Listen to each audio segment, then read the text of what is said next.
Oh, yiggity. And we're back. Hold on. Let me look you straight in your retinas, man. We back on the scene with the gangster lean. If y'all seen the thumbnail, you see I got all the friends on there looking like straight devils because everybody knows something and ain't nobody saying nothing. There was a few interviews. I guess the family's going on like a tour to say they piece. There's a lot of adding up and subtracting. A lot of people been called devils and devilish for the deeds that they doing. I'm trying to cover it up, but I'm Jay Lava, and you know I scour the internet so you don't have to, and I got it all for you right now. So y'all gotta sit back.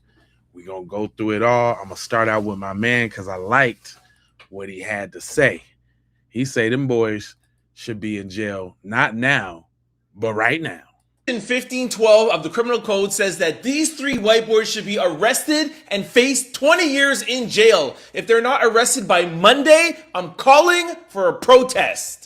What are the consequences of deleting text messages, social media posts, social media accounts, or privatizing social media accounts, deleting Snapchats, photos, video off a person's phone? It is a federal crime punishable by up to 20 years in jail for anyone to tamper with evidence that would be used in a criminal proceeding. It is a crime punishable by up to 20 years in jail to alter, destroy, mutilate, or conceal a record, document, or other object, or an attempt to do so with the intent to impair the object's integrity or availability for use in an official proceeding. If proof of a federal crime is not enough, let me show you proof that the police investigation is corrupt. I'm curious if the police have, I know they said they're still investigating. Did any investigators ever speak to you about what you saw that day? No, sir. Okay. Cops have not talked to you yet. No, sir. I'll tell you why I'm surprised. Because you knew Nolan well. It's odd to me. Just to gather information. Yeah, that the cops wouldn't have contacted you. Yeah.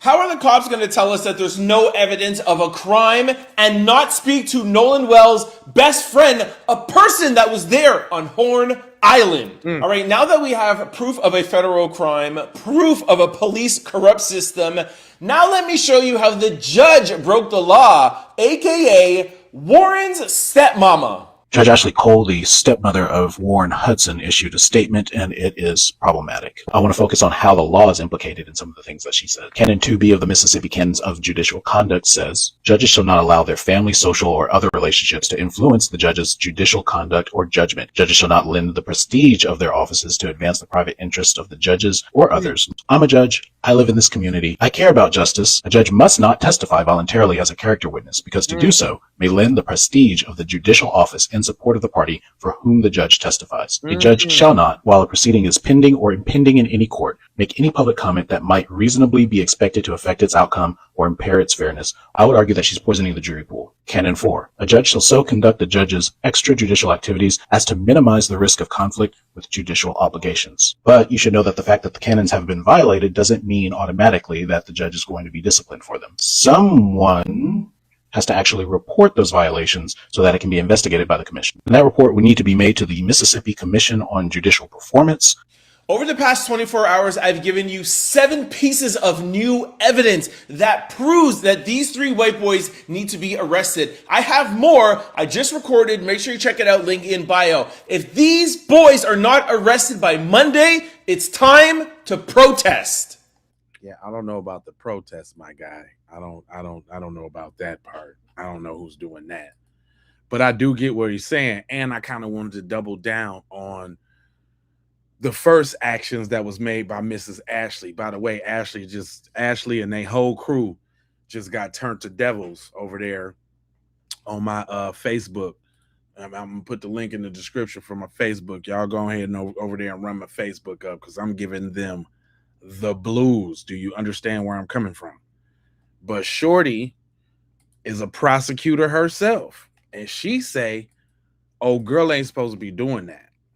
As a former prosecutor, I'm shocked a sitting judge would do this. Judge Ashlee Cole, the mom of one of the men who was with Nolan Wells before he was found dead, got on Facebook claiming she wanted to dispel rumors with facts, and then laid out this whole timeline of what she says are facts of what went down that day, even though she wasn't there. And this is still an active death investigation. Right. A judge commenting could influence or intimidate witnesses before they've even spoken to investigators. That is exactly what you don't want in an active investigation. It's the reason judges are held to a different ethical standard. This is not how homicide cases go.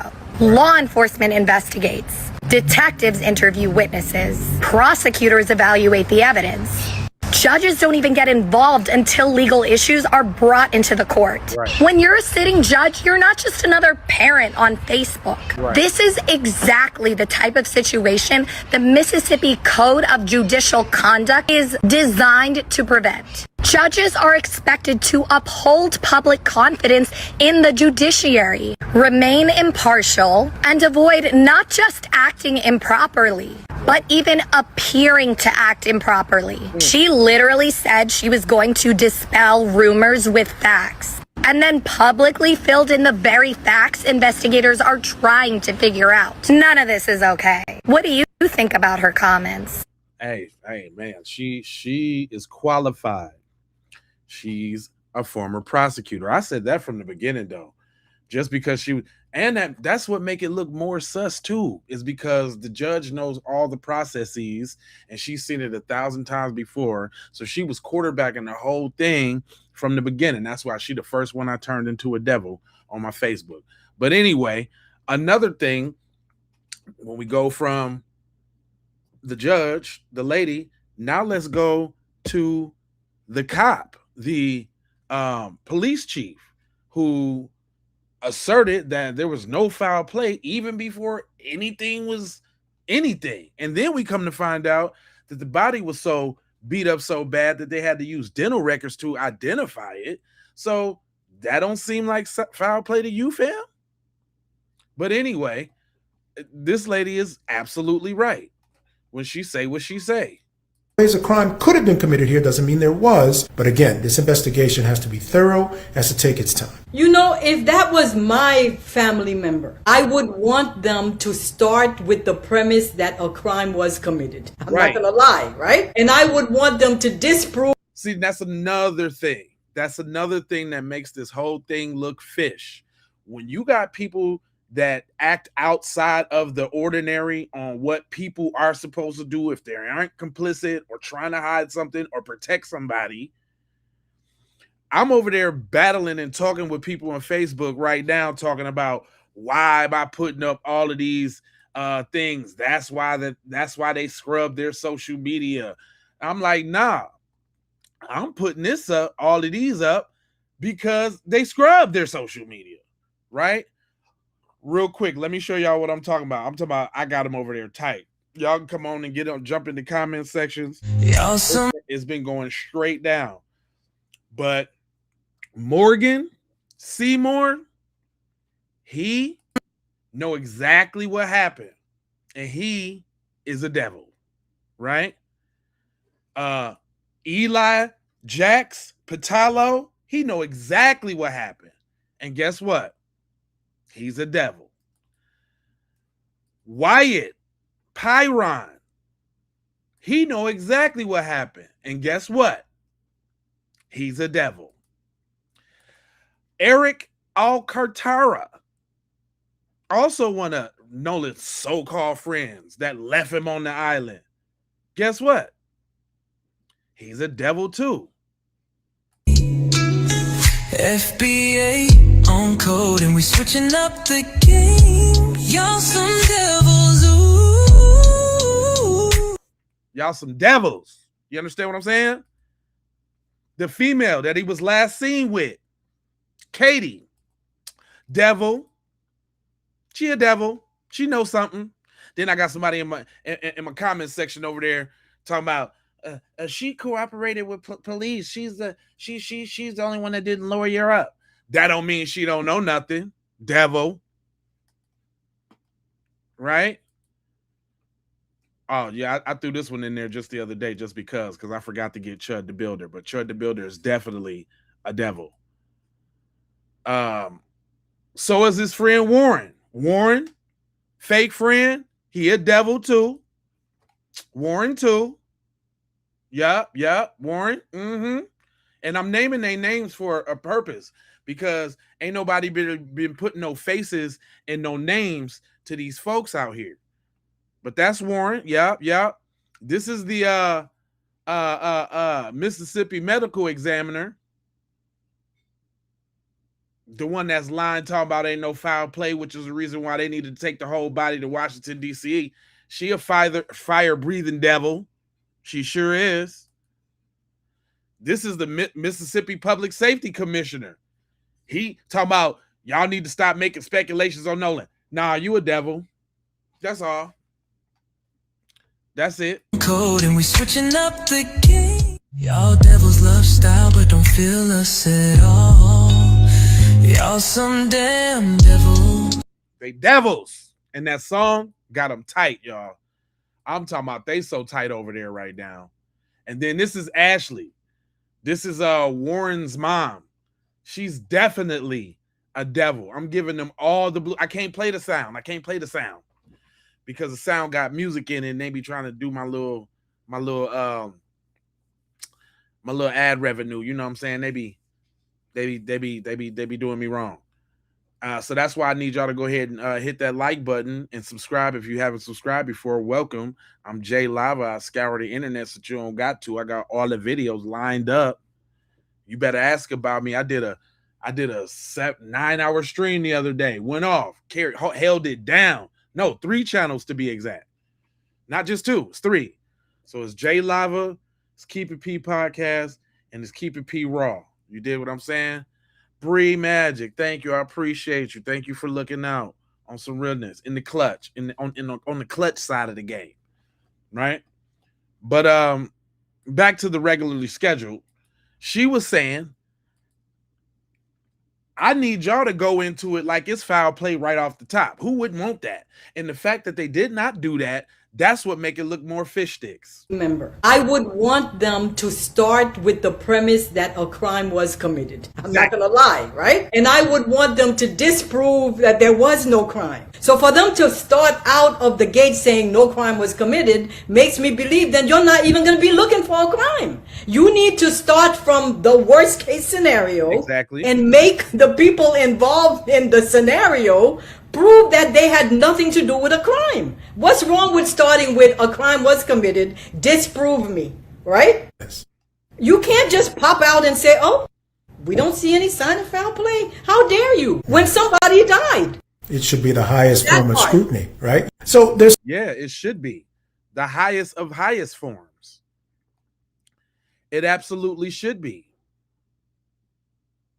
Right, but I wanted to get into this interview stuff. I don't know, I don't know if everybody scour said internet like I do.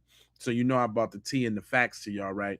Let's go over these little young interviews just real quick, because there was a couple things said and a couple things led, and I want to make sure I play it. You understand what I'm saying? Hold on real quick. Let me cue my girl up. She got a 3-part series.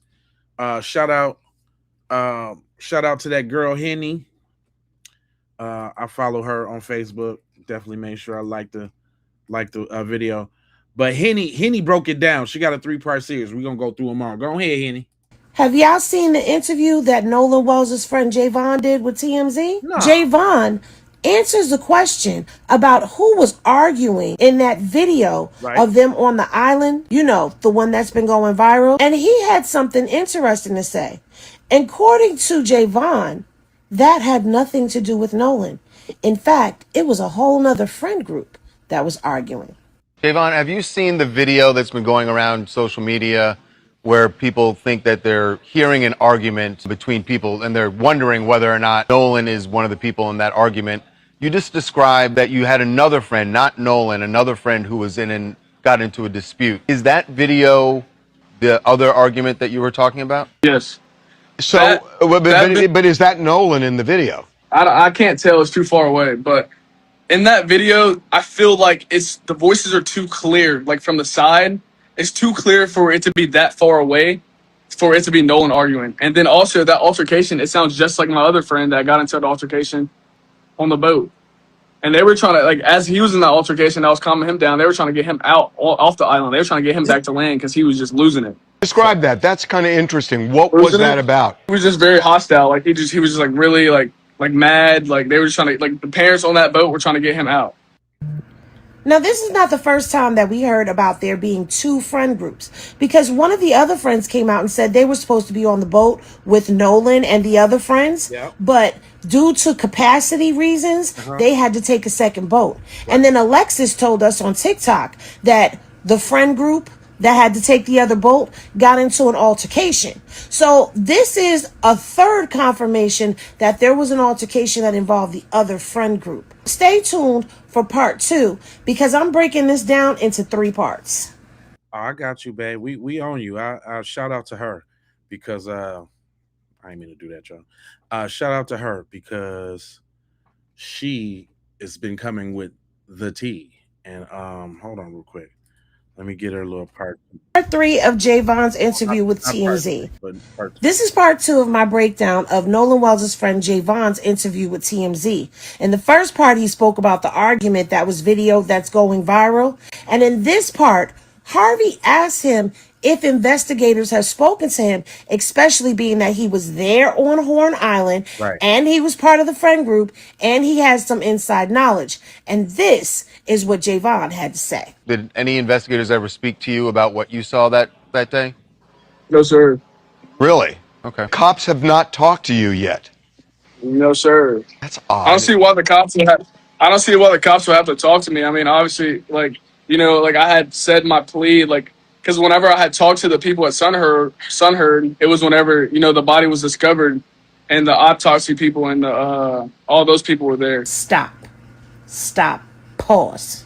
Right. So you mean to tell me that Javon is there and the Sun Herald speaks to him and the coroner's office speaks to him, but the Jackson Sheriff's Office does not speak to him, and he has viable information, yet the Sheriff's Office keeps getting on here and saying if anybody has any information to reach out to us, to contact us, to let us know. If you have anything, if you were there on Horn Island, to let us know.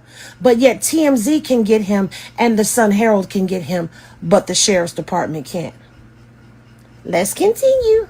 I'll tell you why I'm surprised. Because you knew Nolan well, and you knew that he was friends with these guys who were the last ones to be around him before his body was found. And I would think they would at least want to know, hey, just the things we're asking. Right. You know, did you ever hear of any of this stuff? It's odd to me. Just to gather information. Yeah, that the cops wouldn't have contacted you. Yeah. And that's fine. Like, I'm completely fine with that. Like I said, I have nothing to hide. Like, that's my boy, and I want him to find justice. Like that, like this whole case thing, like whatever, like this whole situation, and none of this adds up to me. So like, it's really hard, like, for like people to just like keep on saying things when like none of it adds up, honestly. As the days go by and more people begin to speak out, the shadier this becomes.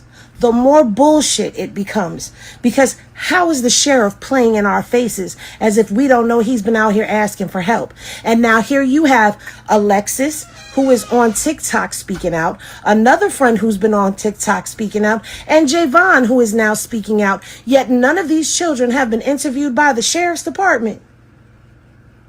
Yeah, all right. Hold on, we got to float to part 3 because she was cooking with non-fat grease real quick. Go ahead, boo-boo. Bond's interview with TMZ. Now, he's talked about the argument on the boat already. Right. He's talked about not being questioned by the Jackson Sheriff's Department, even though he was there at Horn Island, and he has information, and he's part of the friend group. Right. Now TMZ is going to ask him about interracial friendships down there in Ocean Springs and some of the things that have been circulating online about it. And Javon raised my eyebrow. One of the things that I'm sure, Javon, you've seen has been a big part of this story, people making the point that, at least in the photos that we initially saw, that Nolan was the only African-American kid who was out there, at least on that boat. Do you think, having been there on the island with this large group of people, that race plays a factor in whatever happened here? First of all, before they even answer that, I hate how they try to put black people on the spot that can't articulate the situation. We got a whole kid right here that's not able to articulate the situation, you know, other than like just like a yes or no, which puts him in a position, and then he finna start pussyfooting. But then also I'm like, man, that's your homeboy. How you not gonna say what the real is for your homeboy? But check this out. Again, I don't want to answer that question. See? That right there, that pause, that look, and then deciding not to answer that question. If this is not something that has been an issue, or if there have not been issues within having interracial friendships down there in Ocean Springs, Right. then why not answer the question? Right. He looked hella uncomfortable to me. I wouldn't say like, yeah, I wouldn't want to answer that question. I mean, obviously we go to Ocean Springs, we're going to have white friends. So like, that's, I mean, I guess it's pretty normal down here, but. Yeah, I mean, and I hear you. If that's, I guess you're saying that it's normal, it's not out of place to be a black teen in that area and that you have white friends, right? That's not uncommon is what you're saying. I'm sure every black person has white friends somewhere, you know? So I wouldn't say that it's a whole race thing, but it's just like, nah, little brother. Obviously they're going to paint it as that because none of this adds up. Nah, this brother. is the second time that Javon has said that things don't add up. And we know they don't add up. But this is somebody who is a part of that community, a part of that circle, who lives this life, who is saying that things aren't adding up. Couple that with the fact that he was uncomfortable during this whole portion of interview. He's hella uncomfortable. That speaks volumes within itself. What say you on all of this that Javon has said? And if you haven't watched part 1 and 2, go back and watch it. We did, boo. Thank you so much. Y'all give it up for that girl, Henny. If y'all get a chance to see her on Facebook, give her a like and a little subscribe. But in addition to this outside friend thing, I wanted to bring up this Coast Guard thing, because here they come out the water. Now all of a sudden they got a call one day. For real? That's what you're doing? I don't know about y'all, but if my child come up missing, I done sent my child out to go hang with these kids. I don't give a damn what color they are.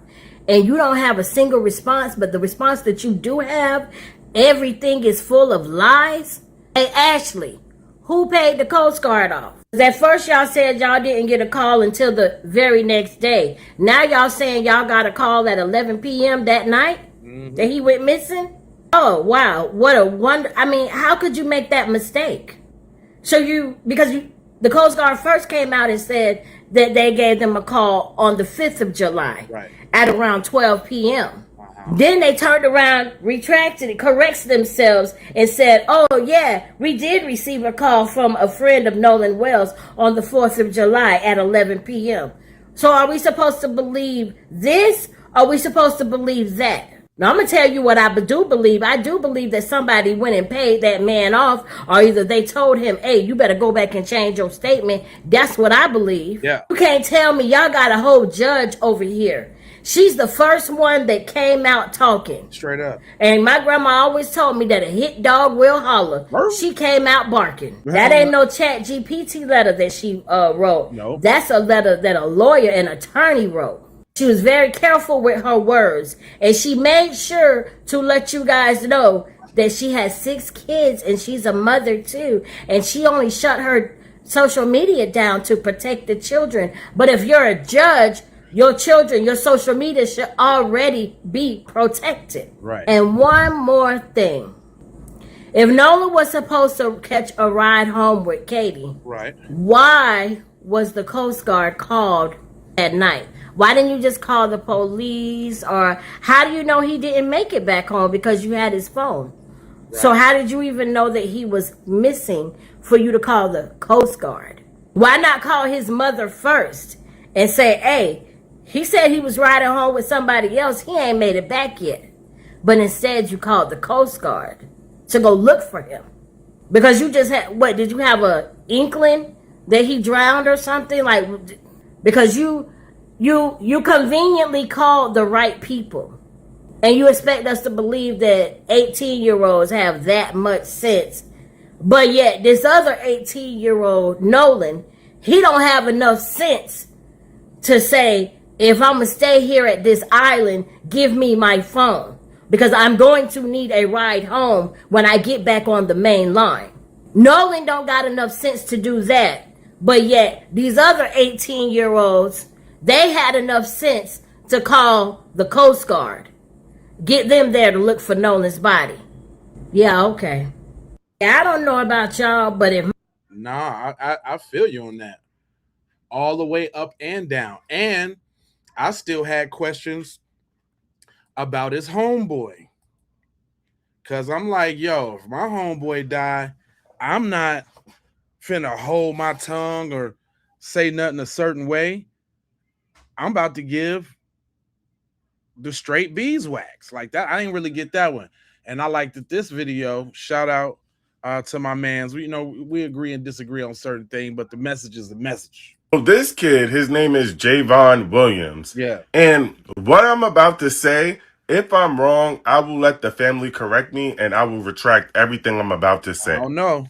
But he did an interview with TMZ and he claims that he is Nolan Wells' best friend. Right. But my question is, why are you doing an interview with TMZ if you have information that you think could help the investigation instead of going to Attorney Ben Crump's office when they just did a press conference telling everyone to reach out to them if they had any information, videos, or knew anything? What kind of best friend is going to go to TMZ and not to Ben Crump? It seems to me like they keep trying to put these black kids in front of us to say things to convince us that what happened to Nolan didn't actually happen. I said that. Come on now, y'all know we dealing with some people who got a couple of dollars now. And got a couple of dollars, and cuz got to live there. You know what I'm saying? Nolan might have been his homeboy, but he lives on. He the one that's gonna have to deal with it. He might be thinking I'm next. I don't want to say it's a race thing because he know how they get down. Yeah, because he's not his best friend. That's what I would be thinking. You know what I mean?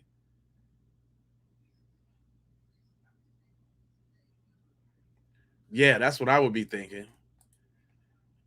But go ahead. I'm going to let him cook out. And I'm really not buying what they selling. Now, this best friend is also saying that the police didn't ask to speak to him.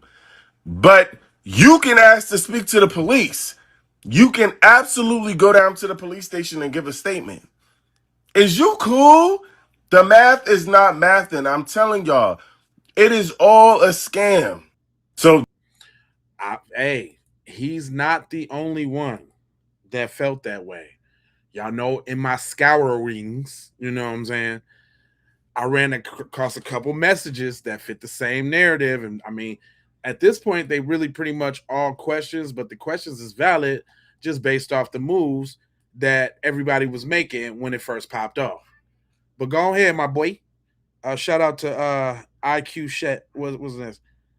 IQ Sheed? Yeah, IQ Sheed. Shaheed.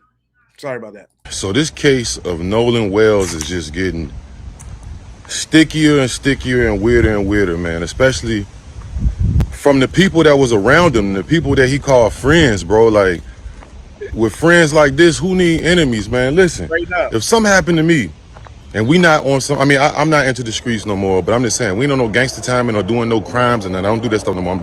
Seriously, I don't do that stuff no more, but y'all better tell my people what happened and get them my phone back and give them my keys and give them my whatever, the info, whatever you can tell my people or the people that's looking for me and I go missing, because Nolan's friends is not his friends, bro. And not just the ones on the boat, but we'll get to that, bro.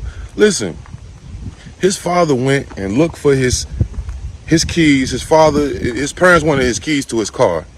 I guess he went to go meet up. Before they left, you know, everybody rendezvous. Him and the kids, the friends that went on the boat with him, went and rendezvous, you know, at somebody's house. And it's like, you know, people normally do that. Hey, we're going to meet up here, and then we're going to all go to the amusement park or go to the Horn Island or wherever you go. We all, you rendezvous somewhere. Right. Usually it's at somebody's house, Right. whether people come to your house or you go to somebody else's house. And they probably was in there chilling, getting ready, packing, and he left his keys there, which probably he did it, I would guess, if he didn't accidentally leave his keys there, he did it because he don't want to lose them in the water. Hey, I'm just gonna leave my keys here. I don't need it. You know what I'm saying? Bro, you driving, so. Right. No, he was comfortable. That's what they do, though. They invite you in, let your guard down, and ambush you. Why would I need to take my keys? Right? This is perfectly normal. This is like a completely normal thing. But the crazy thing is that when his parents went to go get his keys from his friend's house, yeah, he played stupid. Mm-hmm. And if you notice the videos I've been making, I have not been trying to like really too tough detail his friends, but I have to detail this one. So his father goes to his friend's house, his parents or whatever, and he asks for the keys. And the boy said, all right, let me go look. He looked for 3 minutes, like being reluctant, like he really didn't want to look for the keys. Right. Come back in 3 minutes and say, I don't know where his keys at. A young lady who was with them earlier over there lets the father know, hey man, the keys is in there on top of the Xbox. Yep. He go back in there and look on the Xbox, or quote unquote like he didn't look, and magically the keys pop up. Right. How you look for something for 3 minutes anyway? And if they sit on the Xbox, how you don't, like, when you sit, bro, you press the power. Nah, you skipping the part though, bro. How do they not have respect for your dead homeboy's father when he come through? What? If y'all was homeboys like that, oh, it should have been like, hey, Mr. Wells, what's going? That it should have been hugs. You know, crying, Mr. Wells. Here's the things that we have. Y'all should have been sharing stories of the good times that you had with him and all. But what? Y'all disrespectful right off the gate when you walk to the door? Come on. And then y'all wondering why we got questions. You can't change these demeanors and these things that are happening right in front of our face. Come on now. But go ahead, bro, because I picked this one because he finna show the interview and exactly what he was talking about, too. But on the Xbox, sit on the couch or sit on the bed or wherever you play it. This is, bro, something ain't right about this, bro. We are grateful, especially to our friend Tashima, who actually was one of the people who helped us that night. She went and picked up his cell phone from where it was, and then... And I believe they can't necessarily say where it was because of the investigation. I've been watching a lot of videos and I've been trying to figure that out because that was one of my biggest questions, like, where was the phone? But then they say they went to a friend's house to get the phone, but he don't say the names and blah, blah, blah, blah, blah. It's I think it got something to do with the investigation, but go on. Provided that to us because we of course contacted authorities to figure out who to do the report with, whether it was the county or the city, which then turned into DMR, who I contacted immediately from there. And but can you tell them how you got the cell phone? So our friend actually, when I called her, Nolan is best friends with her two sons, Jalen and Javon. When I called her, I said, Tashima, have you seen Nolan? He's missing. No one has seen him. No one has talked to him. The boys were actually with her sons. So they opened up their Snapchat because a lot of the kids do have their locations where they're tracking one another. So one of the boys says, well, it's showing that I can't exactly remember what his location was showing, but my Life 360 location was showing something completely different.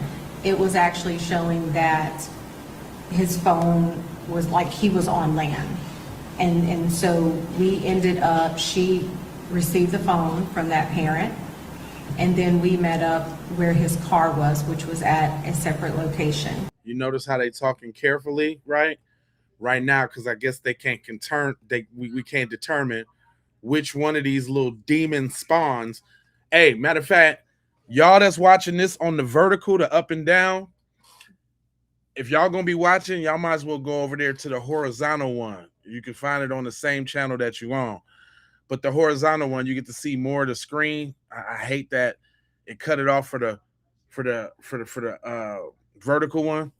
But subscribe. Make sure y'all hit that like button. First of all the people that be coming in and watching and don't be subscribing, do that. And then when y'all get ready to come watch the live next time, make sure you watch it on this vertical one. I mean this horizontal one, so that you can see, you know what I'm saying, like both sides of the thing. You know what I'm saying? So you can get a bigger view of both sides and look better. You know what I'm saying? Just a little something. But back to the regularly scheduled program. Go ahead, Mom. I'm sorry about that. There were issues obtaining the key, but even so, there's just a lot of. Tell them about what happened with the key.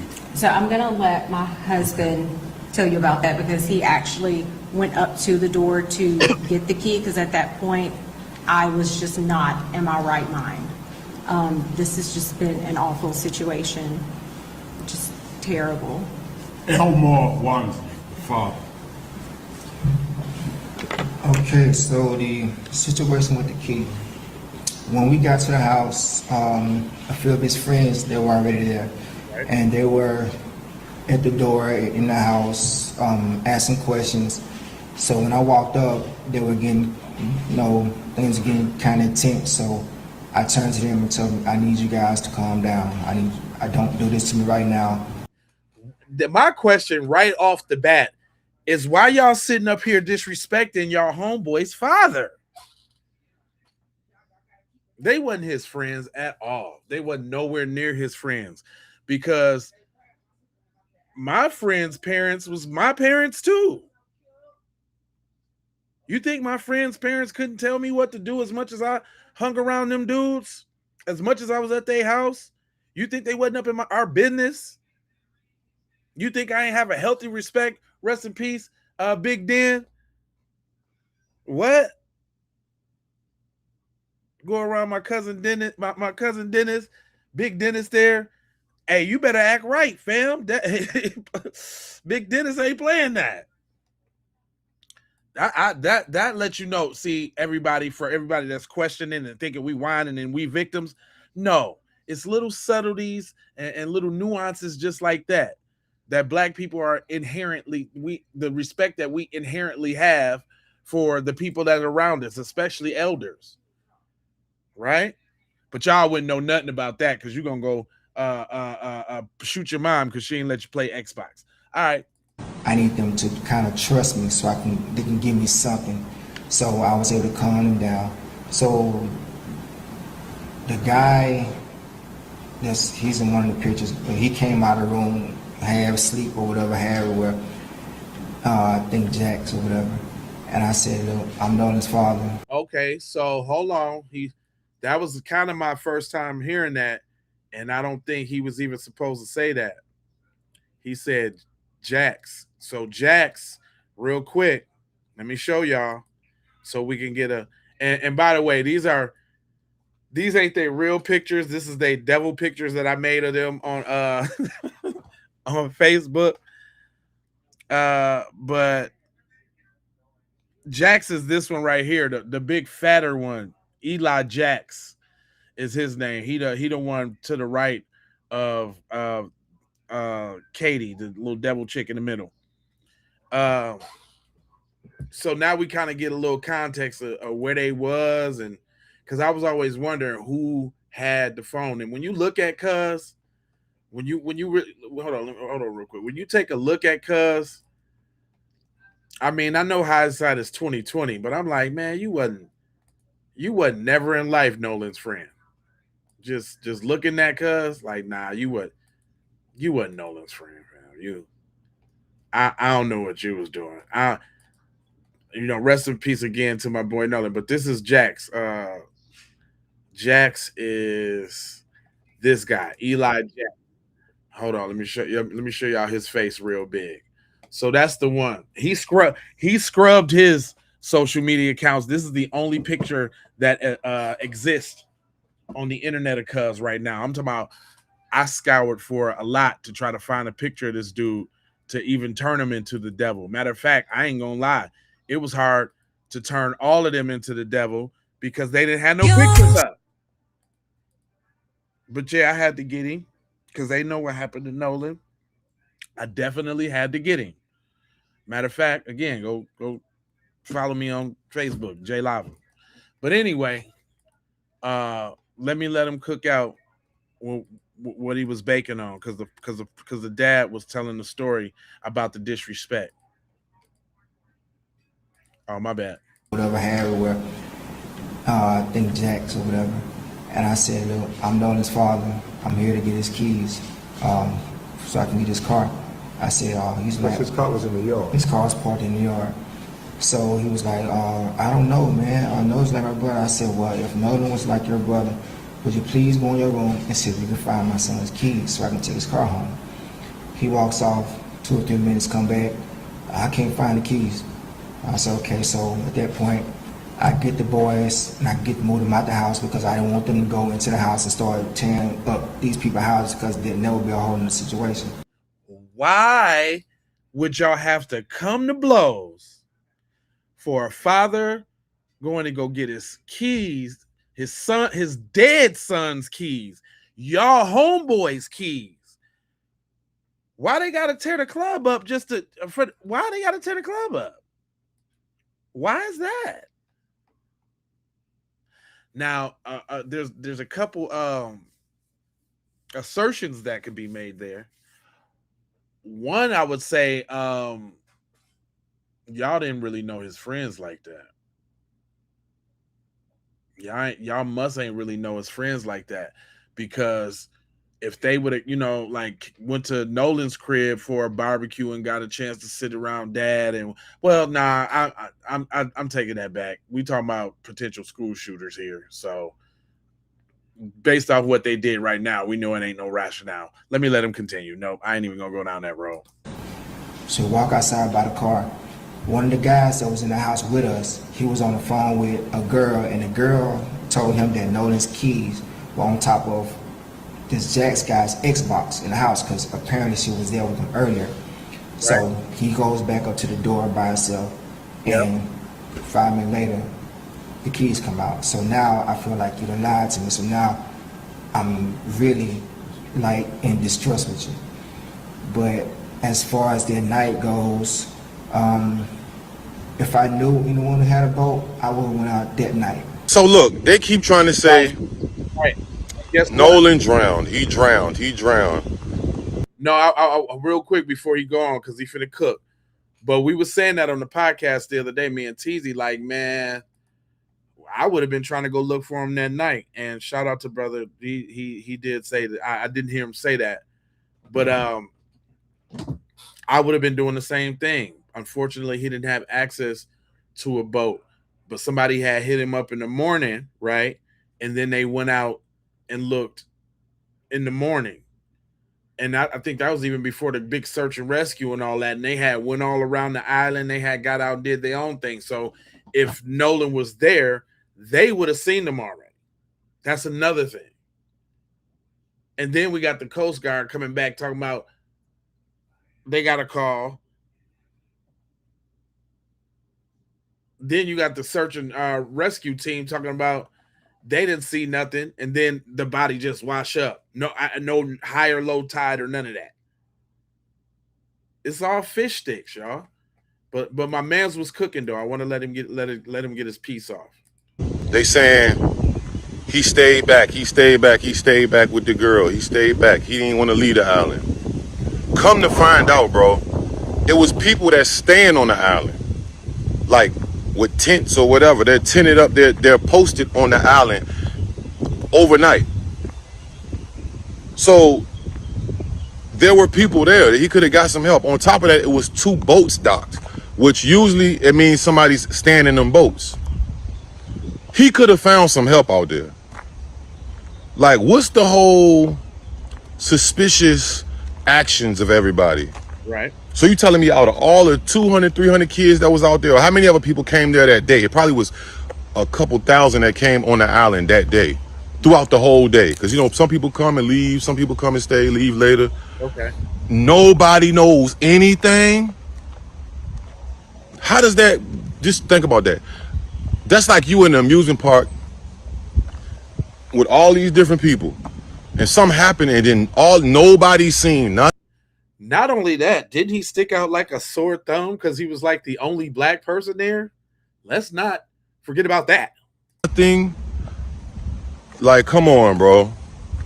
This is why we're suspicious of this, man. This is why his parents are suspicious of this. This is not normal. He just disappears without a trace.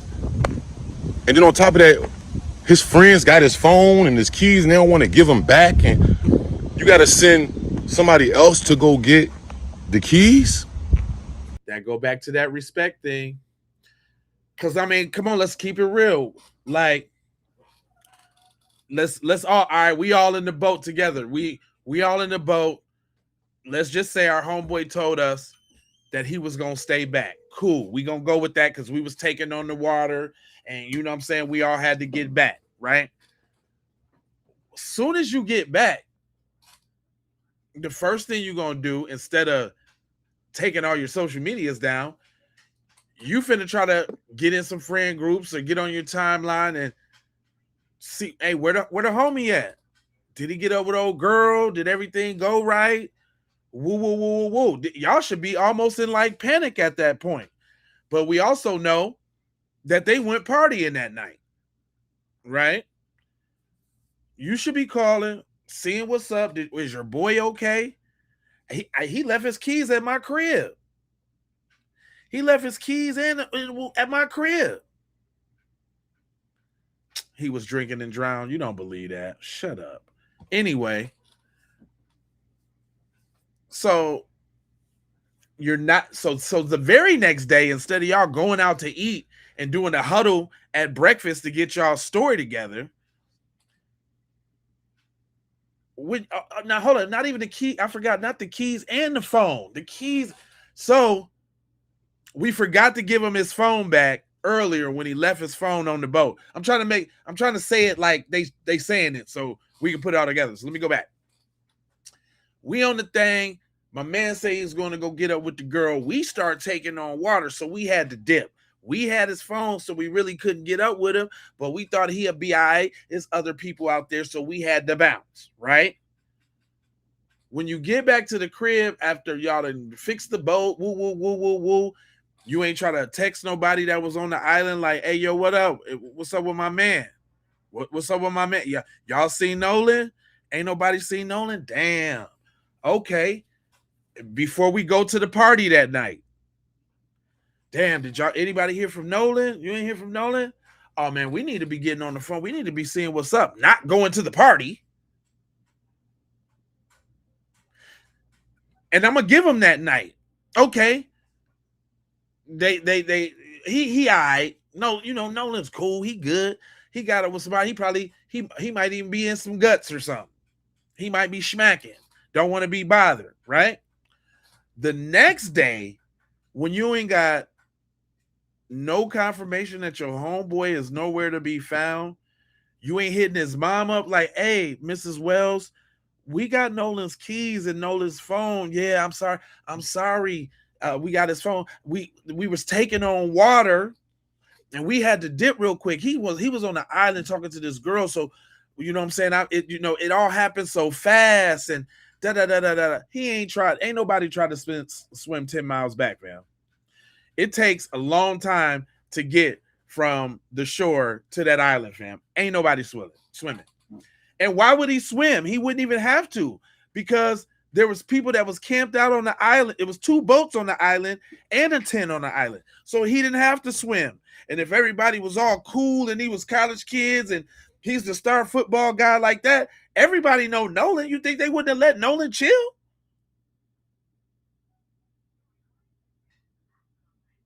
See, that's that you're being disingenuous, man. See, that's what I'm saying, man.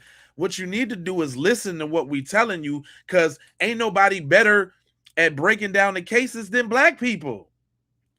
How many of y'all be watching them little murder mysteries, little crime drama joints? And they be saying like some of the most obvious stuff, like Y'all didn't know that? You didn't know that it was Walter the whole time, and his wife has been deceased for 20 years, and y'all just now circling the block on the cold case? Well, we know why they do that, because it's the immunity from the law, the complexion for the protection, which is what they're trying to institute now, and we're not having it. See, that's what you got to understand too. We didn't see this play out. This ain't our first rodeo. Ain't nobody swimming 10 miles, fam. It's just not happening, fam. You can get out of here with that. You can just get all the way up out of here with that, dog. Ain't nobody swimming no damn 10 miles, dude. I don't care what kind of athlete you is. And he had the stamina to do something. Let's not forget that his dad said that he was training for a special workout session thingamajiggy college whoop-de-woo on Monday. So he had his mind clear. He wasn't about to mess up his cardio and his body and be feeling terrible so he can't perform to the highest that he can for what he was doing.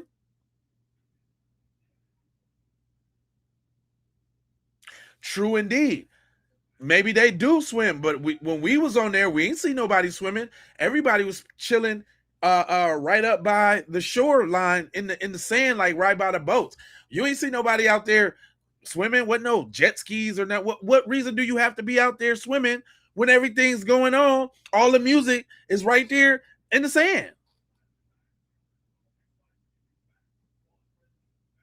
We already went over if he was with a girl, fam. If he was with a girl and that was your homeboy, then y'all should have been trying to track him down that night. Hey, fam, you good? She going or not? You need a ride? We got your keys in your phone. Fam, where you at? Come on, man. No, none of that sound right. Y'all must be bots. Because sometimes y'all just be saying stuff that don't even be making a lick of sense. A lickerdale of sense. Hell, man. And because there's so many questions, Terry, that's why we not running with the official story. He said, why would they track him down that night? Why wouldn't they? See, okay. You know what? You're right.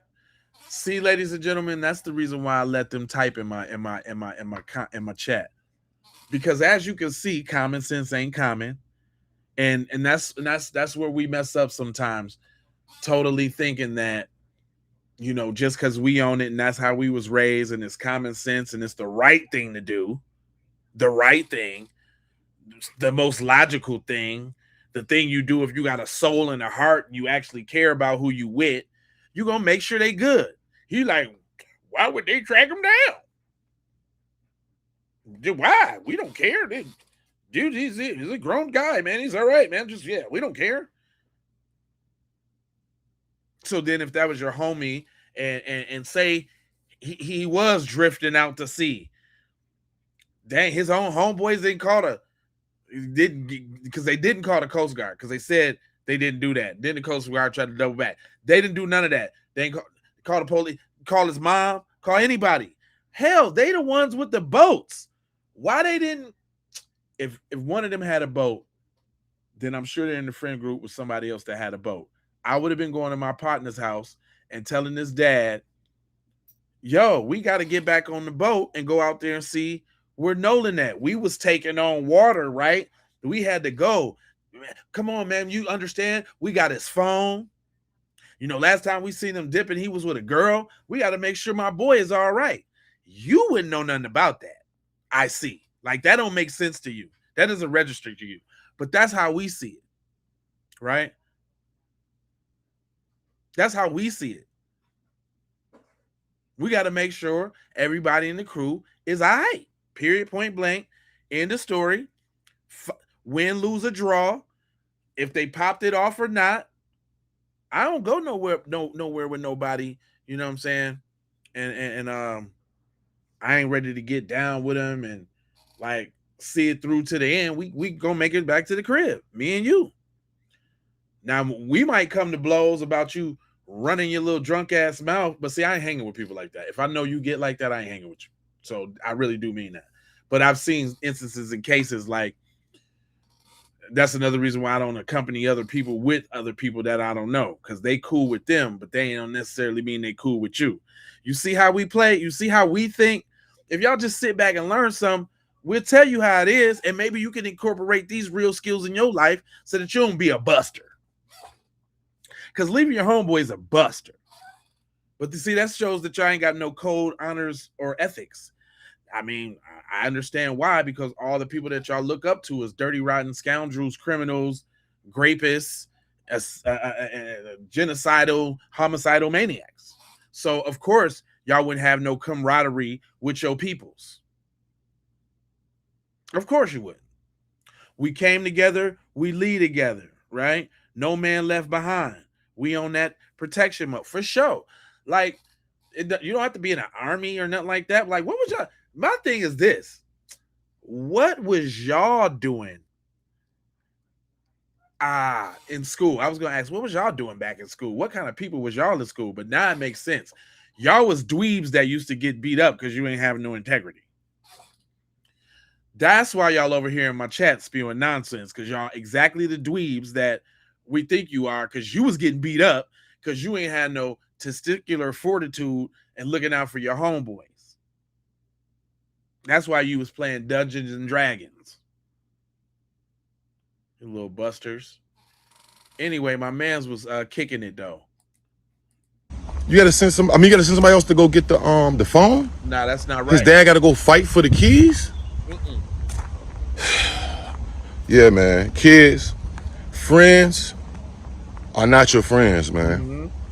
That's why I like to choose. I rather call them family. You know what I'm saying? That's my fam.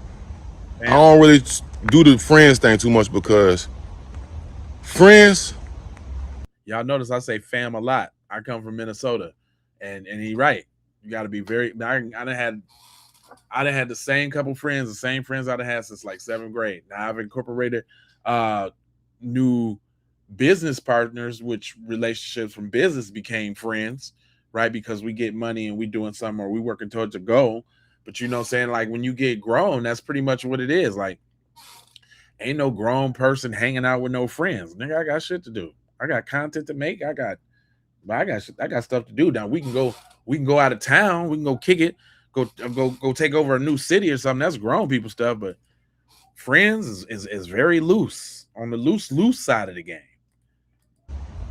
You never know how they are until stuff hits the fan, bro. To that situation. Or if you get in a tight jam, you know what I'm saying? Yep. Not just some like this case where he's gone missing, but you gotta like when somebody has to perform, like pressure's on and something hits the fan, that's how you gonna know who really down for you.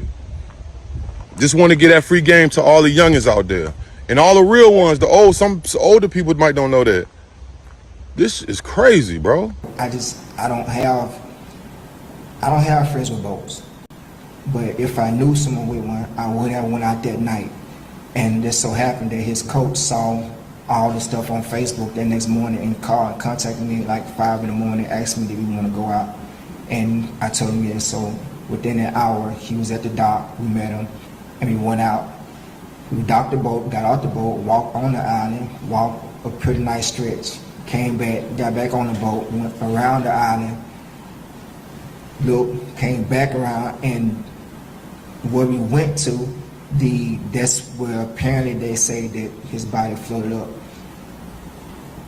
I don't know a lot about water currents or there, but I would think that we would have saw his body.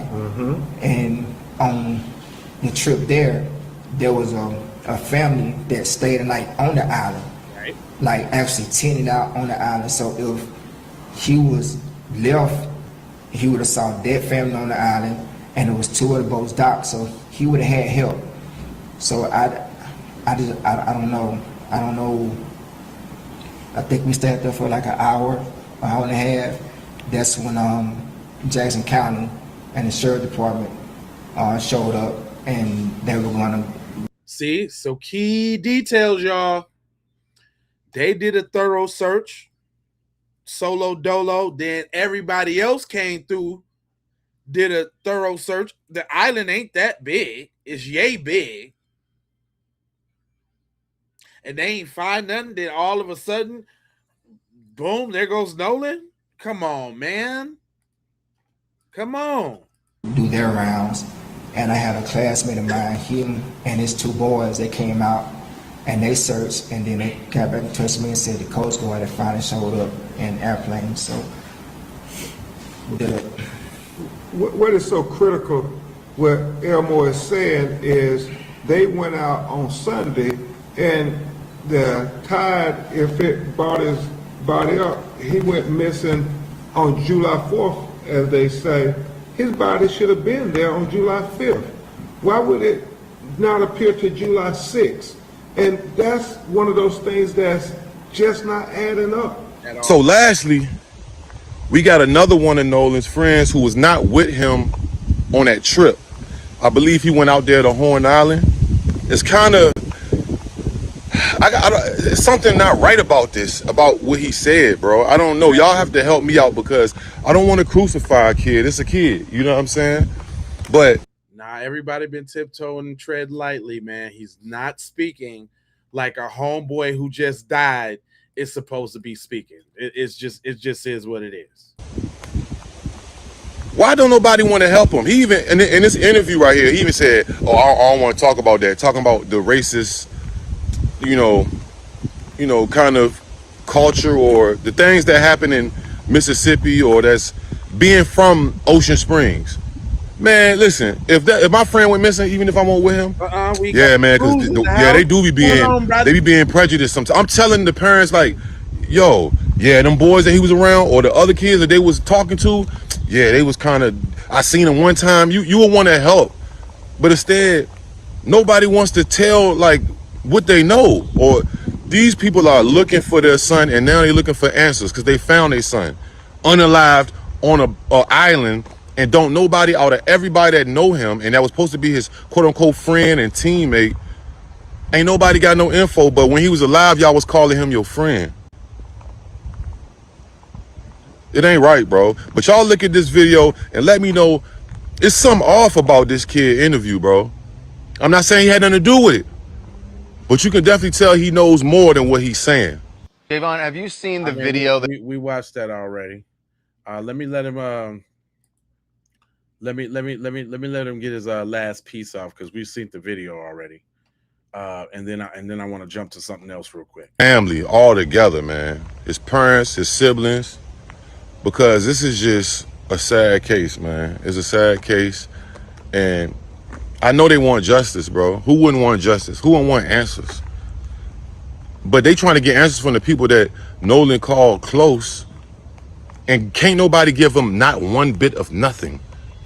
The coach had to go take them to the boat, take them to the dock and to the island on a boat. Right.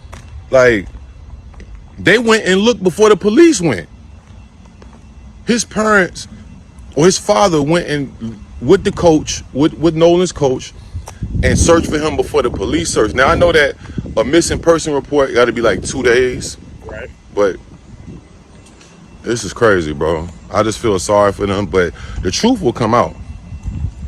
Well, I got an uncomfortable truth. You know I'm J Live. I scour the internet so you don't have to. And they just came right out and said it. So for all you little busters over there in my chat, you little busters, shout out to the Knicks. You busters over there in the chat. Just listen to this. Damn thing.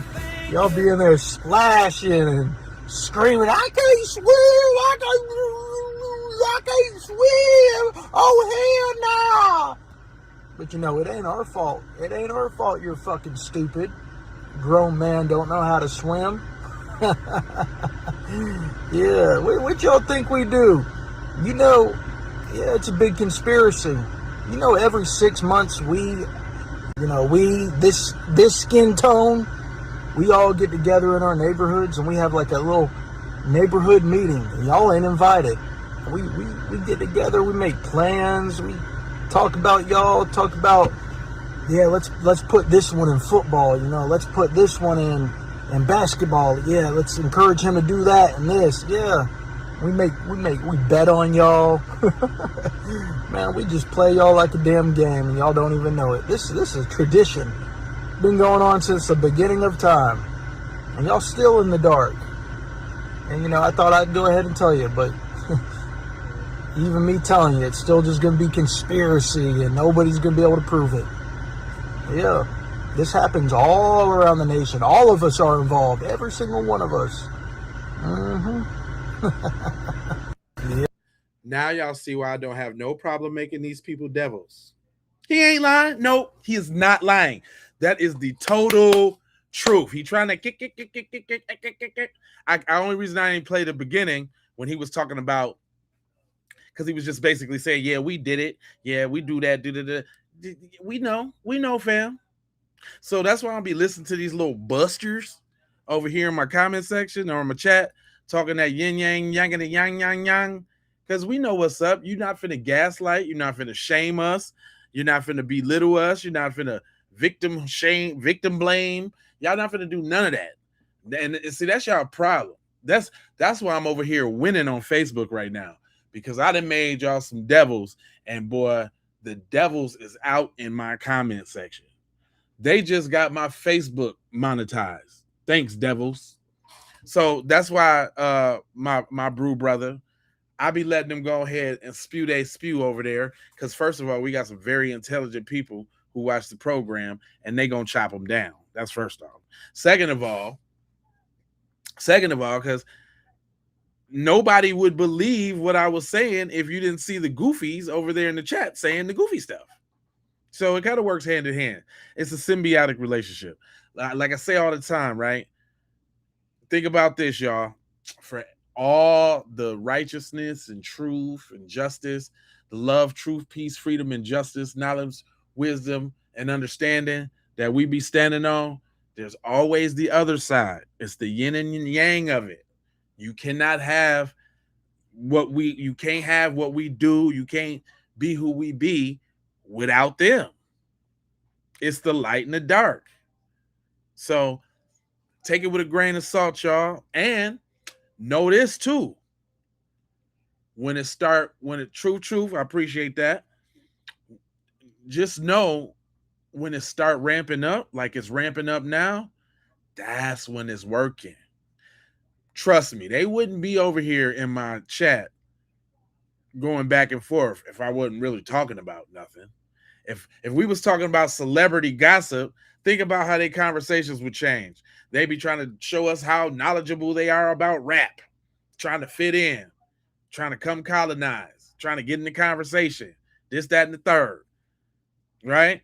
Think about it, y'all, for all my intelligent people who watching this right now. I'm telling that truth. I appreciate it. That truth hurts. Yeah. Think about it. If we was talking nothing, nonsense, BS, boogie, bye, they be over here right now, copping please, talking about, how much they love NBA Youngboy and typing lyrics and all of that. But nah, we talking about black empowerment. Right now, they're like, this is their thing. I'm gonna tell y'all what I'm experiencing right now before we go on with these devil memes that I'm doing. It's a great case study. I get people in the comments saying, this is why we're doing this, or this is why we're doing that. Because y'all making Metcalf P memes, and like, fam, we late to I told somebody, I was like, man, we late to the party. We just start doing this. Y'all don't remember the Trayvon challenge is what I told them. Like, don't you remember the Trayvon challenge? We wasn't making memes. We was too dignified as black people back then to do that. We still was on the identity politics back then. We still gave a care about how people see us back then. But then once we realized it don't matter how you look, it don't matter how you dress, it don't matter if you got a bonnet on, it don't matter if you sagging or if you got a suit on. They don't like you anyway. So guess what? You just do you. Now, on the flip side of that don't mean we don't have standards as a community and get down on somebody for how they presenting in public, because regardless to what you say, you know what I'm saying, we are each other. You see what I'm saying? So we got to be thinking about what's the best for the group. That's B1. That's B1 philosophy, right? Because it ain't about just you. It's black first. What's good for the group, right? But these people cannot understand. Like, they're really no, they can understand it, but they're really afraid. Think about it, black people. Think about how we've been dropping our nuts on everybody lately. Really, you know what I'm saying? Like, I'm talking about immediately swift clapbacks. Ain't nobody slide with nothing. You say something slick at an award show. You say something slick on a podcast. You say something slick at an award ceremony or at a book signing. You say something slick about FBA right now, and we on your ass. I'm talking about on your hind quarters. Pronto, ASAP. Ain't nothing. Ain't no more cracks to slip through. I'm talking about ravishing pit bulls with the master bite grip lock. Nigga, on ya. And y'all gotta think about it, right? Y'all gotta think about it, fam. Y'all gotta think about it. They not used to this. Like I say all the time, it's our fault for being decent humans. I'm gonna just say it like that, because I'm not blaming us for being decent humans. Well, what I'm saying is sometimes you gotta fight fire with fire. Water's cool. Water's cool. You can put the fire out, but you know, if you got fire too, then you can burn all the little fuel around the fire, and it's done. Done Diggleberry. Done Dutenheiser. You know what I'm saying? Nip it all the way in the buttocks. I wish I could play the song, but the song is copyrighted to me and Teasy. And if you play it on your own channel, then they give you copyrights, man. I used to play a lot of music on the broadcast and all of that, man. But once I had start to try to take this seriously, right? I had to think about, you know, I gotta do. See, and that's another thing. Even the suppression of what we saying, there's a lot of people who got messages, man, that I be wanting to play on the broadcast. But if they say FUCK too many times, they're cutting the ad revenue. Like, I do the whole 2-hour streams for nothing, and they say, "Oh, advertisers don't want to advertise on this kind of content." The content where we speaking the truth, but WAP is monetized.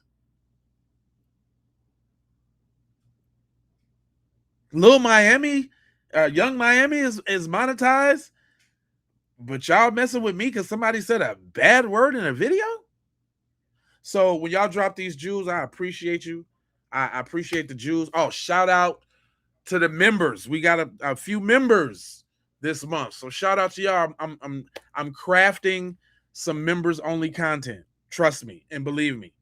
I'm just trying to figure out which day I'm gonna do it, but I want to give to y'all especially, and I'm gonna just do some broadcasts just for y'all, for the members. Shout out to the subscribers, the members. Matter of fact, most of y'all think y'all need to put y'all if y'all ain't hit the bell for notifications, hit the bell for notifications, because it's gonna change a little bit.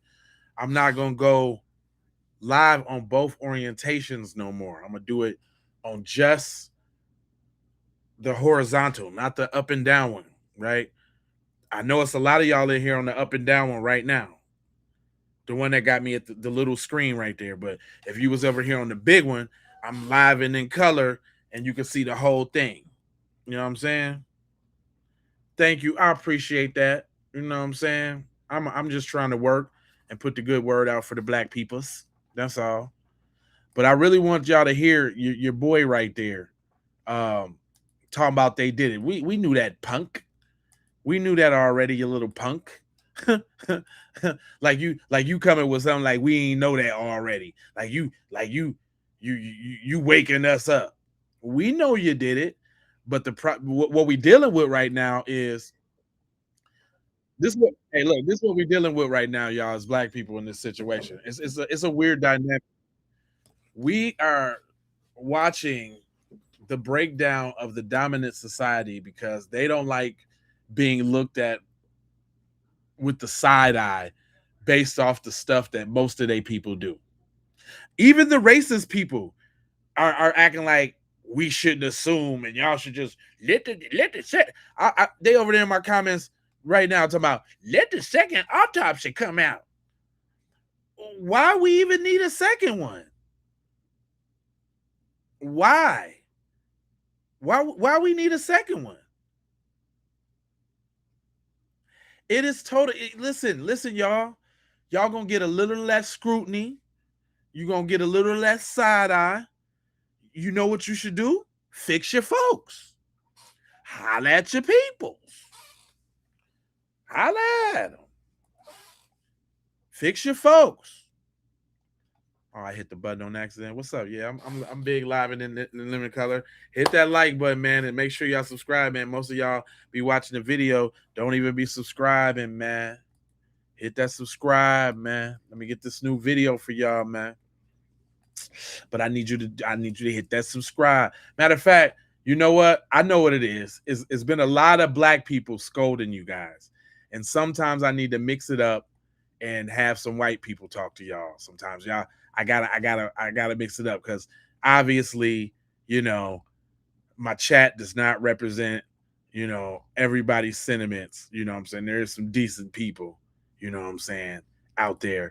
But here, let me my man's will tell you, right? Well, let's get some of them other voices in here real quick for you. Hold on.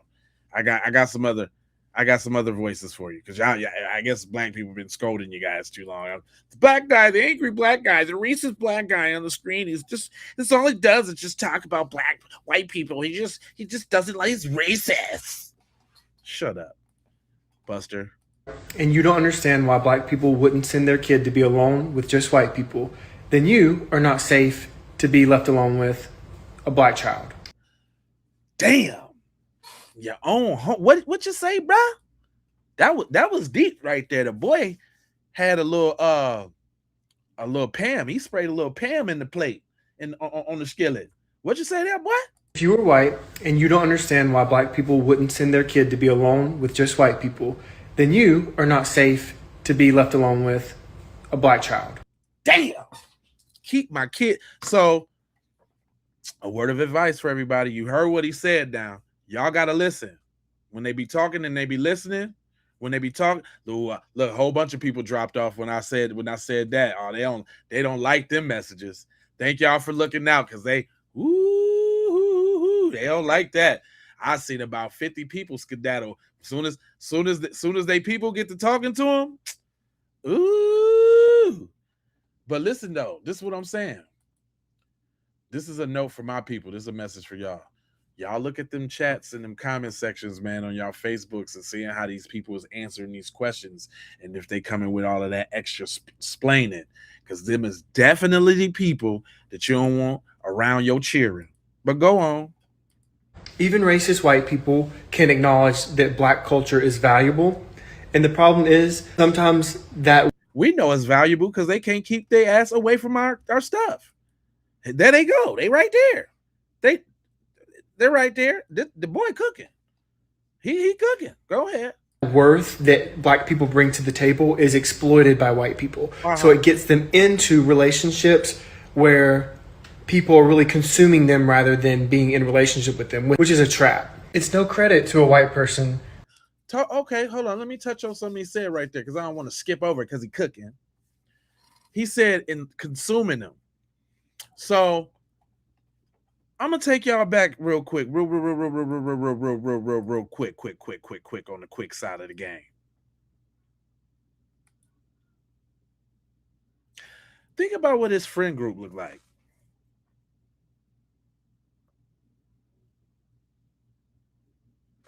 Think about what his friend group looked like, and think about what Nolan looked like.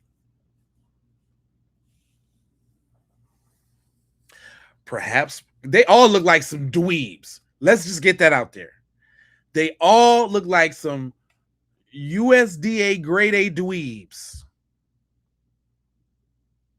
They don't even look like they should actually even be hanging around Nolan. They don't even look like they They some dweebs. I done heard Nolan talk, and I done heard his swag. I know he got some swag about it.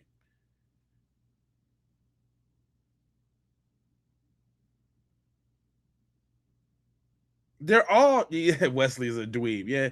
You know, we got the dweebs that work. You ain't even making sense. I know it don't make sense to you, devil. Calm down before I find out who you is and you be the next person that be a devil on my Facebook. Anyway, he said they consume him. So since they hanging around Nolan to be cool, to look and be cool, right? Then when he get the little cute white girl, you know what I'm saying? Somebody probably had a crush on her since like 5th grade. And here goes the big jock dude with the huge traps. He's just gonna poke my girl, man. He doesn't deserve her, Katie. Katie, he doesn't deserve you, Katie. I love you, Katie. Nolan's gotta go, man. Nolan's gotta fucking go, man. I'm sick of it. Nolan's gotta go. I'm sick of it, man. I'm just saying. I think that's very interesting if we're gonna talk about, and he's saying this. Sometimes you gotta listen to them folks because they be telling that truth. You just got to hear it now. You just got to put it in your earlobe space. Go ahead now. Relationship with them, which is a trap. It's no credit to a white person for them to see the value in black culture. But white culture in its nature is exploitative, and it will take. So it's important that we teach our children not to mistake relationship for consumption. That one's deep, because hold on now. This picture, I'm finna show y'all this picture. And this picture hits way different now. You know that picture with all of them surrounding him, and the one I had used for the thumbnail. Hold on. The one I had used for the thumbie with him and all the people around it. This joint right here. Hold on real quick. I'm gonna download it real quick because I gotta make this point. Hold on now. I got something for you now. Hold on now. I'm finna take you through there. I'm about to take you through there. This is that exclusive keep it P junk. Because I'm definitely about to take you through there real quick. Hold on, I just got to download said image. And then here let me upload it over here because I'm gonna put it full screen. And this is another reason why y'all should be on the full screen team side of the game. You see what I'm saying? Because if you was on the full screen side of the game, then you can see this full picture and get the full impact of what I'm about to show you. You know, that up and down, that vertical is cool. It's cool. You know what I'm saying? It's cool. But wait a minute now. Now look at this, y'all. I know if y'all on the up and down version, see, this might be your time to go ahead and switch over to the other side. Go over to the horizontal one and get off the vertical one. If you're gonna stay now. If not, stick and stay where you at. But if not, you can go over there to the horizontal one. You see? But you see this? Where? Well, y'all can see it even on the horizontal one.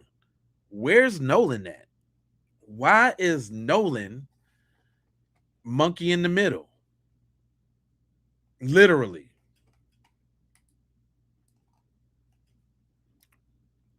Why is he monkey in the middle? Right? If we talk about using and absorbing and taking from, they all got glasses on trying to be cool, and Nolan is just being cool by itself. I appreciate that. DSB, I appreciate that. Yeah, they do just so y'all know, the reason why, if you want to support the channel, is the CPM on the monetization on the horizontal ones is way more than the vertical ones. That's all. So it just makes sense, you know what I'm saying, for me, and I appreciate it. But y'all getting this here now. You see your boy in the middle, right? Is that used? Is that colonized? That like that vampire? That's that vampire. Say queer. I mean, that could be the case too. We know how y'all get down. It could have been one of the dudes in the friend group that secretly had a crush on him. We know how y'all get down. I seen Jackass. I don't know no other group that play with the butt like that. That's y'all. We don't do that. Y'all done seen Jackass? Have y'all seen Jackass? Put a 1 in the chat if you've seen Jackass. Any one of them. Put a 2 if you have not, because I would love to explain it to you. Which is the reason why Mr. Wesley in my chat even mentioned queer, because they all got this little thing going on where the first thing, you know what I'm saying, they go to their mind is sugar, spice, and everything nice. Little Buffalo Soldiers, or little Buffalo Bills. I can't even disrespect Buffalo Soldiers like that. Okay, so Jackass is this movie with a lot of old skateboard dudes in it, right? And basically, you know, it's like it came out before the internet was popular with pranks and all of that. Just that their pranks don't be pranks. Now, keep in mind, ain't nobody ain't nobody black in their homeboy group. Nobody.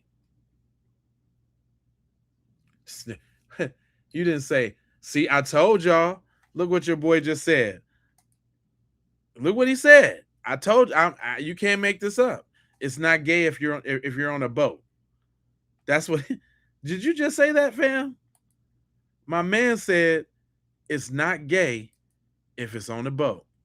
Yeah, it's still gay, my guy. Oh yeah, it's still fruit. It's still fruit. Anyway, they do pranks, you know, like pushing each other, you know, on the shopping cart towards the median and falling out all goofy, which that stuff is not cool either. But in these pranks that they do, this is what they consider the prank. This is my all-time one.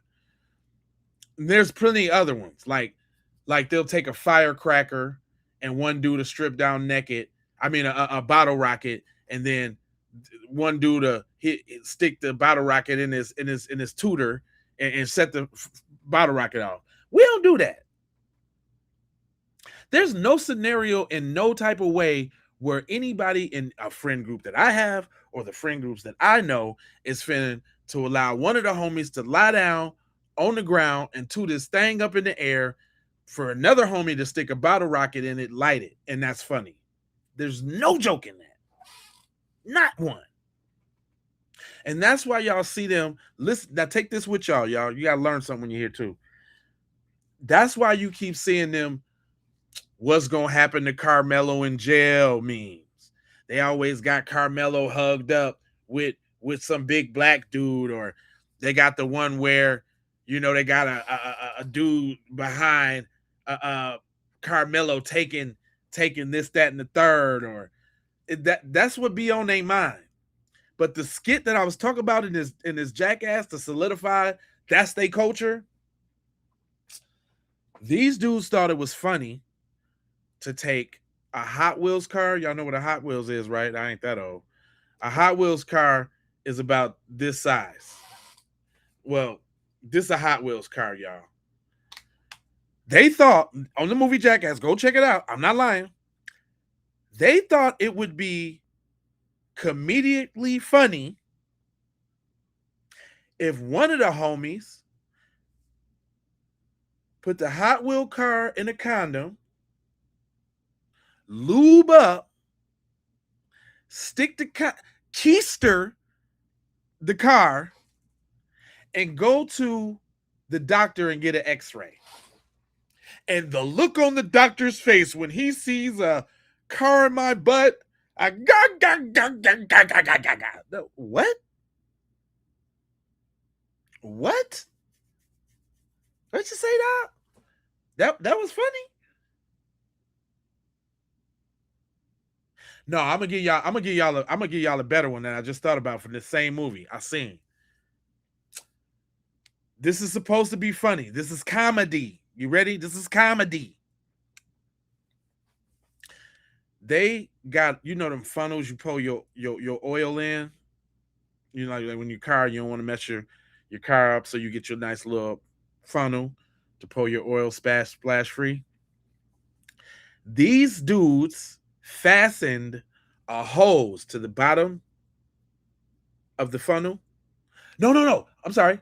It wasn't the funnel. If I remember correctly, no, it was they did two of them. They did it twice. Yes, this is absolutely sick. Yes. But this is box office selling more. This was in the theaters, all three versions. I might be skipping around in the versions a little bit, but this is what they did. Listen, I think they did two versions of this prank. I don't know why you would even want to revisit this one, but oh well. The first one, they had a funnel with a little tube connected to it. And guess what they did, my dude? They hooked the other tube to the end of the keister and went around farting in the funnel for people to smell it. And they thought that was funny. Oh, I didn't even get into the TV show. You know what I'm talking about. Louisiana, what up?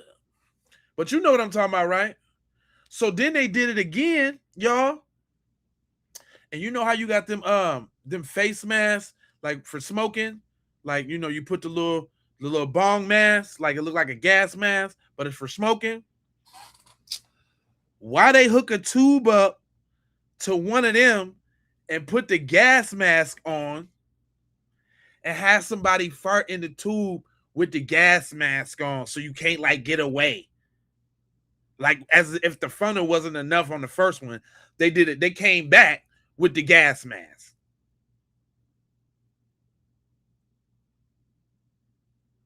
Yeah, they did a lot of weird out of closet stuff.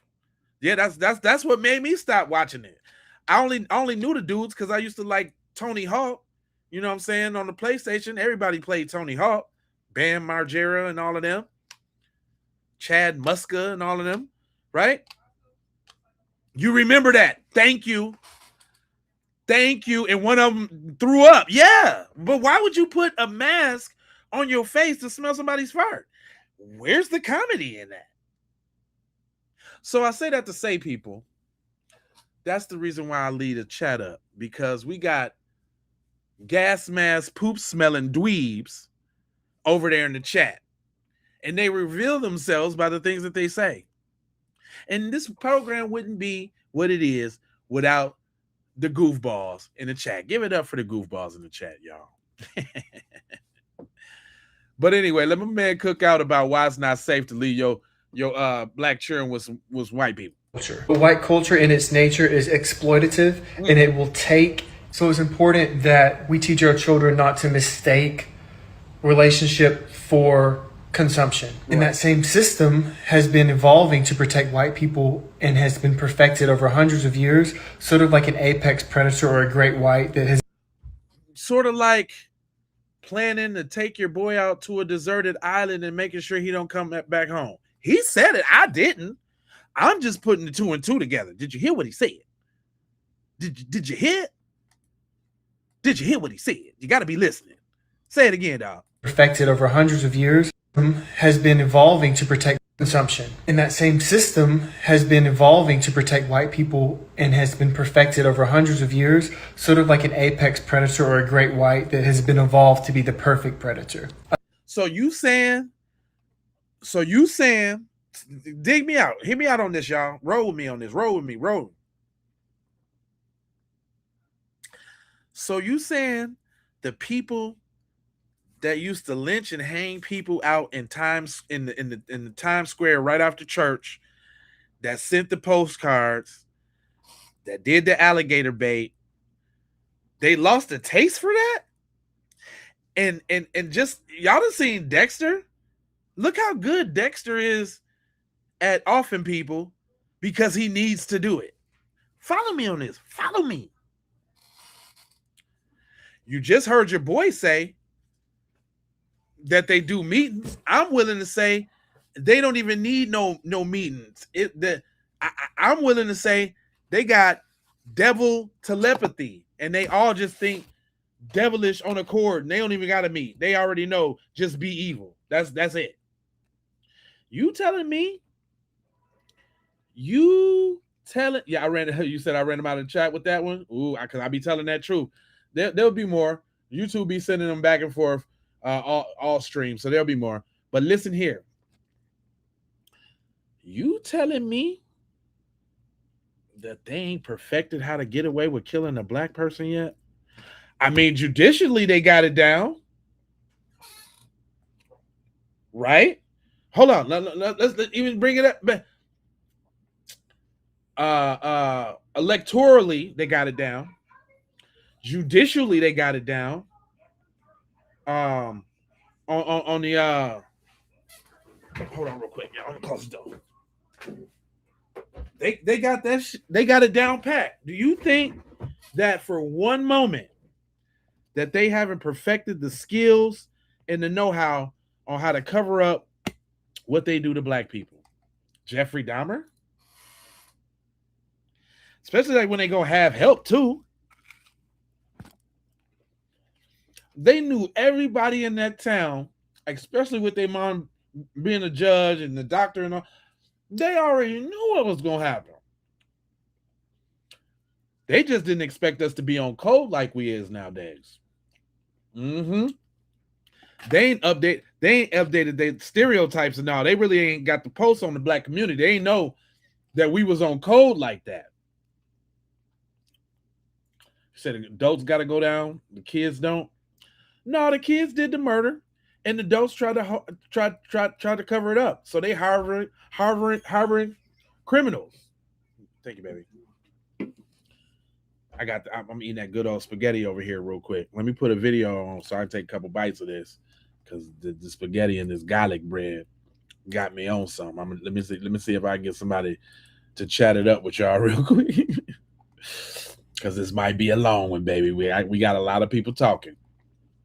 Not only that, though, before I even go there, and this is a good segue too, it's still happening. My man's from Mississippi, OG. Hold on. Tell him OG real quick why it take me a couple bites of this. But OG say it's still happening. Okay. Now, tonight I am driving Uber Eats. I do that for extra money. Right. And this is just me documenting my experience of being a black man in his 50s living in America. Now, I live in the South. If you can't tell by the hat, I live in the South now. I went to this pizza pub in Goodlettsville, Tennessee, called Long Hollow Pizza and Pub. Okay. And when I walked in, yeah, you would have thought those people saw a ghost.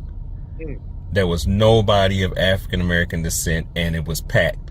And there were Metro police officers there, which I'm not afraid of them, but it was the most uncomfortable feeling that I had felt since the 70s. It's like one of those movies when you go to a remote town and you run out of gas and you walk into a little diner to ask for directions and everybody stop what they doing and look at you. That's what it felt like. Damn. So, Long Hollow Pizza, while the receptionist was nice, that will be my first and last time in that place. I would not even go to pick up an Uber order. And thank God it was daylight. So, anyway, thank you. See y'all? What y'all talking about? It's still going on. Still happening. And you know, I got all the stories. I got all the stories. I got one where Shorty said, it was kind of heartfelt too, man. It's well, if we speaking in terms of patterns, and we want to piggyback on what Cuz said, it's still going on. And y'all problem is we peeping the patterns and speaking about it. But she said they come in groups. There's a pattern. Mm-hmm. I know that I'm not the only one that's following the crackers pattern. Nope.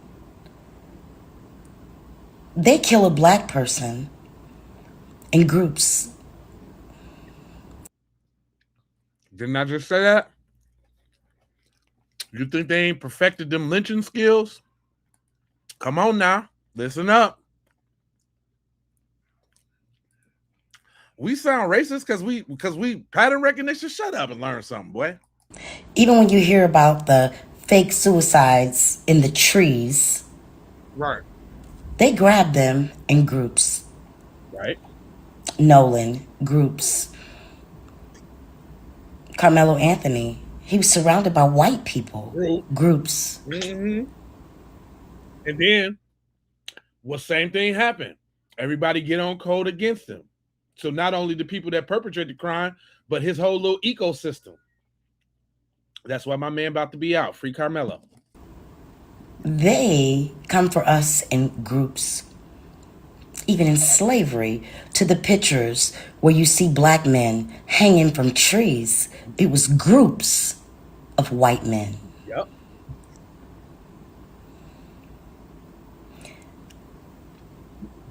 I've always been curious of what it would be like, if, like the roles were reversed. Right. And they were out on their own, running their daily errands. Right. Existing. And they got grabbed. And they got snatched. Right. We wouldn't even need groups. They have to come in groups. Right up. Understand that. The physicality doesn't match ours. And they talk that gun shit like dweebs. Basically what she said, but go on. We ain't proficient with our own shit. What's a fucking gun? It's very easy to shoot. Go to the range 2 times. If you're talented and you're black, you know how we adapt to sportsmanship and competition. You'll catch that shit in 30 seconds. I can shoot really good. They come and get us in groups. They're always in groups. Pay attention. I ain't starting nothing. You ain't. I'm just, putting it out there in case anybody was wondering, Like, God, they come in groups. They do. Y'all be vigilant out there when you're walking your normal route and going different places because they come in groups.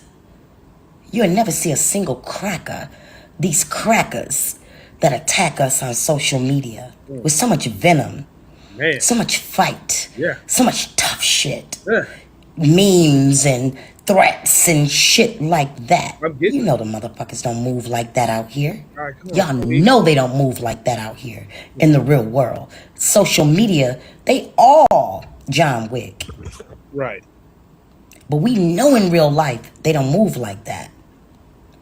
Whatever cells they have in every state. Dweebs. Their plan is to come in groups. When they come for you, they coming in groups. You'll never see a single white man coming to a black man ever in their fucking life. Oh, come on now. You just dropping too many of those now. I was with you now. But what she's saying is true, though. Think about all these little situations, just like the little Walmart situation that just happened. What was that? Some big old husky, musty, little snow roach encroaching on the sister. And she told him, hey, man, watch your back, fam. Guard your grill and knuckle up. And what he thought he was, Tony Tough Ass, and got a little lead popped in him real quick. Little baka. Right? Here go another example. Here go another example. Just like I put him up on my YouTube page.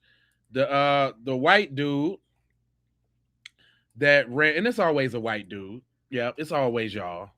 Matter of fact, I can show him to you because I I did a reel about him, and I turned him into a devil, rightfully so. You know, turning him back. I turned him back to his natural roots. I forget the case, so that's why I got to look it up real quick. Here you go.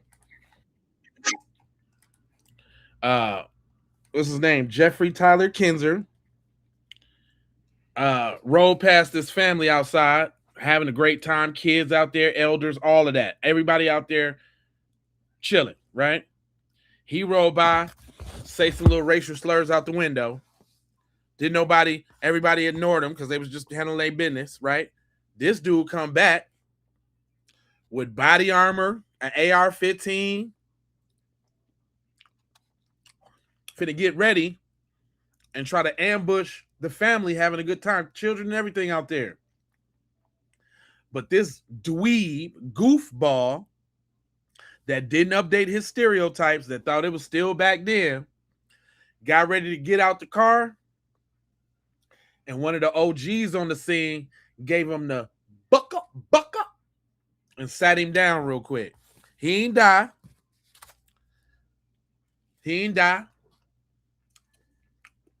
Although he should have. For pulling something like that, he should have. Yeah, I said it. He should have. But this y'all. We be minding our business, and here y'all come, chimping out, deviling and with your devilish deeds, just chimping out.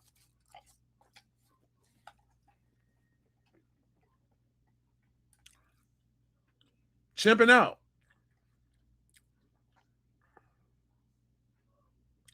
There's way more people watching it. It's on multiple channels, buddy, across a bunch of different platforms.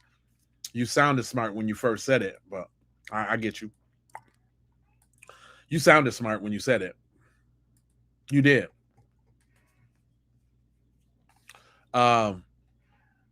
If it's such BS, why are you over here watching it then with your little dweeb self? Anyway, them boys knew what happened to Nolan. Nolan's father talks about him going to Nolan's friend's house and the friend having an attitude talking about he can't find the keys to Nolan's car and all of that. If that would have been me, I'm going to just be honest. Y'all would have been hearing about a different type of story concerning everyone in that house. Straight up. How you gonna have the mitigated gall to have a fucking attitude? That's how we know your bitch Man, I didn't know he was gonna go there. Go ahead. ass wasn't his friend.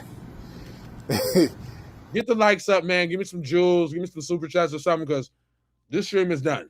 A hit dog gonna holler every single time. Every time. They know exactly, them three white boys know exactly what happened to Nolan. They were a part of what happened to Nolan. Nolan's father talks about him going to Nolan's friend's house. Are you tripping off my gun sounds? Look, paka. Had to give him that pow, pow, pow, pow. Give him that thing. Yeah, somebody put the 1350. Boy, that ain't got nothing to do. That ain't got nothing on 2691. So you can keep that, Josh. Go get that 91 together. That's what you can do. You know what, 91? Look, this what y'all, this the kind of crimes y'all do. Look, and I turn y'all to devils when you do it too. But look, let me show you this your folks right here. This your folks. This do you know this dude? Because this says a rage-filled Georgia Trump supporter in custody after he shot his wife and daughter in the his head, murking them. Dang, Ralph. This is Ralph Edward Mincy. Meet Ralph. Ralph the Devil. That's your people? That's your folks? Huh? Because see, them the crimes y'all do. Yep. You know what kind of crimes y'all do? Y'all do crimes like this. You get caught up punching on a pregnant black woman. This dude got taken to jail for punching, and man, y'all should have seen that video. Man, that video was so terrible. These little cowardly dudes hitting that sister like that. It was terrible. Straight devil. Yeah, that's y'all. That's your folks. Look at them. Looks just as normal, just like you. But we know how y'all turn.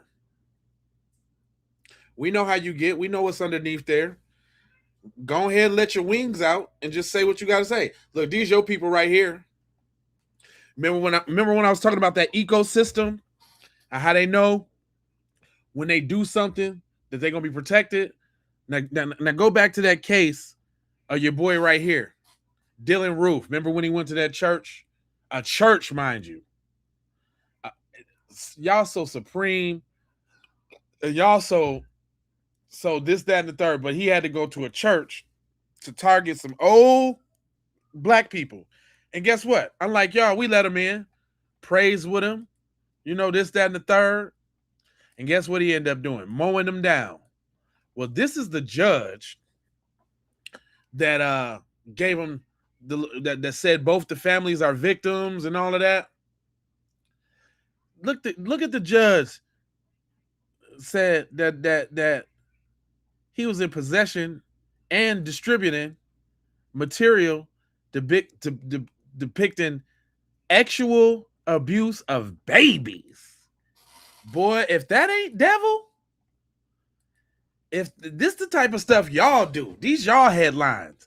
You might be talking about Pookie and Ray Ray that shot somebody. Pookie and Ray Ray going to jail when they shoot somebody.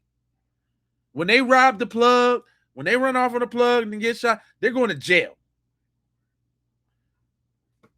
Why y'all keep getting off? Why do people in y'all ecosystem keep letting these kind of people off? Why this judge ain't in jail already? I'm just saying. This your folks, man. Y'all over here talking about that 1350. What is that? Is that your law enforcement officer? Who is that? Michael Proctor? What did Michael Proctor do?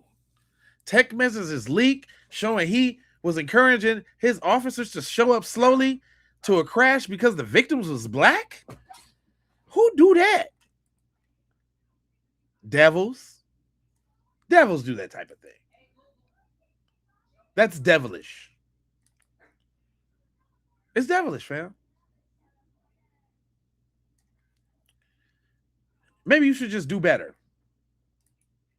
This is my country. What you talking about? Boy, you just got over here 2 seconds ago off of Ellis Island. What you talking about? You little European mutt. You don't even know where you come from. You be saying I'm part German, part Spanish, I'm part Yugoslavian. But you don't even know what you... Shut up. You ain't even real American like that. What up? What's up? What up, D? Shout out to my members coming through, rolling through. I appreciate y'all once again all the time. Y'all can go ahead and follow the channel, sign up on the lookout side of the game, because my boy said the F-bomb a couple times too many, man. I think this stream's already gone with the ad revenue. Or I'm gonna have to, and look, this is what YouTube do to us.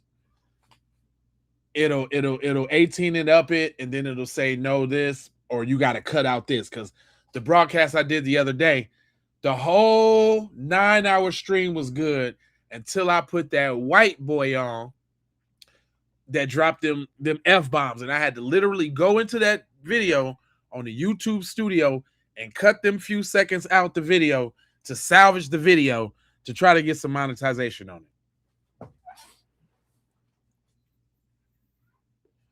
No, my speech is not. It might sound devilish to a devil who wants to say, who doesn't want anybody to reveal their dirty, dark, devilish deeds. But no, to the people that follow me, the people, my family, my family I'm talking to, we know what's up. we know that that's a shame tactic, that you don't really want us talking. You don't really want us bringing up what y'all do.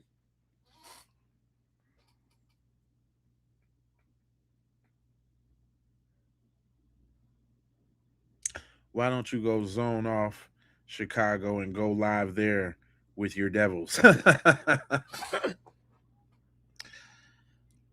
FBA for Lizzie, for sure, all day long.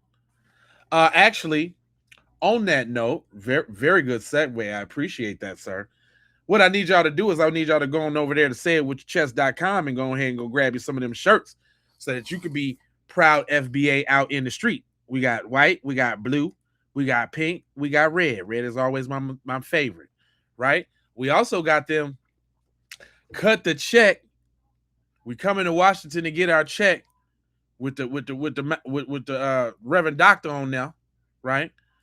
We also got them, when we talk about a check, we talk about the checks being cut specifically for foundational Black Americans. We got them too. Cut the check for foundational Black Americans. That's right. We got them. And we got them. If you in the movement, I boycotted today. I kept my money in my community today. I boycotted today. You know what I'm saying? For the men and the women's and the men's. You know what I'm talking about? And we got them. Oh, so you mad because I'm foundational? Oh, you must be mad, huh? Well, foundational ain't going nowhere, and it helps separate us from the Tethers. Shout out to all the people of the diaspora that's actually really down, right? I see everybody be getting on Godfrey's tailbone, rightfully so. I was actually gonna make a broadcast about him too. But yeah, we got the t-shirts, we got the long sleeves, the short sleeves. You know what I'm saying? The FBA Jones. You know what I'm saying? Come on through. And back to the regularly scheduled program. Now that I had to do that real quick. Links is all in the description all the time. You see what I'm saying? But yeah, y'all devils. And this whole case stinks to high hell. And one thing you're not gonna do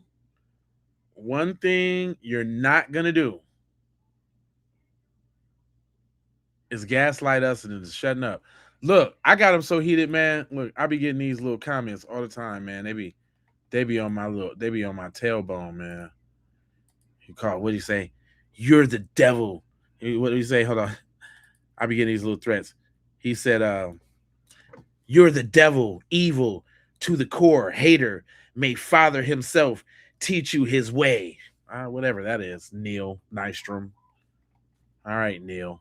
I told y'all them devils got him over there on 10,000. Like they don't understand how Black people is not being courteous and the gloves is off, and we participate in the same nonsense that they have. Even from a fun side, it's not like I don't got no hate or nothing but behind what I be talking about or what I be doing. It's all for fun. You doing it, I could do it too, and better than you. You see my horns? You see these? See this Bozak? That's what you can see. I see your horns. I see your horns. I really kind of wanted to touch a little bit more on them interviews, and there's somebody brought it around. But while I was talking, though, we talking about being safe.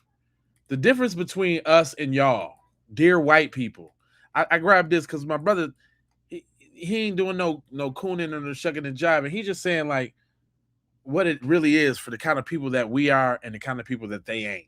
If my son white friends come to my house, they safe. Right. If my daughter white friends come to my house, they safe. Right. The parents have nothing to worry about. If anything go wrong or go left, I will immediately call the parents first. Right. Even if my kid do something wrong to your child, I immediately call the parents first.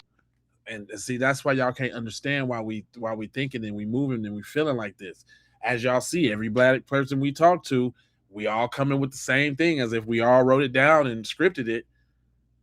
We looking out when you around, when you in family, when you tap in, when you in my comments giving them folks the beeswax, you family. You see how we do? Y'all come over to be anti-family. Y'all come over to start trouble with a family. We over here doing family stuff, and here y'all go. Come over here with your hostility and your colonization mindset. We're gonna get to the bottom of this shit together as parents, as adults. Yeah. And like I stated in my previous video, if my kid's white friend decide to come over here, right, I'm treating them like them my kids. Exactly. Your kids become my kids once they enter my house, my atmosphere. They gonna follow the same exact rules as my kids got.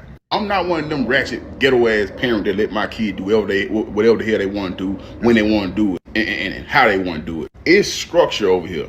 And it should be vice versa when it come to white people. If my black son come over your house or my black daughter come over your house, I expect y'all to keep them safe and call me if something go wrong immediately. At the end of the day, your child matters, my child matters, and I just want these kids to get back home safely. Y'all gotta realize our kids live in two different worlds. And the crazy part about it is, white people, if your child at my house, right, you ain't gotta worry about feeding them, giving them no money, because I'm gonna supply everything because they at my house. Right. I'm gonna feed them. If we decide to go to the water park, I'm letting you know, hey, can your son go to the water park? If not, it's cool. We'll go to a park or somewhere. We'll go out to eat somewhere. We'll go to a movie. But long story short, I'm gonna keep you informed with everything that I'm doing with your child while they in my presence. Right. I'll even call you and ask you, hey, is your child allergic to anything that I don't know about? Right. Because I'm about to feed them and I don't want him having an allergic reaction to something that I ain't know about. So I'm calling to ask you as a parent, is there anything that he's allergic to or she allergic to? We need to bring back the old type of parents. Parents that actually care about other people's kids and their kids. I think so. I hear what the brother's saying. You know what I'm saying? And I ain't pooping on his parade. You dig what I'm saying? But what I'm saying is, bro, is that's what we teaching our kids. That's not coming from the other side. You got little Timmy that's plotting on how to whack his mom because she took his Nintendo Switch. It's not the same. You can tell we got some of them little Timmys over here in the chat because they over here on the floor throwing fits. Cause they can't convince black people to see it their way. We're not demons. We're not devils. We're not all like that. Okay, that might be true, but what are you doing to check your folks? Why we always got to be the ones loud and proud checking your people? Y'all just sitting by quiet in the church mouth. Hear a rat piss on carpet. Ain't said Nathan. That's why the questions are still coming out. And they ain't gonna stop. Shorty say it's about them cheering though. Let's make this make sense. I know when it comes to us and our kids, black parents and our kids, or parents in general, if you leave with a group, we always tell our kids, you better stay with that group, because if you leave from that group, when you get home and they tell me that you had done walked off from them, I'm gonna whoop your behind. See, everybody's not saying the same thing just because we all had a black people meeting one day and said we're gonna say this in case somebody kill us or leave us on the island. Do you hear the morals and the conviction that come out of black people's mouth when we talk about being responsible for not only ourselves but others around us? Do y'all even have a concept of that? Are you ever gonna get away from the colonized? It's just all colonized, no breaks for y'all, huh? Just I wake up in the morning, I gotta take the milk to get some cereal. I gotta rob the bread and steal the butter to make some breakfast.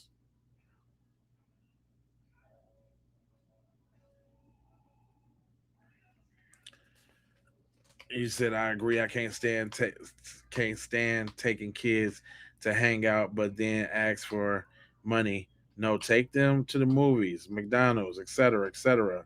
I'm white, but we were raised like he said. When we invite, we play. That's what's up. That's what's up. See, why can't y'all be like her and just have some just cool conversation in the chat? Why you always gotta say stupid stuff? Why you always gotta be stupid? Shout out to you, sis. Just saying, busting down your testimony. All right. Well, thank you for letting me know that what we can't do is we can't assume that those type of sentiments is universal, because assuming said sentiments are university has unfortunately resulted in the death of a lot of us. And so these ain't nothing but cautionary tales. These is wake ups. Again, the P for the Keep It P in podcast is for the people. So I do like to get the sentiments from the people around so we can know where we at and we can learn from each other, right? Because we ain't all a monolith. We all think differently. But there are some things that remain true. But everybody know if you leave together, you come back together. Everybody don't know that. Everybody don't know that. And not everybody is self-aware enough to not think of everybody the way you think of yourself, because only you think of yourself, and you ain't never gonna know nobody else unless they tell you or you see what they doing and how they move, which again is pattern recognition. Go ahead. So why is it that Nolan didn't come back to his mama after he left with his friends? And also, why was his phone with y'all while he was on land, according to y'all? And also, why did his parents have to track his phone and his keys down? Because y'all wasn't gonna call and say, hey, we have his phone, we'll give it back to y'all. But instead, y'all went in his phone, deleted messages, went to his Snapchat, deleted his Snapchat, and clear out all his messages in Snapchat. And then y'all want us to believe that this was an accidental drowning. Okay. But not only that, the coroner that has him right now, and one of the boys' mom that is also a judge, they associates. So of course they're gonna try to say this was a drowning, but thank God Ben Crump decided to order independent autopsy so we can actually see what happened. But all in all, y'all said it was drugs and alcohol allegedly on the boat. Who bought that? Because those were minors. So if the parents won't be involved with what happened to Nolan, y'all need to be involved with who bought the alcohol and the drugs, because, and according to y'all, the drugs wasn't just no cigarettes and Black and Milds, it was that booger sugar. So what's going on with that too? Also, why is it that the judge is making a statement on the boy's behalf? Hey, you're not their counsel, baby. You can't do, hey, hush. And why y'all page private? What y'all scared of? Like, no, seriously, just tell us what happened. What did y'all do to Nolan? Well, we already know why the page is private, because they're gonna try to pull a snake like Eddie did and say they barely even knew the kid, because y'all some damn devils, and that's what y'all do. That's why. That's why. Cause that drowning shit ain't working. It ain't working because y'all story said he stayed behind on land, but his mama them said that his body was pinged on land before it was ever reported missing. So what did y'all do? They had that. Listen. What happened that night? I think I'm gonna go ahead and give my little educated hypothesis now from everything that I've been hearing. They went out there. They left. Okay, so let's say he got up with the girl. She said he was going back to the boat. They went back to the boat. The argument ensued. Maybe it was a jump. Maybe it was whatever. Somehow, cuz they jumped him, they pushed him off the boat. As y'all see in the pictures, wasn't no life jackets nowhere, so wasn't nobody trying to jump in and save him. And they was already jealous of him anyway, and probably liked the girl that he had, or liked him, one of the two. And they was like, just leave him, man, just leave him. Like, he'll die anyway, and nobody found out about it, and we'll just be like, and you can only come up with that scenario if you think that you can get away with it. Everything they doing right now is because they thought they could get away with it. They didn't know the community was on code like that. They didn't know that Tyler Perry and Colin Kaepernick was finna step in. They thought that mom was going to be able to move a little muscle, holler at a few people in the county, get it smoothed over. Unfortunately, a little niglet boy passed, but we got to think about you guys' future. We don't want this to ruin your whole lives.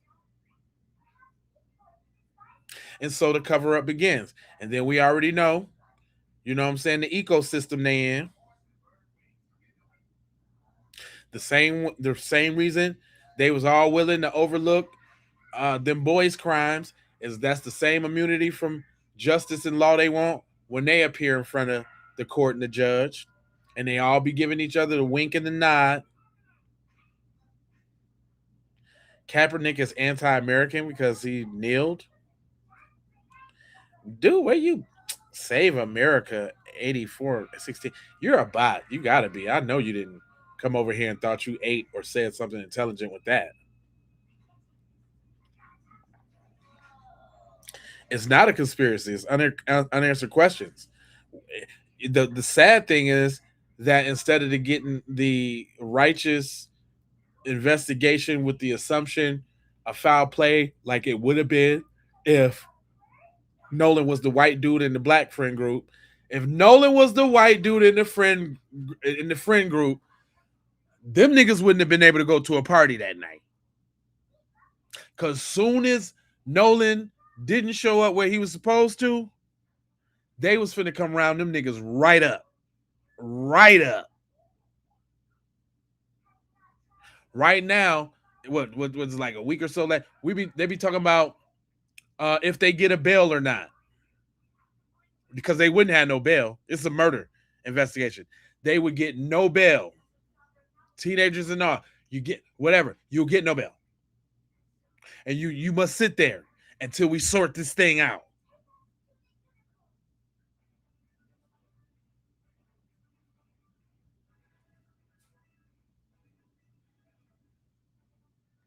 What do you say that would have put them on that 72-hour hold? At least that, fam. But not hell no, they wouldn't have put him on. They wouldn't no getting out. Hell no. Look, Money Mike. I gotta disagree. Ain't no getting 72 hours. Now y'all niggas ain't going nowhere. Pull up a chair and sit down and get cozy. Because we got to sort this thing out. You guys said that Nolan was on the beach and that he went and talked to some girl and you guys were taking on water and Nolan's phone was at your house. And when Nolan's parents went over there to get it, you guys gave him static. Oh no, you guys are going down. See, none of that shit, man. That wouldn't have happened with no black kids. First of all, because they wouldn't have did it. I can't even really make the scenario in which the black kids did it. Because they would have been scared as shit to have something happen on their watch to that little white boy. Come on now, let's keep it real.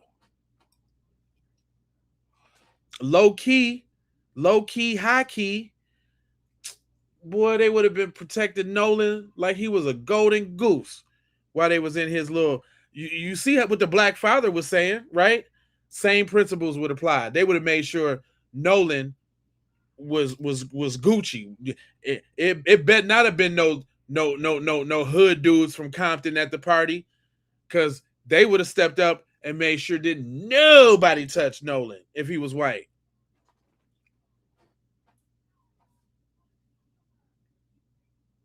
I'm talking about, and let's keep it real. I hate it when it happens when you see these videos out in the street. But if Nolan was white and something happened to him on the island, it would have been a nigga that wasn't even his friend. Like, y'all hold up now. No, don't. Y'all can't beat on the white boy like that. We going to jail. We's going to jail now. Eyes be all bucking. No, don't do that now. You're throwing your life away. Come on, y'all now. Don't do that to that. Y'all work that out when we get out back on Shaw or something. Niggas would have been eye bucking, testifying. Some nigga would have ripped off his shirt and stood in front of Nolan if he was white. Like, no, I ain't gonna let y'all do that to him now. We got to be fair. We got to be fair now.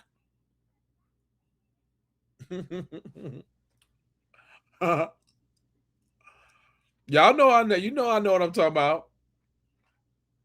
Nolan got hit one good time, and a nigga would have damn near jumped out all his clothes and jumped over and huddled over Nolan in a fetal position.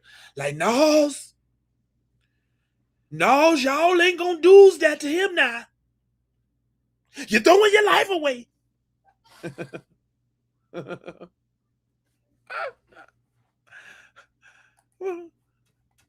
But mommy was cooking though. See, that's what I'm saying. That's another thing. These mental gymnastics that some of these niggas is doing too. Some of these niggas is doing a lot of mental gymnastics to cater to these folks' feelings. And guess what? I don't give a damn. Watch me or not. Shame me or not. Try to gaslight me or not. I don't care. I'm on your hind quarters, right there in the backside. Pow. Right there on you. Like a probation officer. Which means I ain't letting up. Go ahead, though, boo. Story said he stayed behind on land, but his mama them said that his body was pinged on land before it was ever reported missing. So what did y'all do? I didn't finish telling y'all what they did. So the little thing happened, right, on the boat. They knocked him off. Oh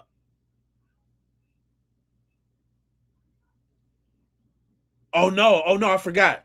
I forgot that the KKK element. I heard on a couple videos ago. So boom. This what happened. Old girl lured them to the joint. They told the other dudes that they couldn't come, so they could have him all by himself, and they was already working on an alibi because they already knew what was gonna go down, right? Because let's just keep it real. If they would have beat him, stomped him out, and killed him on that island, still would nobody had said nothing. Oh, we just gonna skip over that it's in Mississippi, and if they all beat and stomped on the black dude, what nobody gonna say nothing? They ain't saying nothing now. They ain't saying nothing now. They wouldn't say a gosh darn thing. Mortal Men, you tapping in from the UK? What's up, Rosie? Across the pond. I told y'all Keep It P podcast is a global show. Yeah, we over here kicking the ballistics about this farce of a case where they trying to convince us that these white people didn't kill this little black boy that they went out with. They lawyered up immediately, of course, because they already know. We was the ones that took him out there. You know they had the little dudes from the other school over there to really actually put in the work. So I even go as far as to say they might not have they might not have did the final blow, but they definitely got a bunch of licks in. A bunch of licks and all of that. I do every time. Well, why you keep coming to my channel then if I get stupider every time? Y'all don't be making no sense at all. And what would possess you to say that? Wasn't that something you just could have thought in your head and kept it moving and just went somewhere else on the internet? But no, you're a little obsessed. Black people live rent free in my head, face ass. You had to make your presence be known. I know you want me to 23 Newman. Hey, how you doing? You buster dweeb. See, that's the stuff that dweebs and busters do. They hop on your joint and say something stupid just so they can get acknowledged, like that they're here, because they don't get acknowledged nowhere else. So he had to jump on and say something stupid when he could have simply just went to a whole video, a whole nother video. Could have just never would have known you was here. You know that, right? 23. Thanks for the engagement, though. I appreciate it. And see, my friends, that's why I'm over there winning on Facebook right now, because of people like him who can't stay out our stuff. Let me go ahead and let this sister cook out real quick. Finish her little meal. Go ahead, finish your plate, babe. Oh, okay. Yeah, let us know because we still don't believe that he drowned. There's no way we believe that. Y'all did. Well, we know the facts by now that his lungs wasn't waterlogged. And wait till this second autopsy come out. Can y'all imagine what the excuses and all of that's gonna be? All right, I'm calling it right now. Next is gonna be they seen something happen, but they had to go real quick on the boat, so they really couldn't intervene, which still is scumbaggy, which is still low down, dirty, rotten, scandalous, right? But next is gonna be, oh, well, we were leaving as the commotion was starting, so yeah, it is. It's suspicious as hell. You believe they made sure he drowned, but but he was found on the island. He didn't wash up on the island in the tide as if he was sitting around floating. Because if he would drown, then he'd probably be at the bottom of the. Well, no, let's see. You do body do float. He probably would have floated out somewhere or washed up on the joint. He didn't wash up on the joint on the 5th. They found his body on the 6th that next morning.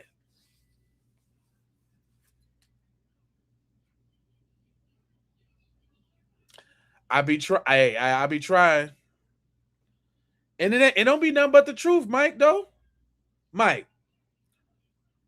Oh, I see you got the 7-4. You folks, dog? My girls, folks. You J's and D's, man. Love, life, loyalty, knowledge, wisdom, understanding, brother. I be dropping them jewels and shit. People be hitting me in my inbox like, is you folks? Like, nah, I know about the Stones and the folks. I'm from Chicago. I know about it all. Let me go ahead and let her cook out, though. He said, not too many people on that island and not one person. Man, he was the sore thumb on the whole island. He was the white elephant in the whole room on the island. The only niglet, just about. And this too. This the thing. Oh, hold on. My brain be getting to work, and I be thinking, y'all. How come white people all up in our business any other time, but when the shit matters, they don't know nothing? Now all of a sudden, they don't know what a black person was doing. But we can't even chill at the pool in our own complex without showing that we live there. Did nobody question him? Hey, buddy, where you going on the island? Hey, buddy, where you going? Well, nobody like, hey, what's the black kid over there doing? What? You guys see what the black kid's doing? Because they was watching them. Let's not forget, Nolan was the star athlete dude. Everybody knew who Nolan was. So that automatically rules out that they left him behind on the island because there was 2 boats and a camp on the island. You think they wouldn't have let Nolan come through?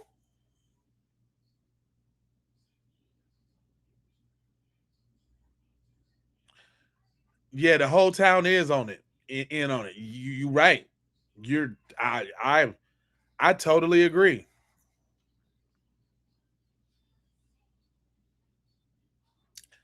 Nah, we know why they don't. We know why. Okay, maybe I'm not sure if everybody does. So let me not speak for everybody. But what we're dealing with right now, though, simply put, they know who they is. Y'all got to think about it, though, man. It ain't never really been a time ever where black people has been more vocal, where black people has been clapping back more, and you run up on us talking that chimp out, and you didn't got paws put on you. They ain't used to this, y'all. Look, that's That's why they over here in the chat, because they low key trying to see what we gonna do and how we gonna do it. They want to know the plot. That's why they over here, y'all.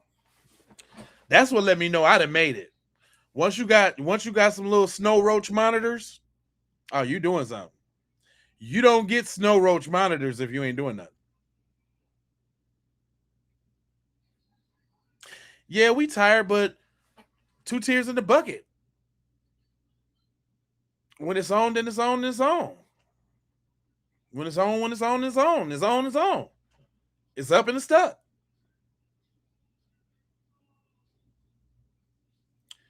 You said we'll never know the real plot. Oh, we gonna find out. We damn near know the plot right now. What you talking about? I know the plot is they killed him. How it happened, technically, blah blah blah. We'll figure out the details, but they killed him. We know that much. That we do know. But anyway, the psychology, and for all of y'all, so you know what you're dealing with out here in these internet streets. And the only reason I say internet streets, because these same people, these little dweebs talking tough, they're not finna run up on you. Even the toughest, swollest white dude ain't finna run up on you. They do not want the friction. The only time you gonna see a white dude in public talking Tony Tough nuts, he got a concealed and carry on him. That's it.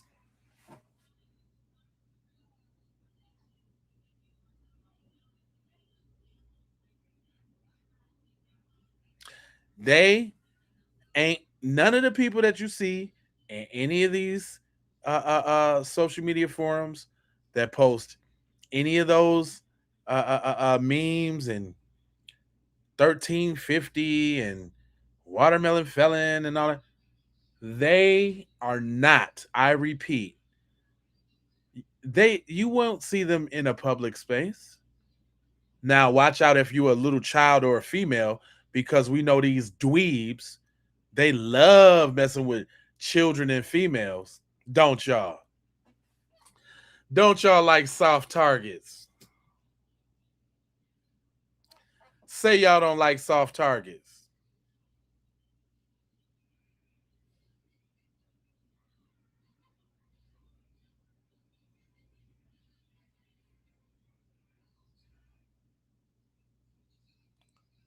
Huh? I can't hear you. Don't all type at once.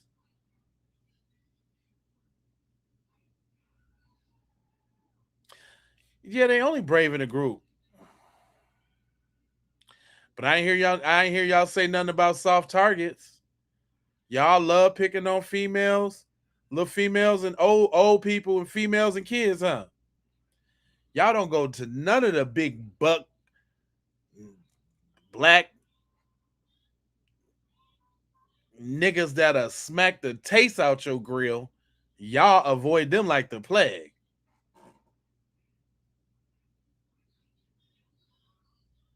Somebody even thump you on your forehead, you finna fall out on your back like a roach with your legs in the air.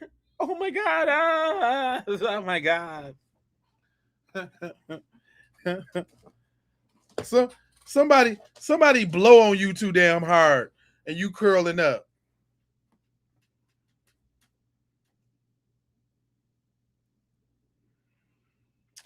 You said the worst part about this show is the implications that the murderers might have, the connections to get away with it.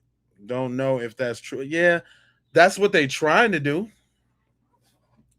They trying to listen. Like I said earlier, they I put this on y'all brain. I let this sizzle in your spirit. We talking about the same people who was lynching people. Took they cheering to the lynching. You seen that one picture with the little white girl looking up, smiling gleefully at the hanging, bloody, battered, bruised black man? You think the taste for that Listen, let me tell y'all something. It's like drugs, okay? It's like drugs. Think about this now. I want y'all to think hard about it. I ain't never thought about this. The people that was at them lynchings, and even the kids at them lynchings, right? Do you know how much of a rush or a stimulant that was to witness something like that? The blood curdling screams of terror. You know what I'm saying? The the look of glee and joy on people for doing harm to another person. It wasn't 100 years ago, fool. What do you think Nolan was? That was a lynching. Let me get where I'm going. Listen, shut up. The same people who used to do them lynchings back in the day, young and old, develop a taste, an appetite, an addiction, you will, to that feeling. Sick, twisted. That's why we know we ain't dealing with humans. But they grew an addiction to that feeling, man. You know what kind of high? You know what kind of high and what kind of endorphins and serotonin rushes through your body? Matter of fact, actually, let me take that back. I'm sorry. Because I'm assuming that we the type of people that can do that. Ain't that funny that black people ain't never lynched nobody ever in history? Y'all don't find that suspicious? Have you ever thought about that? Have you ever said those words out loud? Did that ever cross your mind? Black people ain't never did nothing like that to nobody.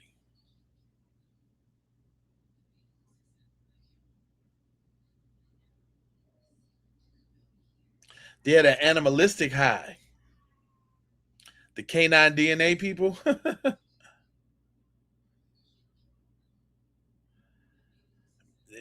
Think about that though. These people developed a thirst for blood.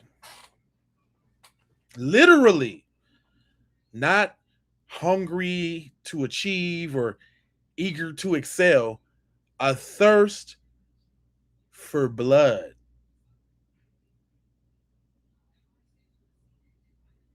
In more ways than one. So we know that when these lynchings was going on, they used to fight over the nigger knuckles, the phallus. They used to cut that off, lips, ears, toes, one by one, fingers, hands, arms, body parts. Right now, even probably some of the dweebs that's in my chat right now got an auntie or a grandma belongings in their attic right now, and it's a jar full of nigger knuckles from a damn lynching. Right now. You know Grandpa Joe took you up in the attic and showed it to you that one time.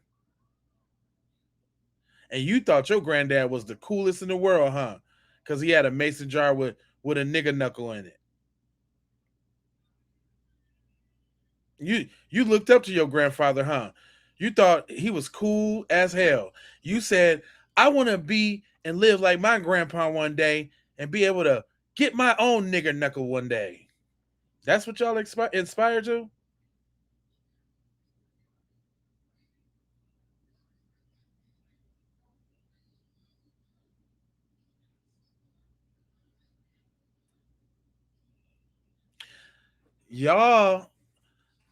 Y'all people then developed a taste for terrorism, blood curdling screams for help. Because think about that, y'all.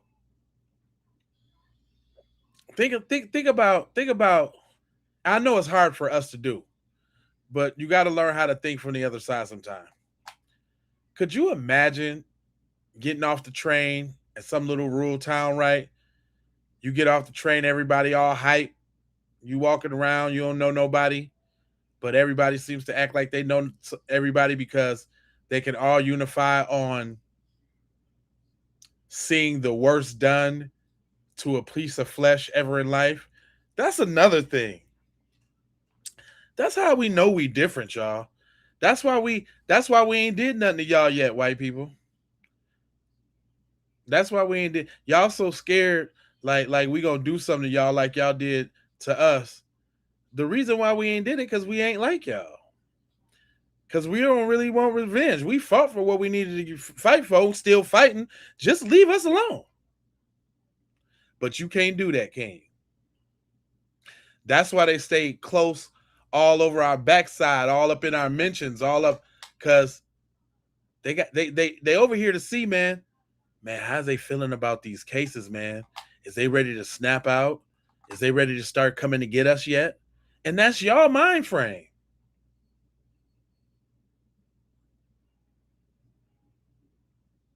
Yeah, that song is different. Y'all some damn devils. It ain't no other way. FBA on code. And I'm switching up the game. Y'all some devils. Ooh. Oh, oh. It's a very nice song. Now they can't get away from us. They over here right now to make sure we ain't plotting and planning to get some get back. Also, when you make it and start when they notice and you recognize that you actually saying something that can help the people, think about what I just said. Say it real slow. But if I was saying some garbage, if we was talking about wasting our money and rapping and Dracos and sticks and switches, we would have a lit chat probably. It'd be because they wouldn't be talking like this over there because they wouldn't have any reason to be afraid. What y'all see over there is that 1350 LOL. That's fear. You hoping that you can do them is time wasting tactics, y'all.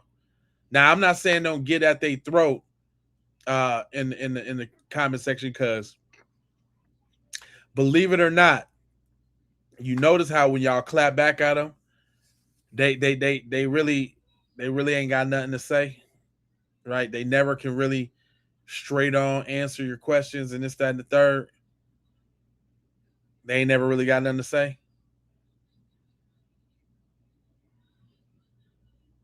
But yeah, man, this is the classic. This is an affluenza situation. Y'all know what affluenza is? Y'all remember that? Affluenza is a white privilege term that was come up with for Ethan Couch when he crashed his truck, unaliving 3 of his friends on the way to Walmart one time. And not only did he not go to jail for unaliving his friends, he got probation and was supposed to be on ankle monitoring. And this dude said, skip all that. I'm going down to Mexico. They went back and got him from Mexico and ended up letting him out again, y'all.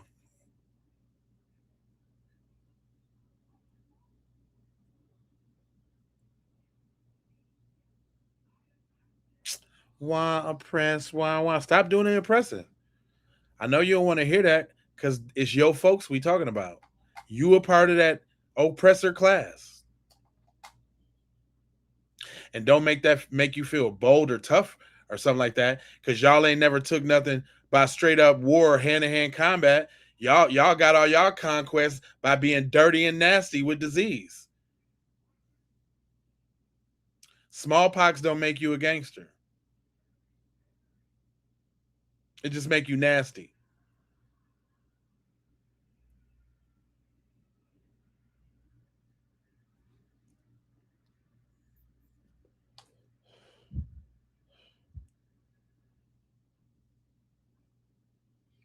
Let's go, Brandon. You the type of dweeb that I just got done. You the type of dweeb that I just got done explaining. What about OJ? He didn't kill them people. He got off. That's why he didn't go to jail, because he didn't kill them people. And notice they bring up OJ, right? Because of that thirst for injustice and terrorism and barbarism and genocide and all of that. He would bring up OJ because that was a time in which a black man actually got I wouldn't say fair at all, because they tried to frame him. Mark Furman and all of them, Chris Darden, Marsha Clark. They tried to frame him, but he got off. And I know you wouldn't like that, because it's justice. I told y'all, he just answered it for me. I told y'all it's the yin and the yang of this shit. We over here fighting for love, truth, peace, freedom, and justice, knowledge, wisdom, and understanding, love, life, loyalty. And they over here trying to figure out who's the next Negro we can hang. Because I got this bloodthirsty, devilish, vampiric ass spirit. And y'all just can't help yourselves.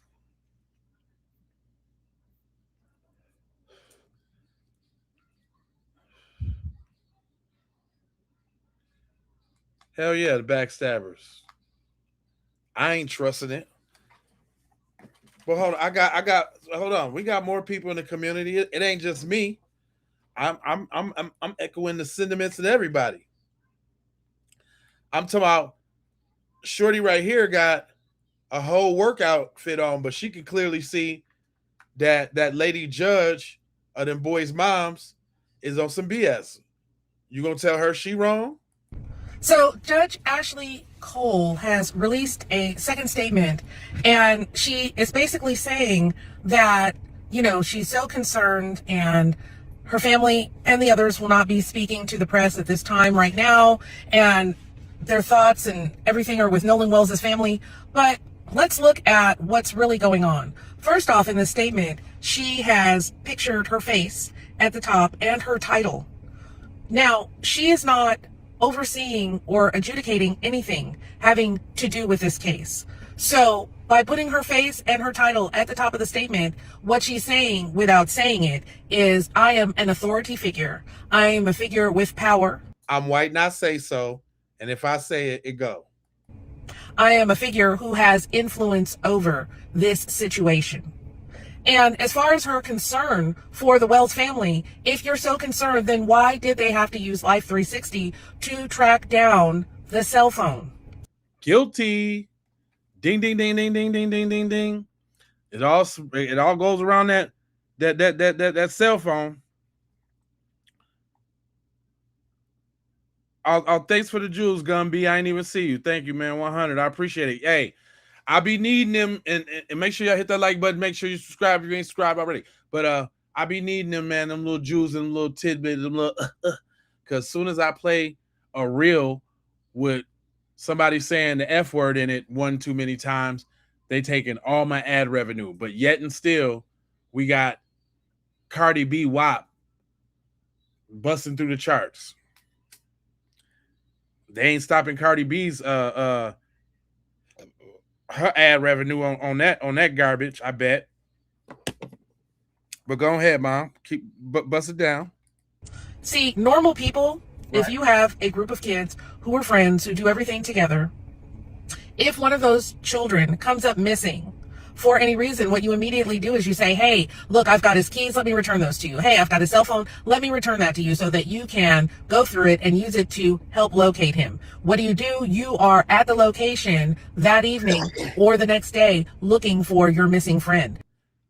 We all didn't come up with this script. There was no memo sent out to black people to say all of this. I just want to make sure we're clear on that, because y'all going to keep hearing the same sentiments at the same time. It's going to be the same thing. These are the actions that did not occur that have people looking at Judge Cole's family and the other families involved sideways. You're circling the wagons. You're being very tight-lipped. We haven't heard from the children. And as I said before in my other reel, if the tables were turned and these were not white people of privilege, if these had been black kids and a white child was missing, there already would have been arrests, there would have been aggressive investigating, children would have been being held without charges until more information was evident. I ain't seen this video. I swear to God, didn't I just get done from saying that? y'all ain't finna keep playing with black people like we don't know what's up, man. We do not have everybody each other's numbers, and we are not all conversing this same thing.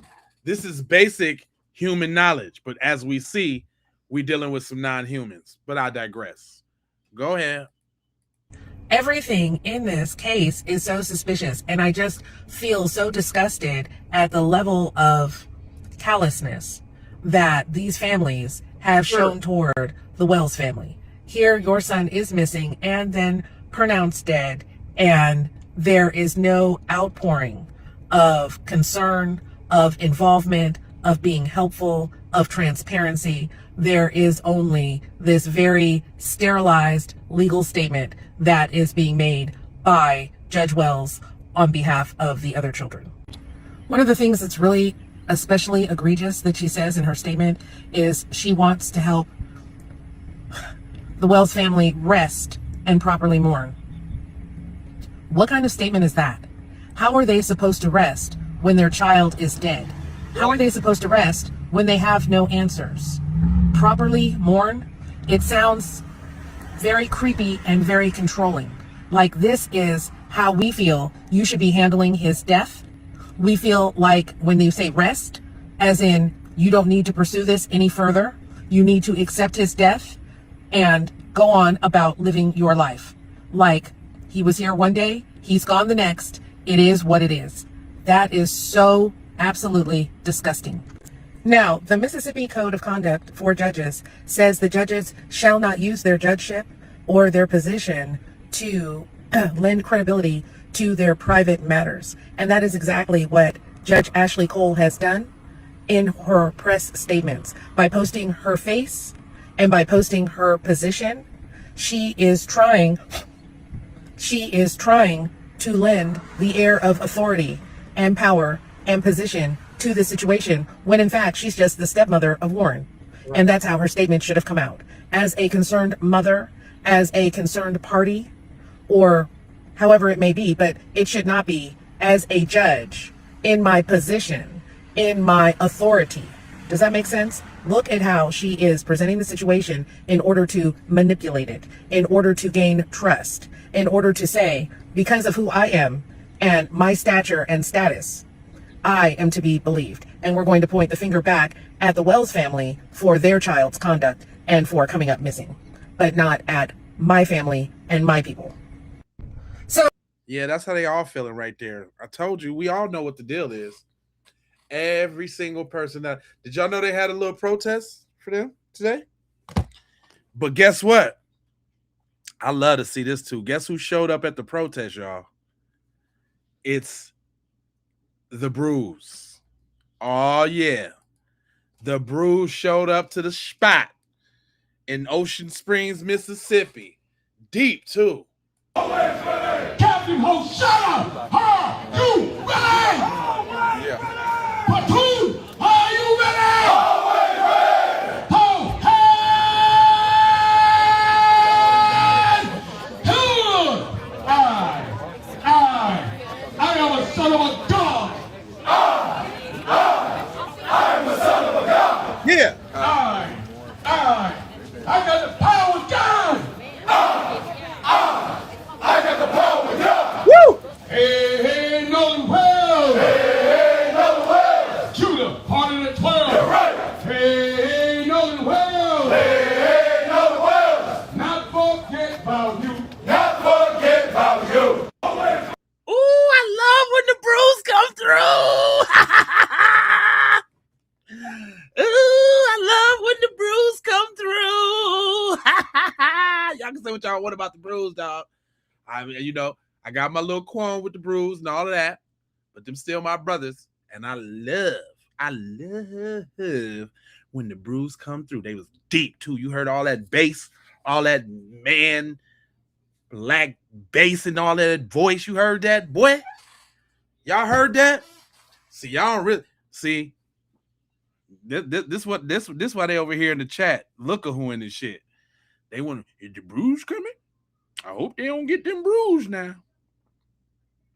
We better tighten it up and ship it out right now. They go get them bruised. It's over now. Them Hebrews don't play. Yeah.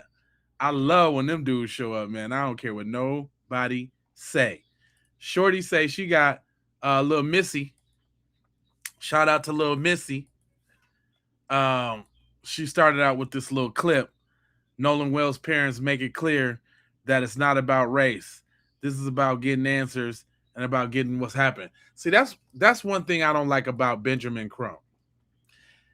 It seems like soon as he show up, then people can't say how they feel and what it really is. Yes, this shit is about race.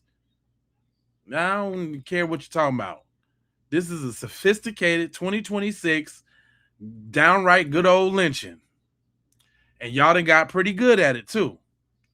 Because you can't tell me that y'all don't still got a bloodlust for some nigga knuckles. You do. You do. You do. Yep.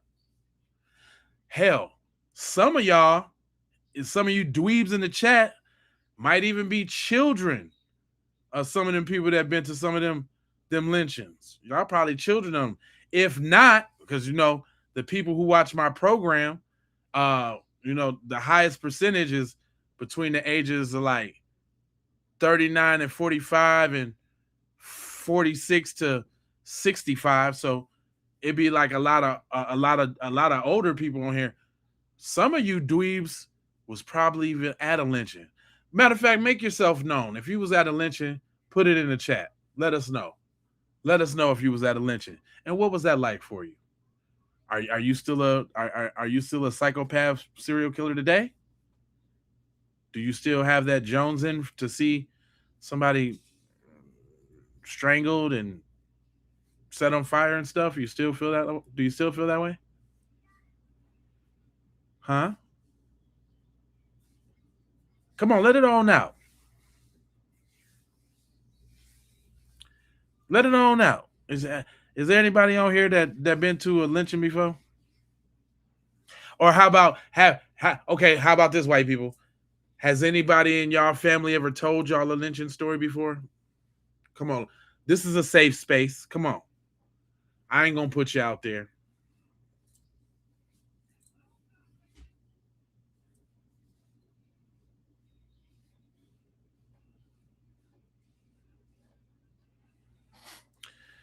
Yeah, but you know what, Jerome? You can only carry 2 guns at a time.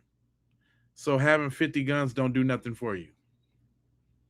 You can carry just as many guns as I can. It's all about what you do with them, buddy. You probably scared of the pop sound, you little buster. You close your eyes and shoot.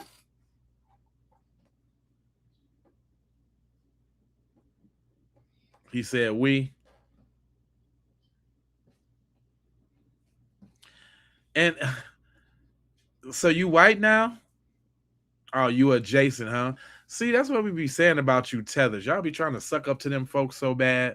You over there in the comment talking about some we, hoping you get a pat on the back from them folks. Get them likes up and make sure y'all subscribe, man. You trying to get a pat on the back from them folks with a last name like Joe's Wyatt? What's that? What's Joe's Wyatt? Let me look that up. Joe's Wyatt. Joe's Wyatt. Some weird shit. What is it? What's this weird ass last name you got? What is that? What kind of name is that? Let me see what we got. So you. Oh, so he must be. So you over here talking shit from another country, fam? You what, you Polish? You a Poland? You Polish? You Polish? You know y'all people wasn't considered white for a long time either. I remember watching this show called Archie Bunker, and All in the Family, and Gloria had a boyfriend, and he was Polish, and Archie used to get in him all the time, calling them dumb Polacks and all of that. They used to ostracize y'all on TV, actually, which is crazy. Oh, he from Wikilandia? If you're using guns, you have no chance. In my fire Marshal Bill voice, let me show you. Right. Like, they the only ones that don't know how to shoot. Dude, my dad's a Vietnam Army vet. What are you talking about? Good old down south Memphis Negro. Definitely guns is in play, fool. What are you talking about? Thank you. I appreciate that, man. Where you tapping in from, Chris? Bram, that's the American way, remember? They create their own misery. Yeah, they ain't gonna be doing nothing but be miserable over here messing with us and in our thing, in our stream.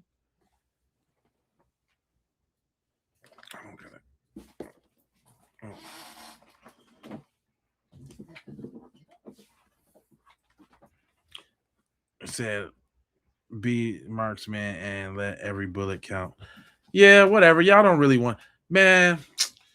Y'all had the whole pandemic to pop it off. Y'all had the George Floyd protest to pop it off. Y'all always got chances to pop it off, and y'all never do. So y'all don't want it. Dude, y'all don't want it. You don't want it. You don't want it. You just don't. You want to know why they don't want it? Here, I'm going to give y'all a secret, black people. Y'all ready? Let me give y'all a secret. If you be paying attention and you know, then you know. The reason why they don't want it with us is because they really don't know how many of us it is. They've been saying this 13% of the population shit forever. And you know what? That might be 13% of the niggas that actually do the census. Because I don't know not a nobody that done participated in the census. So therefore, guys, it's a whole bunch of us. Think about this, y'all. Think about this. I want just use some regular logical deductions, right? If black people was 13% of the population, right? Why are they always trying to get us to vote? Did you ever think about that? Why are they always trying to get us to vote if we 13% of the population? If every single man, woman, and child came out to vote, we couldn't overpower the vote of the dominant society. Or could we? Or is that them telling you it's a lot of y'all without telling you it's a lot of y'all? I mean, voting's not only about democracy too, guys. Let me sprinkle some game on y'all. Voting is about to make sure niggas are still on the treadmill. Voting is about making sure you niggas still believe that there's a system and there's some democracy where if you just get the right person in there, then you're good.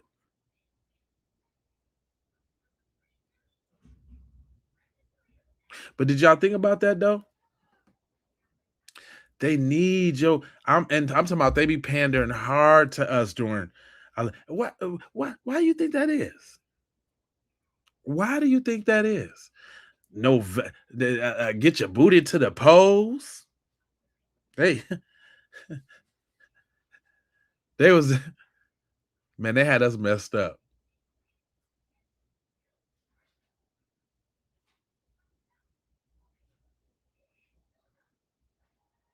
What, it was like no vucking, no voting, no voting, no vucking, or something.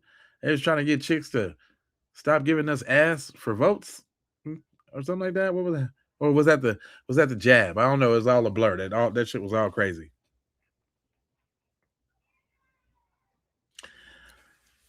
If voting worked, then we would have been then we would have been way farther along than we are.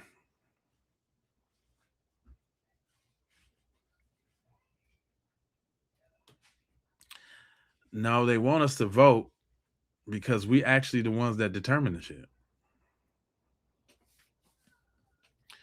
Y'all keep so think about this too though. You can't have it both ways. You can't say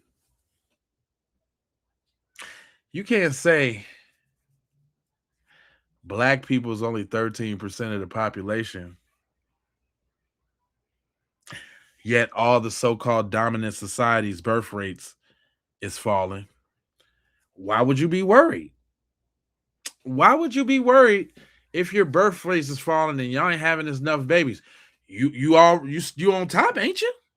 You ain't worried about that little 13%. What's the little 13% gonna do?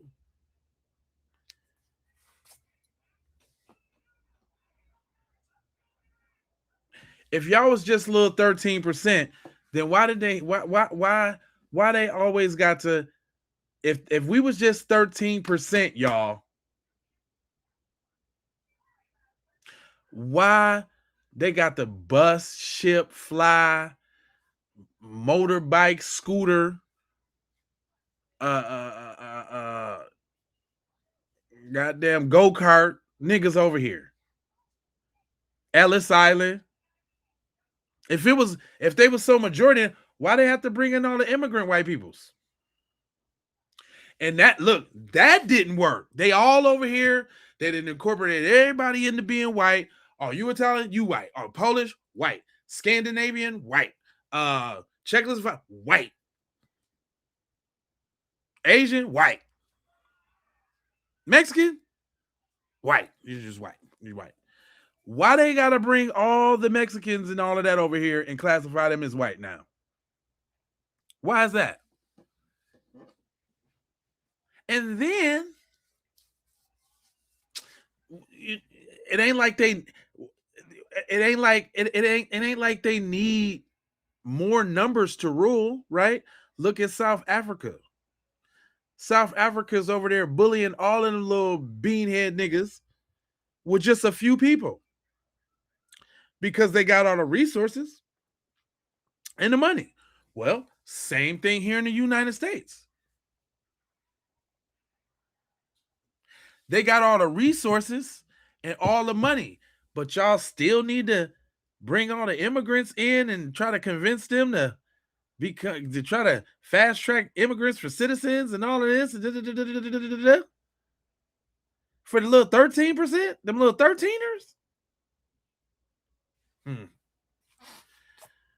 Y'all better start paying attention.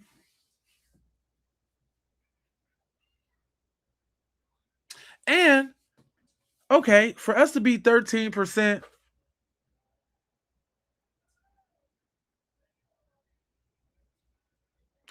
you would think that we'd be less percent. The way they be poisoning our waters, poisoning our food, not giving us proper medical or medication, killing us wholesale, state-sanctioned violence against black people. Now we got proxies and deputized citizens to harm black people.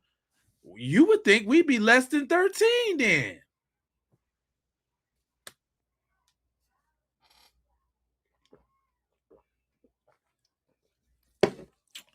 I appreciate that. You would think that we'd be less than 13, but we're not. Listen. This is how y'all know we're not 13%. America's the superpower of the world with the nukes and all of that. What do they care? They ain't never care how the world looked at them. They never stopped the victimization or the violence or the terrorism or nothing.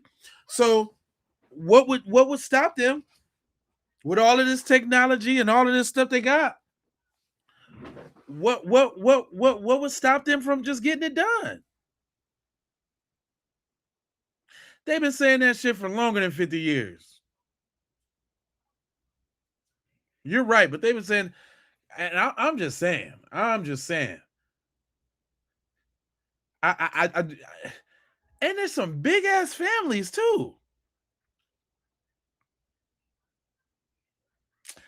Fam, it's more than 20%, fam. I'm telling you. I'm telling you.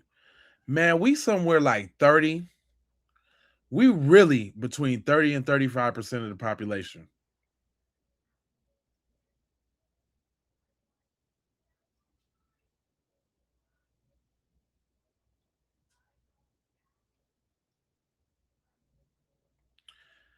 Oh, for sure. I appreciate that. Listen, man, we like 30, 35%. Because if we was not, the brutalization would be even stronger. Look who we dealing with. Look who we talking to. Nothing else holds them back from doing all the devilish shit that they want to do. So you saying, look what they do to other countries that they bigger than, that they got more than, or that they think they're stronger in. They just go take that shit. We blowing this up. We changing your now you don't got no president no more. We got this group of guys that we want y'all to be president. These are presidents right now. But I'm just saying,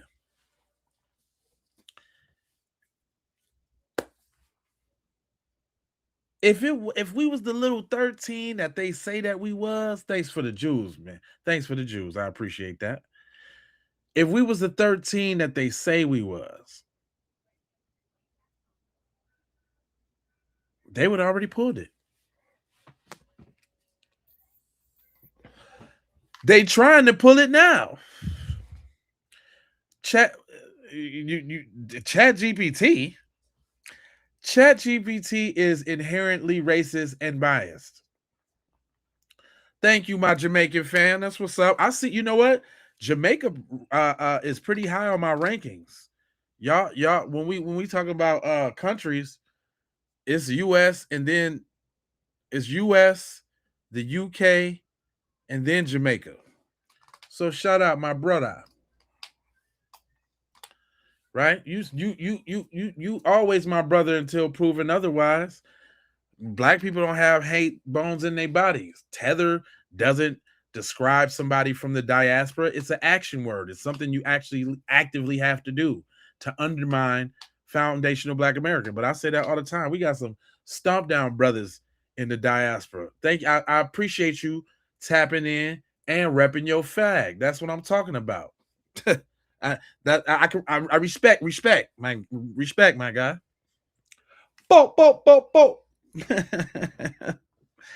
Straight up. Yeah, we was once like this was our shit. Now, okay, let's get deep a little bit. How about America was already built up, already together, and all of that? And how about Europe and all the other nations had to gang up over here to come take it from us? How about that?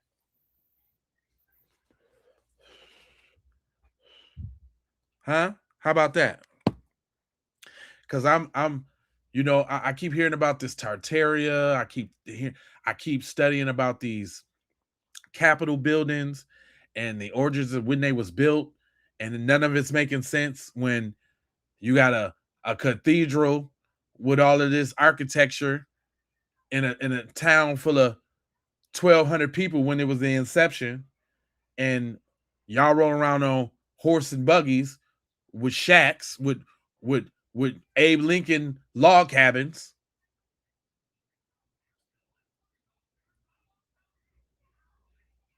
Y'all got Abe Lincoln log cabins, but then y'all got these big old Capitol buildings with this with the marble and these gargoyles and these black looking people on the side of it. Where'd that come from? What you talking about? The $5 Indians? Come on, man, that cat been out the bag, fam. You talking about the Siberians? The Mongoloid Asian people? Was that what you talking about? Come on, man. The cat's been out the bag on that. I know. Come on, brother. Update your stuff now, Drew. You talking about the Siberians? The Siberian Huskies.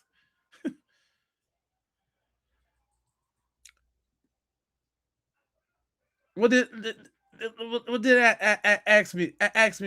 answer this for me then, Drew? Why is it that every landmass on here got indigenous black people in it, but all of a sudden America don't?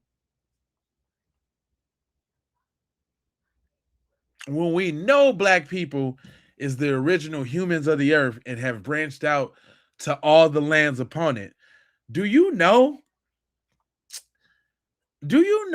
Australia, before they sent all the criminals and thieves and grapists over there, that there was an indigenous people called the Tasmanians?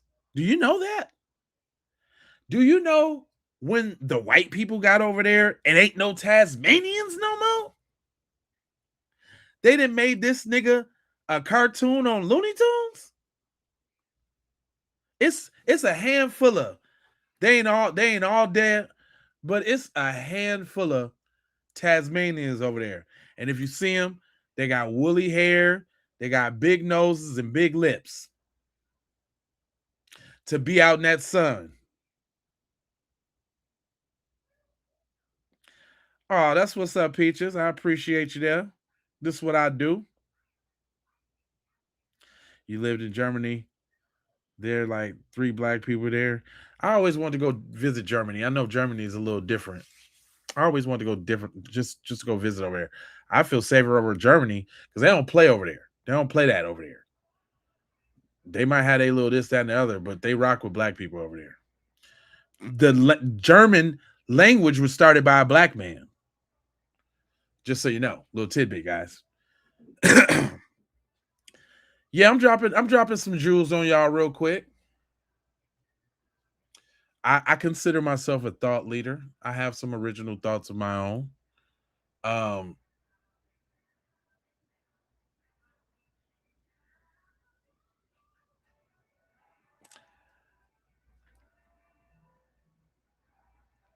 The white folks believe the lie.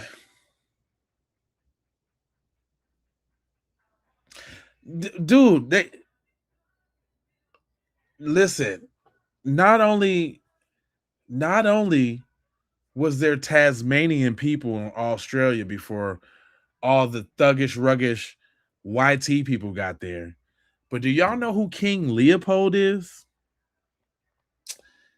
King Leopold was a British general, and he was the one that helped carve up Africa for the French and everybody else. But there was this people in Africa called the Pygmies. It's probably the origin of where midgets or little people and dwarfs and stuff come from. But there's a black people, an untold amount. They say a crazy, stupid amount. We talking about hundreds of millions of people. Do you know this dude wiped them all out? Not like a few left. Not like it's a couple on a reservation. The nigga killed all the pygmies. Look it up. You know what symbolizes the pygmies right now today? Leprechauns. Leprechauns are a derivative of the pygmy people because they were short and they thought that they were lucky because of the fruits that their land bared. But they wasn't that lucky because they killed them all. All of them. Not some of them, all of them.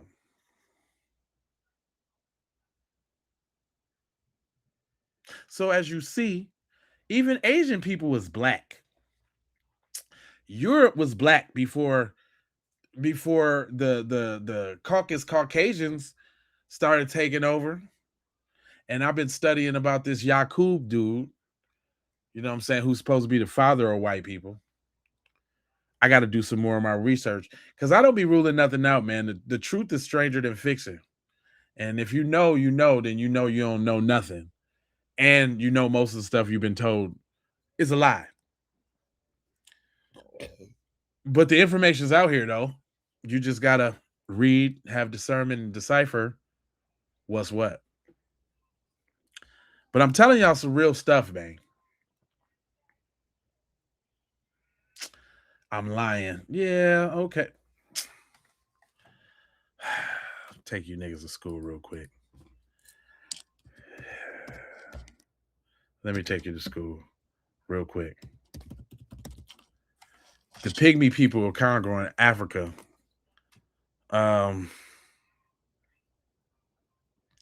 Check this out. It don't take nothing. Google's your friend, bruh. All you got to do is just go Google it. But you think I'll just be talking? So, the pygmy peoples are defined as an ethnic group. Those men have average height of less than 150 centimeters, 4 feet 11 inches. In general, most pygmy populations, such as the AKA the Mbuntu of Central Africa, feature adults in sizes ranging from 120 to 150 feet. Anthropologists and research have defined pygmyism. Oh, they done made it all. So now it became a term. That's wild. From the people they killed. Look how they be still. They didn't kill the people. And now the people's a term now. Pygmyism. That's wow. That's crazy. Let me see. What's his name? Was he King Leopold or was he a general? Leopold. Let's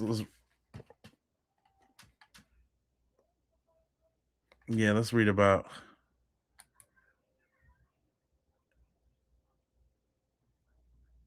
Okay, so it said African pygmy adult males generally blah blah blah blah blah blah. During King Leopold II's brutal private rule of Congo Free State in the late 19th and the early 20th century, those indigenous groups endured severe atrocities. Tragic historical events during this era highlighted the height and the cultural differences between the people in the Congo. So they killed all the little ones. African people. They even had what? They had an exhibit. He said the Leopold's territorial police force, which had killed his wife and children, Banga was later brought to the United States. So they kept the leader and brought him to the United States as an African pygmy at the Brooklyn Zoo in 1906. History records of his exhibit listed him as 4 feet 11 inches tall and weighed 103 pounds. Wow. So the pygmies of DR, the world's shortest set of people, have endured hardships over 130 years, going back forth to the forced free labor and assault under King Leopold II of Belgium. Belgium, okay, I thought it was Europe, which is still in Europe, but whatever. Now oppressed and exploited by their Bantu masters for cheap labor. Okay. Also, it's still a few of them around, but not as huge of a population as they used to be before they was genocided. That's crazy. Guess what? Black people ain't never did that to nobody. You see that? Ain't nobody ever did that to nobody. We ain't never did that to nobody. That's your folks. That's your peoples, man. But sis, real quick, I got a couple that I got to get off to make sure this program is complete. So I ain't really worried about the time right this second. But here we go. A moment that you thought that if something went down, if your son needed these friends, that the loyalty would be questionable because he was the only black person in this circle that he was in this day. This is a CNN interview with Nolan Wells' family. If y'all want to see the whole entire interview, go to CNN, okay? I need y'all to pay attention to what Nolan Wells' mom says in this interview. Do not just listen to respond. I'm going to keep telling y'all that. Listen to what this woman says. this is the thing. Regardless of the color of anyone's skin, your hope is that the people your children call friends will be there. Like, that is any parent's hope, right? What is your volume up? Did y'all hear what Christine said? It's not about their skin color. She never once thought that her son was unsafe because he was around nothing but white boys. She looked at those boys as her son's friend, just like Nolan Wells looked at them as his friends.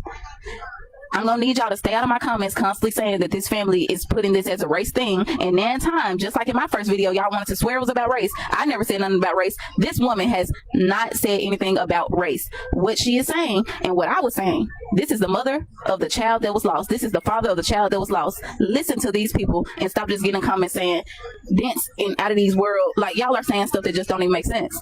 This family don't care about their skin color. They care about the what ifs. They care about what happened to their son. They want answers. That's it. Nobody cares about the skin color. They care because their son left with friends and did not return with those friends. That is the big fucking problem. do you make of the explanation that it was because of a pump malfunction that they left? I would not leave anyone else's child on an island. I would not leave anyone else's child stranded. You can give all the excuses you want, but you do not leave someone else's child anywhere. So again, it wasn't about those kids' skin. It's the simple fact that their child left with them and did not return with them, and now their child went missing and then came up deceased. That is the big fucking problem. So y'all, in my comments, stop making it about race and just make it what it is. He left with friends and he did not return with those friends. They gave them a runaround about the keys. They didn't come and give them the phone. They kept the phone. They had to track it to go get it.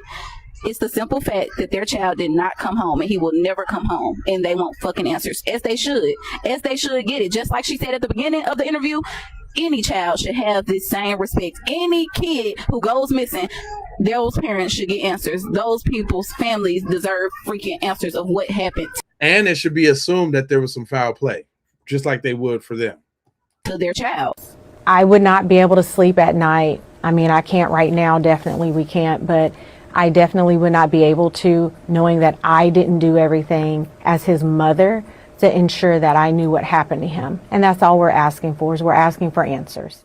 I pray the Wells family gets justice and answers immediately because they deserve it. They deserve that. Like, that was their child that they lost. Like, yes, we're hurt as a community, as the world, and nobody likes this because it's such a freaking tragedy, but that family is truly hurt. We will never know what they go through unless y'all in this world know how it feels to lose a child. And I'm gonna speak on that because it's who is that? Melanie. It is about race, boo. It is. It is about race. It has to be about race because the same courtesies wasn't afforded to Nolan in his life as they would with one of their white friends. And you can tell that because they didn't even like his dad when they showed up at the crib. When he showed up at the crib trying to get his keys and a cell phone. Or they didn't even give him the cell phone. It's blatant disrespect from the top. Where does this disrespect come from? A disdain. Where does the disdain come from? A prejudice and racistness against black people. Ding, ding, ding, ding, ding.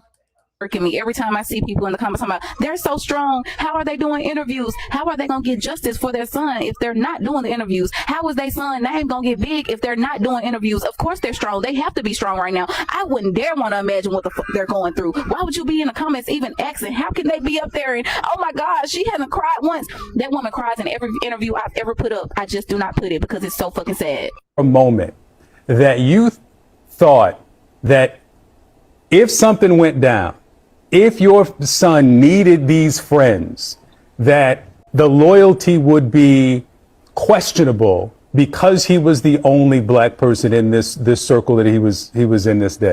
And this is another thing I don't like.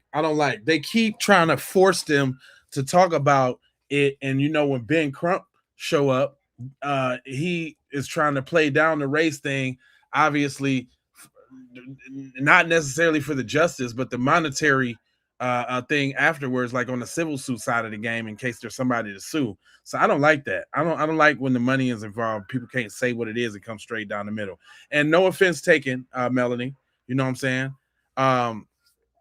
You're right. No, you're right. They should have took care of his friend. You speaking real shit, but since it's not your experience, and I understand that, baby boo, this is clear. This is a clear cut case of moida. You ever seen Life? When the sheriff came in there. Matter of fact, the movie Life is the real black experience, and this been going on since and before that movie tells the picture. That movie starts off, I think, like in the 1920s. You ever seen Life before, Melanie? With Eddie Murphy and Martin Lawrence? You ever seen that? Real quick, because I can have a conversation with you. You know what I'm saying? You see where you was wrong at. You apologize. I can respect that. I ain't gonna beat you up on that. We can have just regular conversation. Have you ever seen Life before?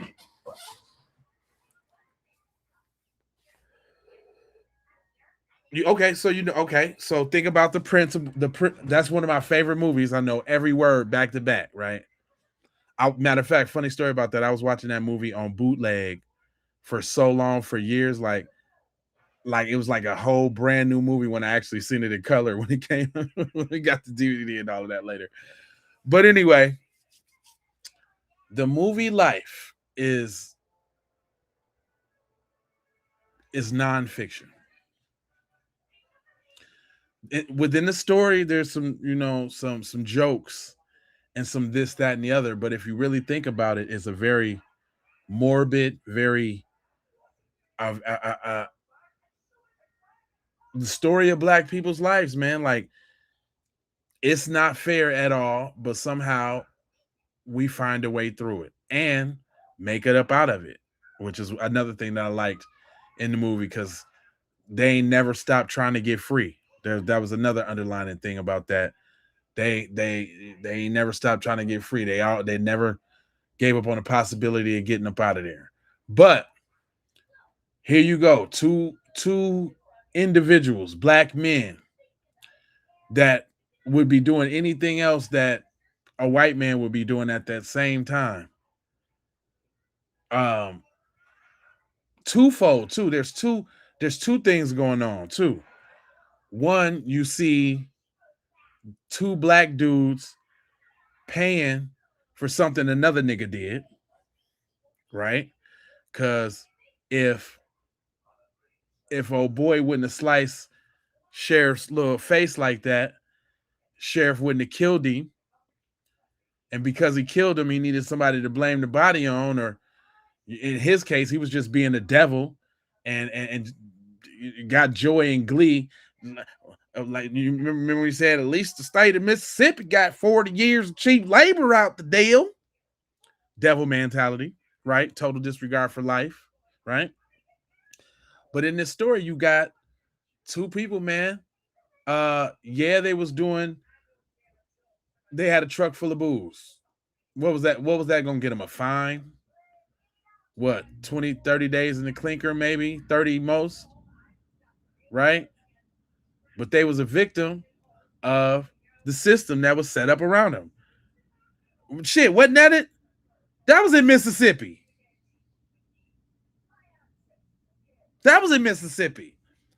So this is telling the story of that place. We ain't all lying. Eddie Murphy got money. He was able to go and tell this story masterfully.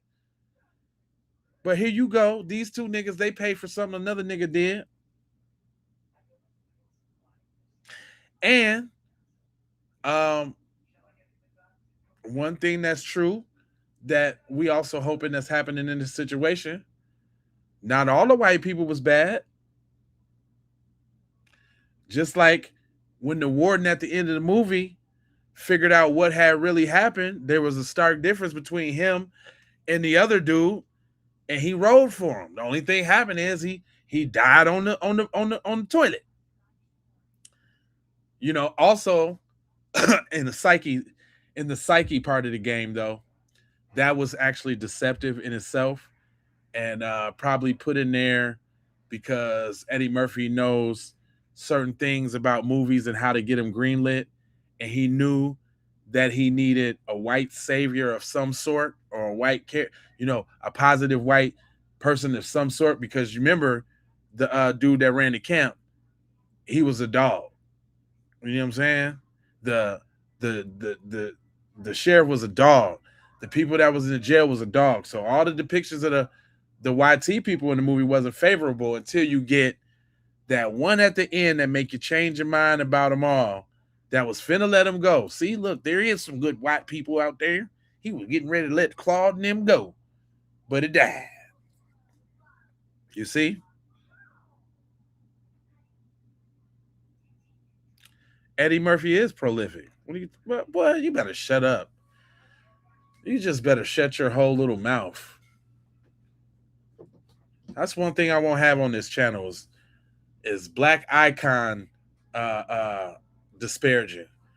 You will not say anything about Michael Jackson. You will not say anything about Eddie Murphy. You will not say anything about Bill Cosby, Diddy. I don't care who it is. Shut your mouth. Watch your mouth. Anyway, even that little part in the movie was psychological to get us to let our guards down. You see? And I think that was the problem with Sinners.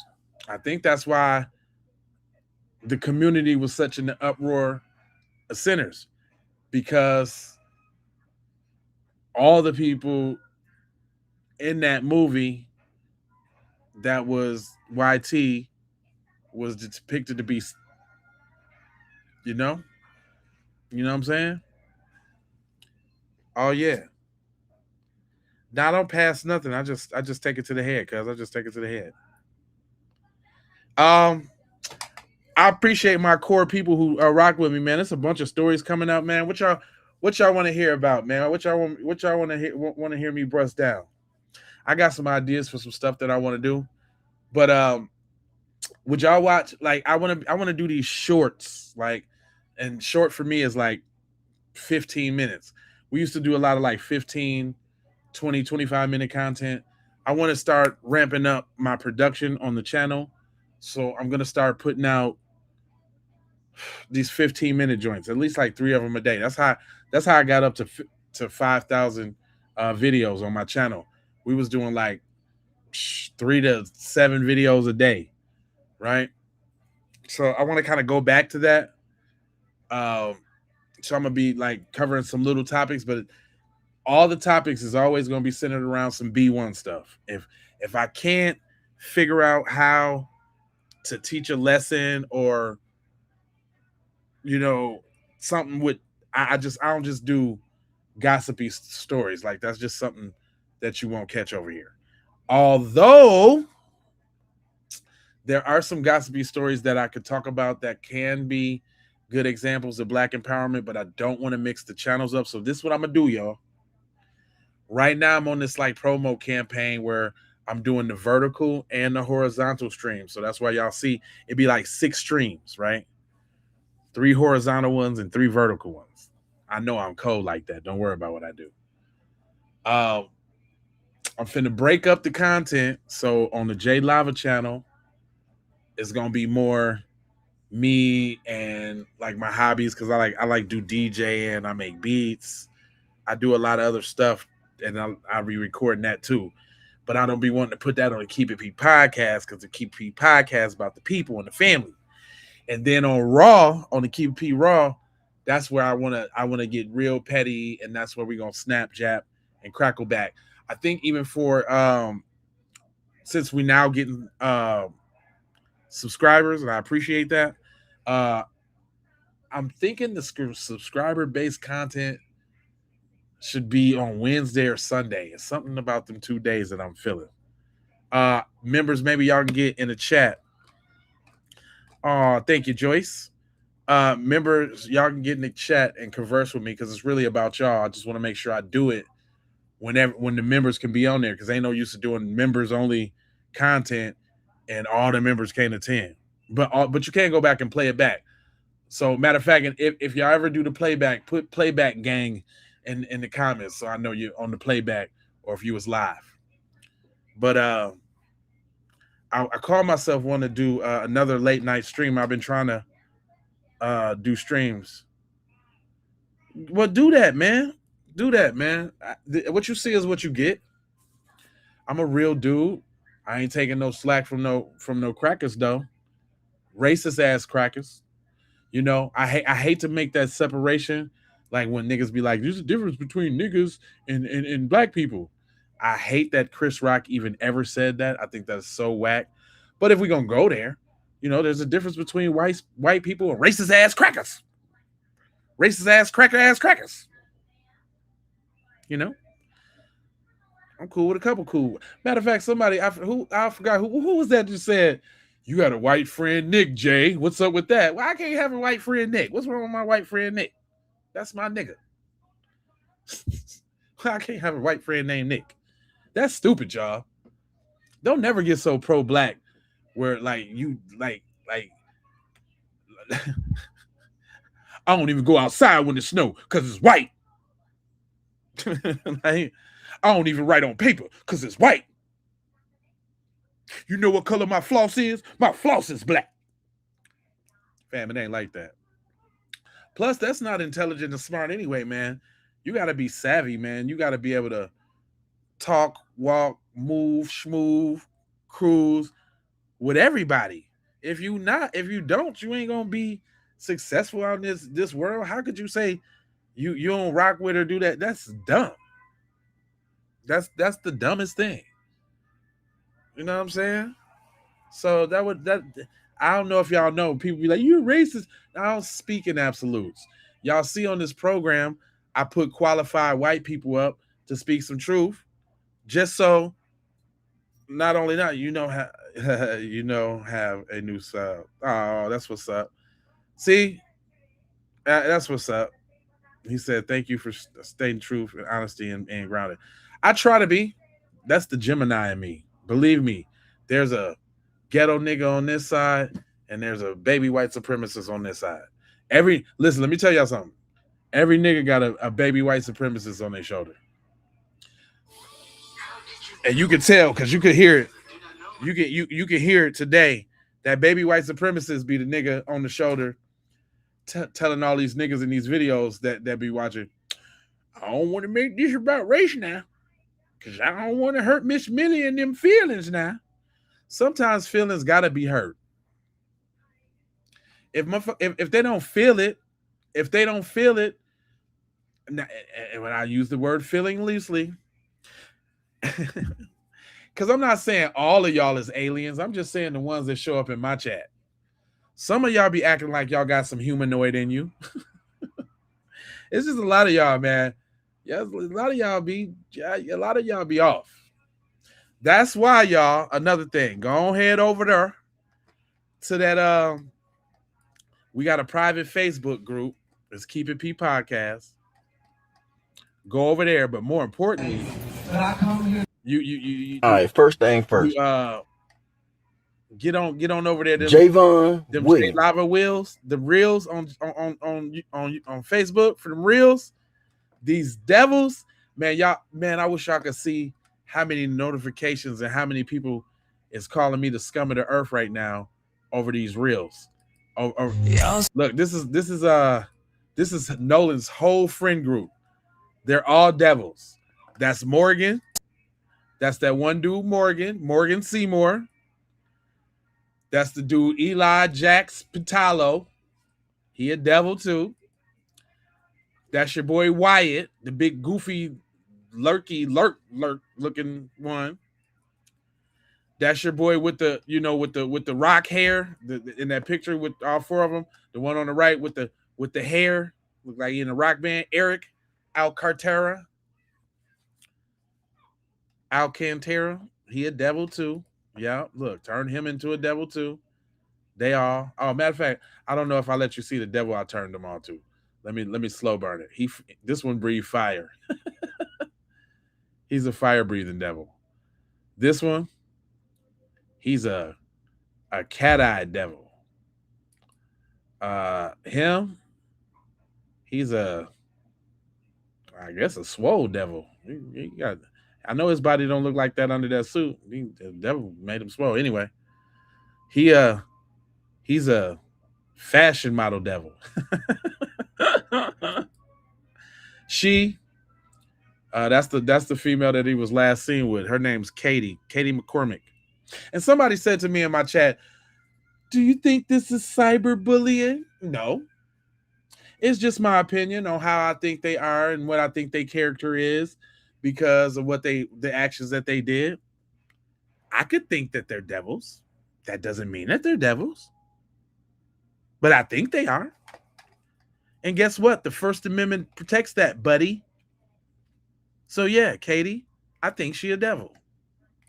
Who else was in their little friend group? Hold on, I'm gonna show y'all all of them. Not Chud. Oh, him? Warren? That Warren was the one, if you think about that one photo. So you know, this how creative I am, y'all. I took all of them devil faces and I made it for the thumbnail. It didn't really hit like I thought it would. See, if y'all was on the long form one, y'all could see this. But you see, he in the middle. We got Eric, we got Warren, we got Ashlee. That's the judge lady right here. We got Katie, we got Eli, we got Morgan, and we got Wyatt. The axis of evil. They know. Of course they know. Of course they know. Oh, Chud had to get it too. Anybody that's a devil is gonna get it, fam. Yeah, I had to make Chud one too. Don't that look like Chud with a tail, with his little batch ass? Little bottom power bottom. Power bottom Chud. Chud power bottom. Chud sugar boots.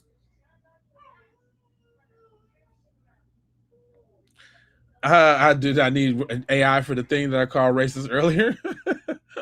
Somebody said that too, because look, I had told the Mississippi coroner lady. This is attorney in Waco.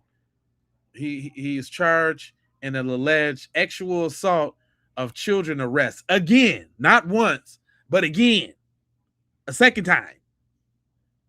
Alleged lady violated court order to stay away from 17-year-old children. So they told this dude to stay away from children, and he just couldn't get enough. He just couldn't get enough.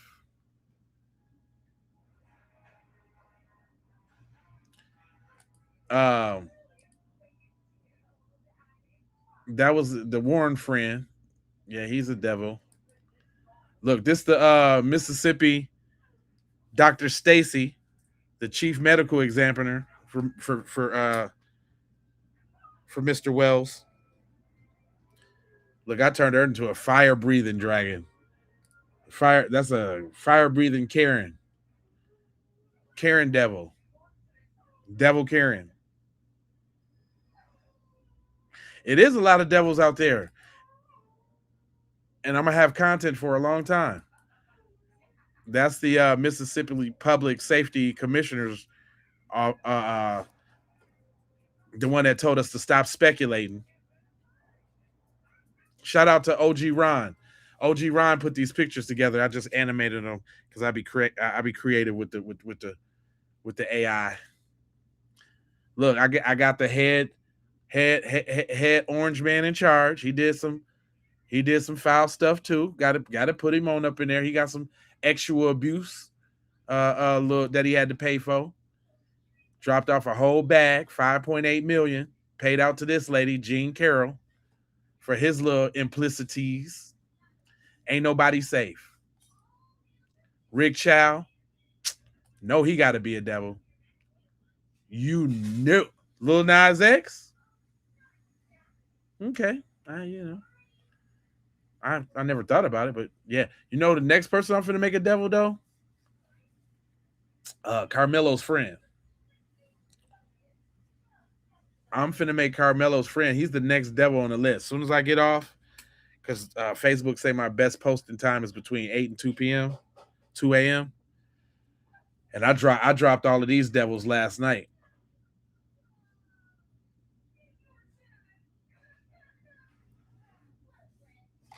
I dropped all of these devils last night. I was working last night. This dude right here, Bethel police chief, resigns as he faces 70 counts of crime indictment. 70 counts. 70 cuz?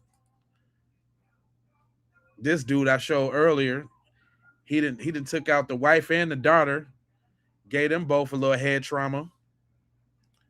Terrible. That's the Ashlee, the judge lady. I don't know why it turned her into like a transsexual devil, but whatever. Maybe the AI knows something I don't know. Oh, the Democrats and the Republicans both are wings of the same racist ass bird. F them both. Real talk. I'm voting for the person who's coming with them tangibles. I'm voting for the person who's cutting the check for foundational Black Americans, or who has that crime bill for foundational Black Americans. Either one of them. Them the only two things that's going to get me to the poll this year. Or whatever year. Whenever the year is. I don't know. That's it. If they ain't giving up the tangibles, if they ain't giving up, I can't even do it. I'm going to go ahead and vote for the couch. Last time I voted for these nuts. I wrote these nuts in everywhere because that's when I don't know. I was on some petty. Like, because usually I would just sit out like I did the one right before it. But I was like, you know what? I'm finna go vote, but I'm voting for these nuts.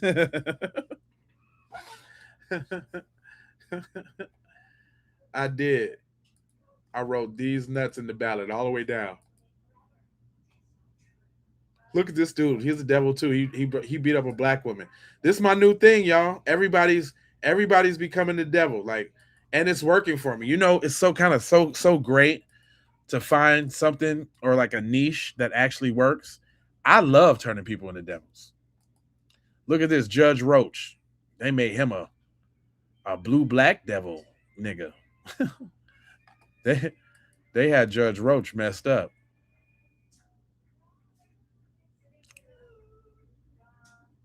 Look at him.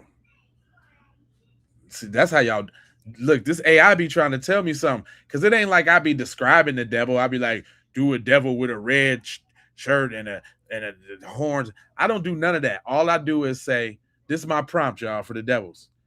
Man should morph into a devil, or I'll be like, man should morph into a devil. A man should morph into a fire-breathing devil. And the AI do this. So if AI saw fit to make his devil look like that, he got a very particular devil too. His look real deal dark side. That's the Judge Roach that was on Carmelo Anthony's case. Judge Roach devil. Gave him a tail and everything. Look at the little tail over there swinging. Who else I got? Oh, look. The Metcalf Devils. I did them too. Ain't nobody. I ain't. Listen, fam. I'm going straight hard for my peeps, man. I'm going hard. I'm not holding no punches. Everybody can get it. Yeah, AI know their nature.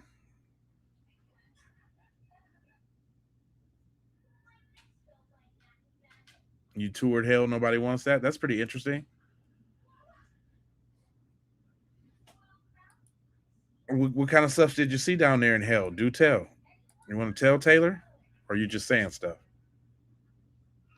What was like, hey y'all, real talk. I was driving Uber one day, right? And one time I got, they be doing them shared rides, and I hardly ever take the shared rides, right? But I had a accepted one, right? On exit. So the first dude I pick up, it was a Black dude. He was cool. it was a black dude. He was cool as hell. We driving, we go pick up this white dude, and I'm talking about, when you get them scooter to shooter vibes, like Cuz is about to blow it up. Man, Cuz got in, he was quiet and all of this, so I tried to, do my little thing. Hey, what's up, man? Okay, you going here? All right, man. All right, buckle up. We out. Uh, he got to saying some weird shit. Like he was kind of like, he wasn't like cussing, but he was. I guess he was talking about the situation that he just went through with him and his mom, and how he hates his effing mom, and how he wants to do this, that, and the third to his mom, and he was starting to scare me a little bit the way he was talking, like, because he had a little backpack on too, and I didn't know what was in the backpack. So I'm just trying to talk to him the whole time and trying to keep his spirits up and say positive things. And then right before he got out, he said to me and the black dude that was sitting there, and you know how we could look at each other and what each other was thinking. Because that's what I was looking at him like the whole time. Because the black dude was in the front seat with me, Cousins in the back. So I'm looking at my brother like, man, this dude tripping. Woo woo. Why, before this dude got out on everything I love, he was like, you know what? I like you. I spared you because I liked you. Because you just came in contact with a demon.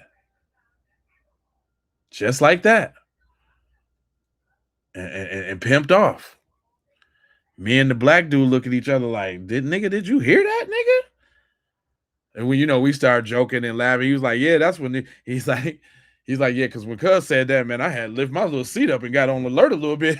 You know how we over here making telepathy plans and shit on what we gonna do, and we got to get this nigga in the back seat. we making plans on what we gonna do. Man, that shit was real, but there are demons out here. There's demons. I do not believe in things that I don't understand or that I can't see. Just because I don't know about it yet, don't mean it ain't happening. You know what I'm saying? And you got to take that approach out here in this world, because the truth is way stranger than fiction. You would think that the things you think about is so outlandish, and man, listen, ain't nothing new under the sun, fam. It's probably done happened and 50 times over. Straight up. I'm not even like super religious or nothing like that either, but just getting older, you know what I'm saying, I stopped being so closed-minded. And I do notice and recognize that there's spirits, there's devils, there's angels, there's demons, there's jinn, there's everything. And there's aliens too. I want y'all to know that. It's aliens. Oh, Uber sucks right now. Oh, that game that fell off. That's why I've been streaming more. I'm like, man, let me go ahead and do my job more, man. Well, I'm not finna be out on the street driving around risking deactivation when I can do what I love and chop it up with the family and bring y'all this information. I literally just stepped off the porch and made myself stop doing that hustle, because you if you know, like I know, Uber and Lyft is hard to stop doing because the money just be so every day, this, that, and the third. You know how that lifestyle go. And I recently just kind of cold turkey stopped doing it. I did what I needed to do before I had to stop. You know what I'm saying? To get a little ahead and make sure I'm straight. But I'm like, you know what? I'm like, I never took the YouTube or just my media conglomerate serious at all. Like, I've always dabbled in it, but that's always while holding down a job or doing this and doing that and the other, going to school, blah, blah, blah, blah. was like, I never really went hard at this. Like this is all it is. And that's, Will Smith be like, man, you can't have no plan B. Because if you got a plan B, then you ain't gonna go at plan A like it's the only thing. Now that doesn't mean that you don't have things in place to fall back on a B. But what he's saying is you just gotta focus on A and A only. If you put all the time into A that you would try to spread around to B and C, then A will flourish. And guess what, y'all? It's flourishing. I think that my broadcast has never done better out of all the 5,000 videos that I've put up. Like and dude, my J Lava channel is 17 years old. The Keep It P podcast, I think that came out in, I think I want to say 2020, something like that. And then the Raw is even Keep It P podcast Raw is even newer. But yeah, man, I think I'm gonna give it all I got on this one. And y'all been giving me a very good response, man. Like the comments and the way y'all been rocking with me and all that. I'm like, yeah, like my voice is needed. People actually want to hear what I got to say. And that's pretty cool. That's pretty cool because I like to talk.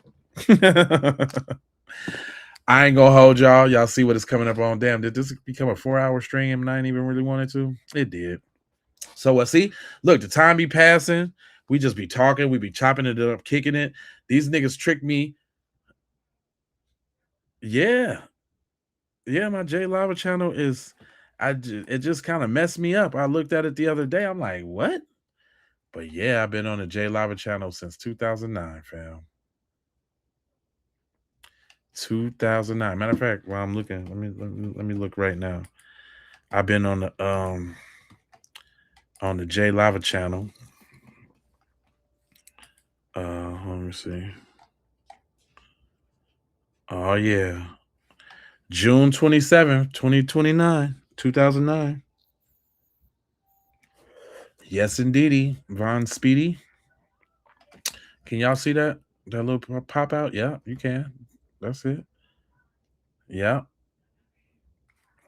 I've been let me see. What's the other channel real quick? Let me check out the microphone real quick. So that's the J Lavi, the Lavi Bear channel. Then we got the Keep It P podcast. I've been on there since 2017. I'm surprised. It must have was dormant for a while. I must have just made it and didn't use it. 2017 for that one, and then Keep It P Raw. Keep It P Raw 2020. And for some reason I start channels in June, which is crazy. I'm seeing this one was started June 29th, 2020. I just noticed that. I don't know what's up with me and starting channels in June. When I start this one? November 23rd. That's a strange day. That's the day after my daughter's birthday and a couple days before my mama's birthday. What made me start a YouTube channel then? Anyway, yeah, you know what? That's why y'all gotta go.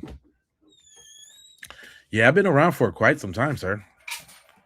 Yep, I didn't switched up the channel so many times. I didn't started and done so many different ideas, man. You just gotta keep going till you get that shit right, dog. Or you gotta have a passion for it too. Definitely passion works. I wish I could play the first video I ever put on my channel. See, I've always been doing music, so just about every one of my videos got music. Like the first video I ever put up, I had recorded this on like a camcorder. This is before I went to school for video, but I had like recorded this on a camcorder because I had a record company called Union Music Group back then. The UMG. 612 Minneapolis. So I had picked up a little camera, and then I started recording some of the shows and some of the happenings and some of the people in the look at that. Look that y'all, the world famous First Avenue, downtown Minneapolis, where Purple Rain and Prince and that type of thing, But matter of fact, hold on. This is funny. Yeah, where my picture at? My picture should pop up. Let me see. I used to wear I was like the little CEO guy back then. Look at Jay Lava right there with the little CEO shirt. Little Jay Lava back then. But yeah, man, I've been doing this for a minute. I don't have a problem chopping it up. Let me see. I think this got some old Jay Lava in there. How I used to look back 20 years ago, boy. I always been fly though. I can tell you that.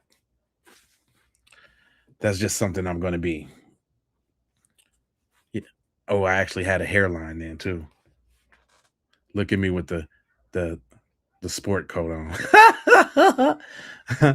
I was on my Kanye back then. I love watching these old videos. Man, I would suggest to everybody, man, that y'all should with all this technology you got, you should record your life. You should put it up, man. Just as a because these like video diaries. Back when I used to rap, looking at this stuff. Oh yeah, I was always Mr. Flyface. Rolling dice in the studio. Wow, this goes back to all different type of memories. Don't drive and sing. Man, boy, I was a wild boy back then. Boy, I was doing a little bit more than that, boy. Look, this is funny. Hold up. This is hilarious. You know how you see your old self and you be cringing? I can play this because ain't no music behind it, but listen. This is hilarious. Hilaire Bear.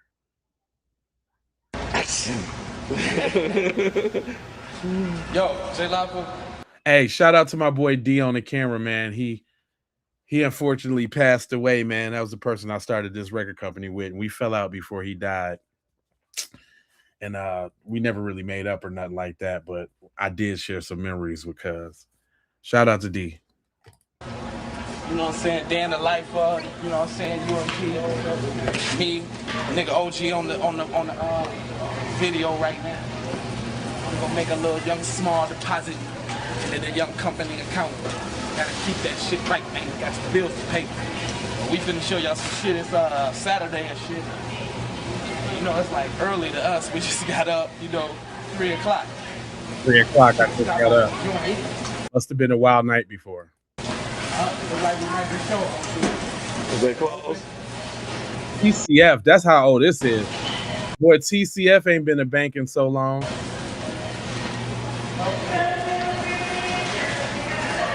gonna holler back soon as after we do this shit real quick. And we got some shit for y'all today. It's hoes, weed, X, drinks. Yeah, I was wilding out.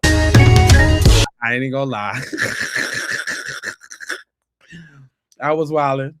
Yeah, I was a little on the wild side. Just a tad on the wilder side. I had fun though. Yeah, that was my boy D, man. That taught me that situation, man, taught me a lot about ownership, man. Like the studio that we was in. I had the studio and Cuz was coming through buying beats, paying astronomical amounts. And I was like, man, instead of buying these beats, man, why don't you come get on down with me in the studio, man, and help me do this? And so we did. And then sooner or later, Cuz started to think the business was more his than it was mine. And I bought him in on the shit and we fell out. And then that was it. I'm a YouTube OOOG. A triple OG. I've been on YouTube since I used to look like this. Look at this. Look at this. When I had hair, boy, I had a real live hairline. Look at that boy. Come on now. Look at him. Whoo! Look at that strong FBA hairline. Do you see that? I only wish. I swear. I wish I. Can it be that it was all so simple then? Jeez Louise. If I could only go back. That'd make a nigga want to go to Turkey or something and get this shit implanted in. That hairline make a difference. Now I gotta go bald. See, I ain't shave or nothing. Then y'all can tell I be dedicated to the work. I don't be trying to get all pretty or nothing to get on the joint. I be outside. I'm just like this. But yeah, you couldn't tell me, boy. That's J Lava right there. You really can't. You really couldn't tell him nothing. Like something to tell somebody. Not J Lava, buddy. Hold up. I think I got. Oh, that one. Oh yeah. You that guy. Him. I know y'all can't see it on the up and down. Right. That's why you got to be on the long form. This is the reason why you got to be on the long form, because you can't see that J Live over there. You know what I'm saying? You can't see that young Lavi Dive over there, Lavi Duvo. I was Keith Sweat. Man, I didn't wear a bunch of different shoes, man. I didn't look the whole bunch of different ways. Like we all grow. I'm an old man right now, boy. I'm an old man now, boy. Look, matter of fact, check this out. Like when I was going through film school, check this out. Y'all think this funny. I did this TV show called me starring in this TV show.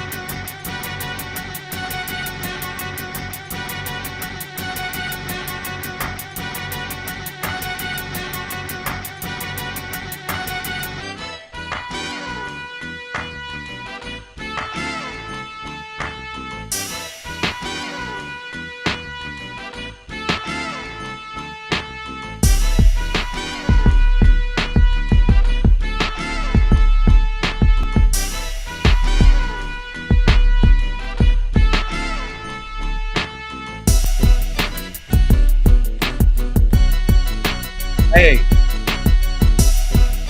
shout out my boy Donovan too. Rest in peace, Donovan. He was the only one to help me on this school project. And listen, y'all, I got that leather jacket on. Nigga, it's like 100 degrees outside with like 98 humidity, nigga. Man, I was sweat like a mug. Hey, stop!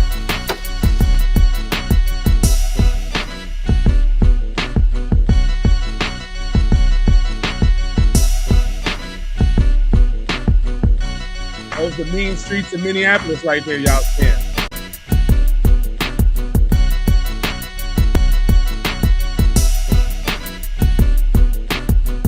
Hey, and the only reason I could play this beat, because this is a beat that I never registered, and I should, because it's kind of dope.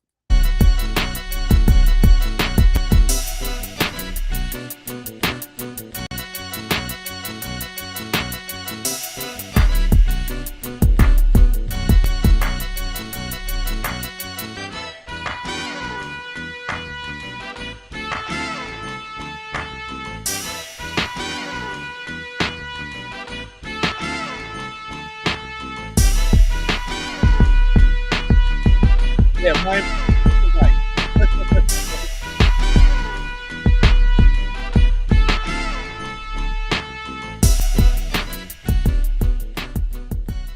Well, I kept me a Black and Mild too back then, boy. With the white, yes, with the white socks. Yeah. You peeped that? Yes. Look. Hella white socks. Swear to God, I thought about that too, like when I was wrestling Cuz down to the ground. I was like, we got a white sock. Oh, the funny part is front of the Minneapolis sign. That's my part, though.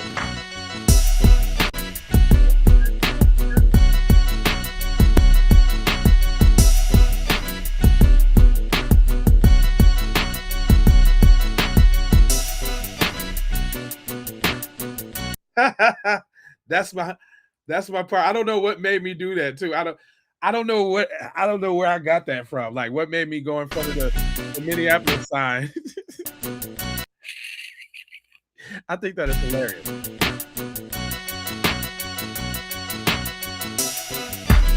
I don't know what made me do that, y'all. I swear I don't. Boy, this go back so far. These videos 17, 18 years old. These videos older than my youngest child. Look, I wish I could play this song too. It's a cool little rap. Yeah.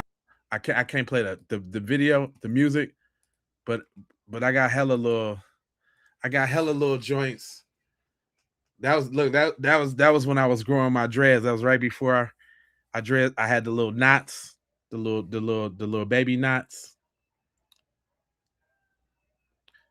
Hey, I wish I could hear this song. This song kind of bang. It's one of my favorites right there. This is the first video I shot for myself. Matter of fact, I can't tell you my secrets, but yeah, this is like the first video I shot for myself, me and my homeboy. And I'm up there rapping. I didn't know he was in the background doing all type of silliness while I was rapping. That's what your homeboys do. They be in the back doing silliness while you be rapping. He up there, he pumping and gyrating and all type of craziness.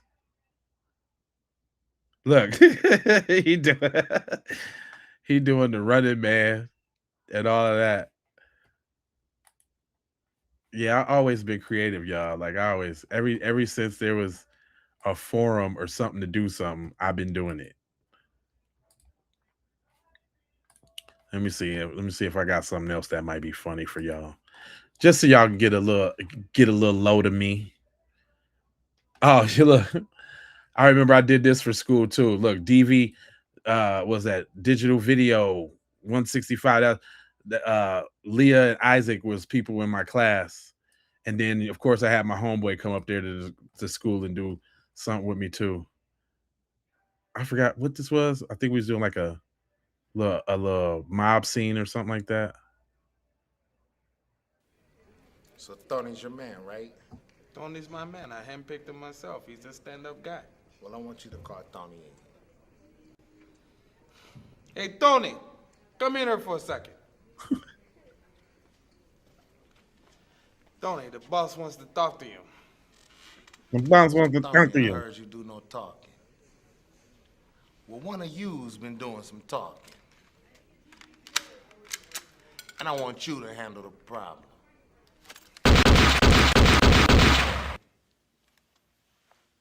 Now go get my gun. What do you mean go get the gun? Go get my gun. Didn't I take care of the... Go get my gun. Boss, come on, what are you... I'm all smiling and shit while Service. Look, I'm all smiling while it's all happening. I'm getting shot and it's funny. It's not funny, buddy. It's not funny. Let me see. Sometimes I'm just going through reminiscing a little bit.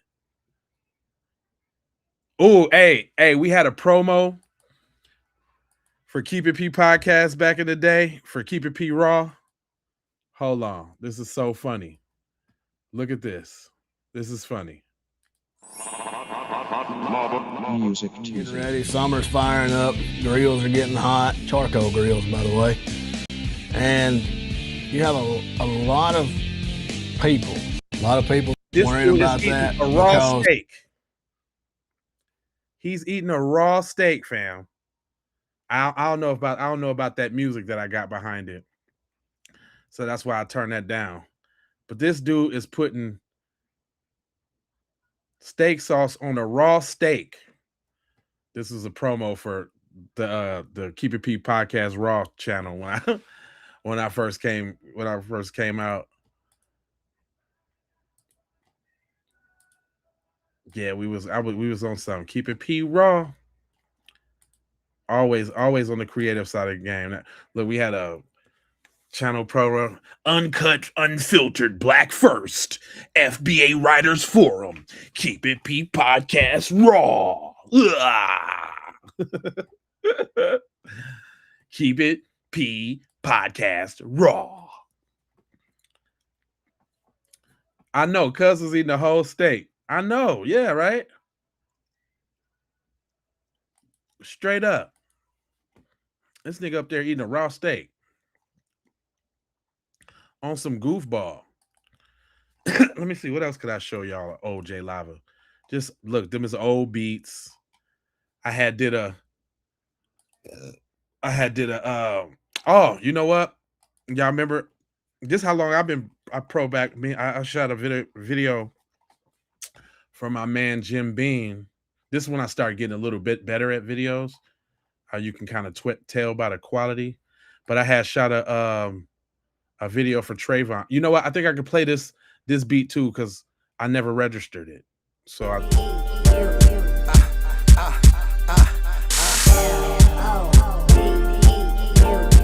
Shout out my boy Jim Beam. Yeah, Shot-Town, I love y'all. Yeah, Jersey, Minnesota, I love y'all too. Minnesota with my Apollonia. Yeah, bag of Skittles with my Arizona. Yeah, Trayvon with my Prada hoodie.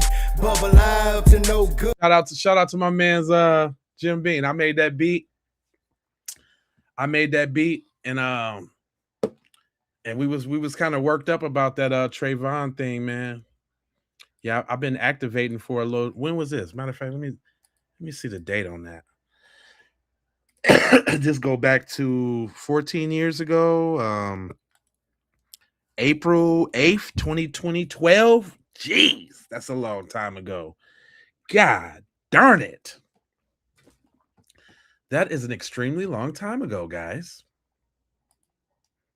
Jeez, Eloise.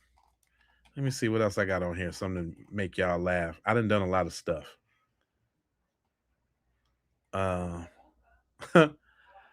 Hey, I don't know if I could play this song, man, because he might have this song out. But I remember when I had got the cameras and I had shot this video for this dude named Sirocco. And the song is called DTF. If I played the song, y'all would crack all the way up. But if you look at the video, it's funny. You could just imagine what he's saying in this video. Just look at him real quick. Matter of fact, I know the words. I can say it. You can say fucking is my fault. DTF. Look, I swear to God, I thought I was Hype Williams back then, boy. Matter of fact, the video was I had it doing a lot more than this, but he didn't like what I had going on, but the nigga couldn't dance and all of that. Hold on, let me see. Wanna hear you say it. You won't entertain me. You won't entertain me. So they what my name is. Are you DTF? DTF? Are you DTF? DTF? You look, if you cut a video for somebody, you automatically know the song and everything, if you hate it or not. I didn't done so many clips. Are you DTF? DTF? DTF me? DTF? Just say yes. Look at him dance. Look at his moves though. Shout out to Sirocco. Shout out to Sirocco. He a cool ass dude. I can't talk about my boy. I can't even do it. I ain't gonna do it. I'm not gonna do it. I'm not gonna do it. I ain't gonna talk about him.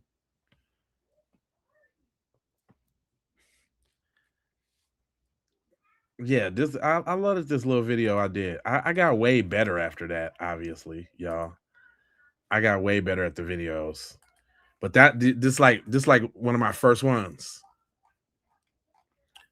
And then there's another these is all beats. I was making beats and all of that. I think I showed y'all the other day my walking in my pocket. Like I think this one I was just sitting at the crib making a beat. I've been online, man, just doing all type of shit for a long time, fam. I didn't literally recorded my life. This is my first podcast. It's called my first podcast is called Scatterbrains. Pretty dope too, if I do say so myself. That's back when I actually had hair. I think we was talking about the Walking Dead this episode. Let me see. A zombie. A zombie. See, this is like the. He was like, "Hey, yo, son, I'm T-Dog, son. I got you, man. I got you. Oh, shit, he's on my shoulder."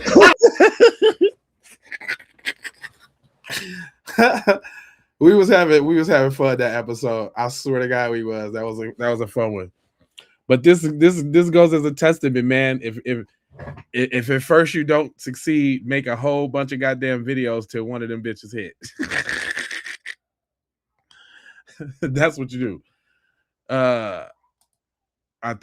This day we was out giving out this random What's up, man? It's your boy Papa Bear. Fuck you, mix.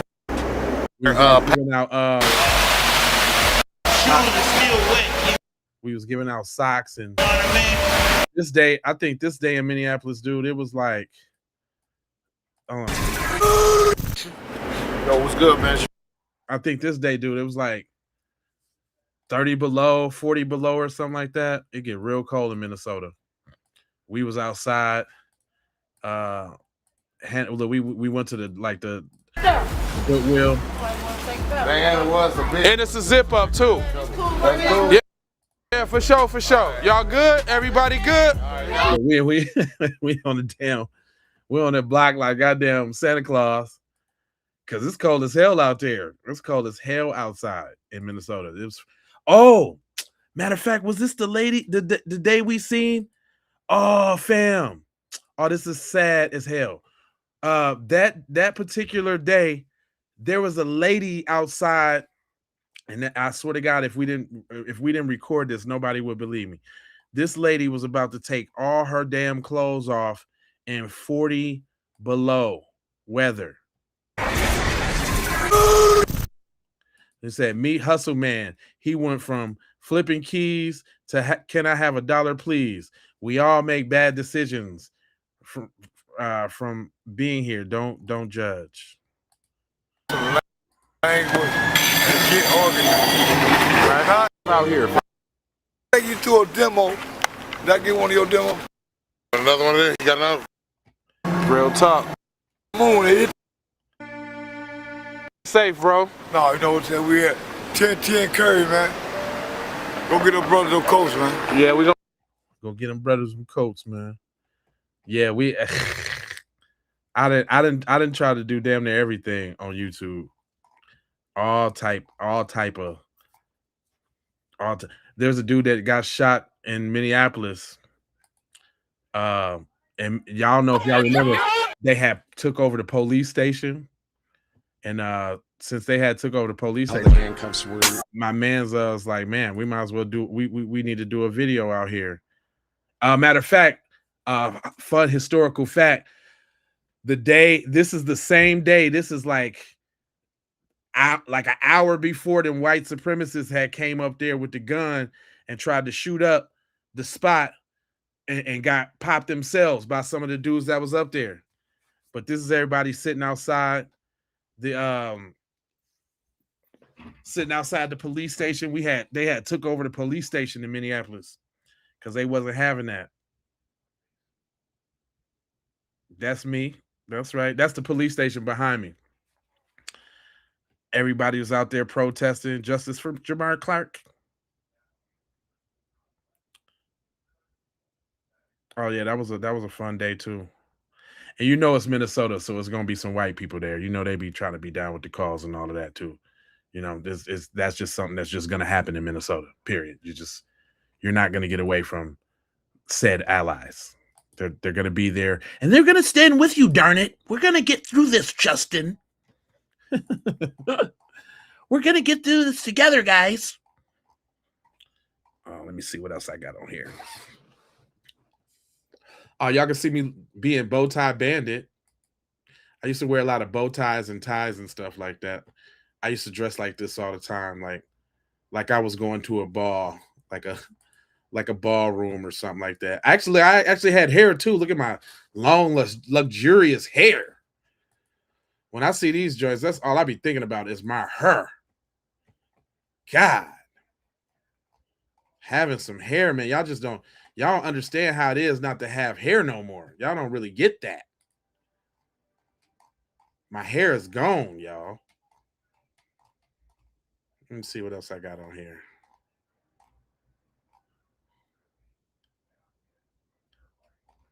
Oh, this is funny. This is my old like you know how you do videos and all of that. I had like a little show reel. Oh, check him out. Oh, that boy is pimping right there, boy. Not the white loafers in the linen, not the gray linen suit with the white loafers. Okay. All right, J Live.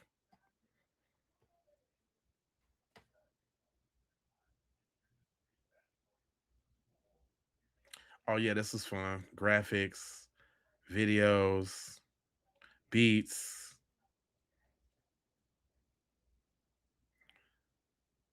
Lava Life.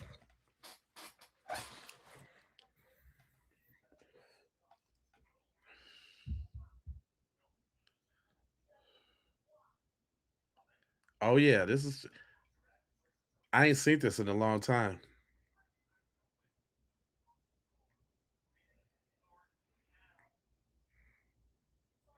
Stay busy.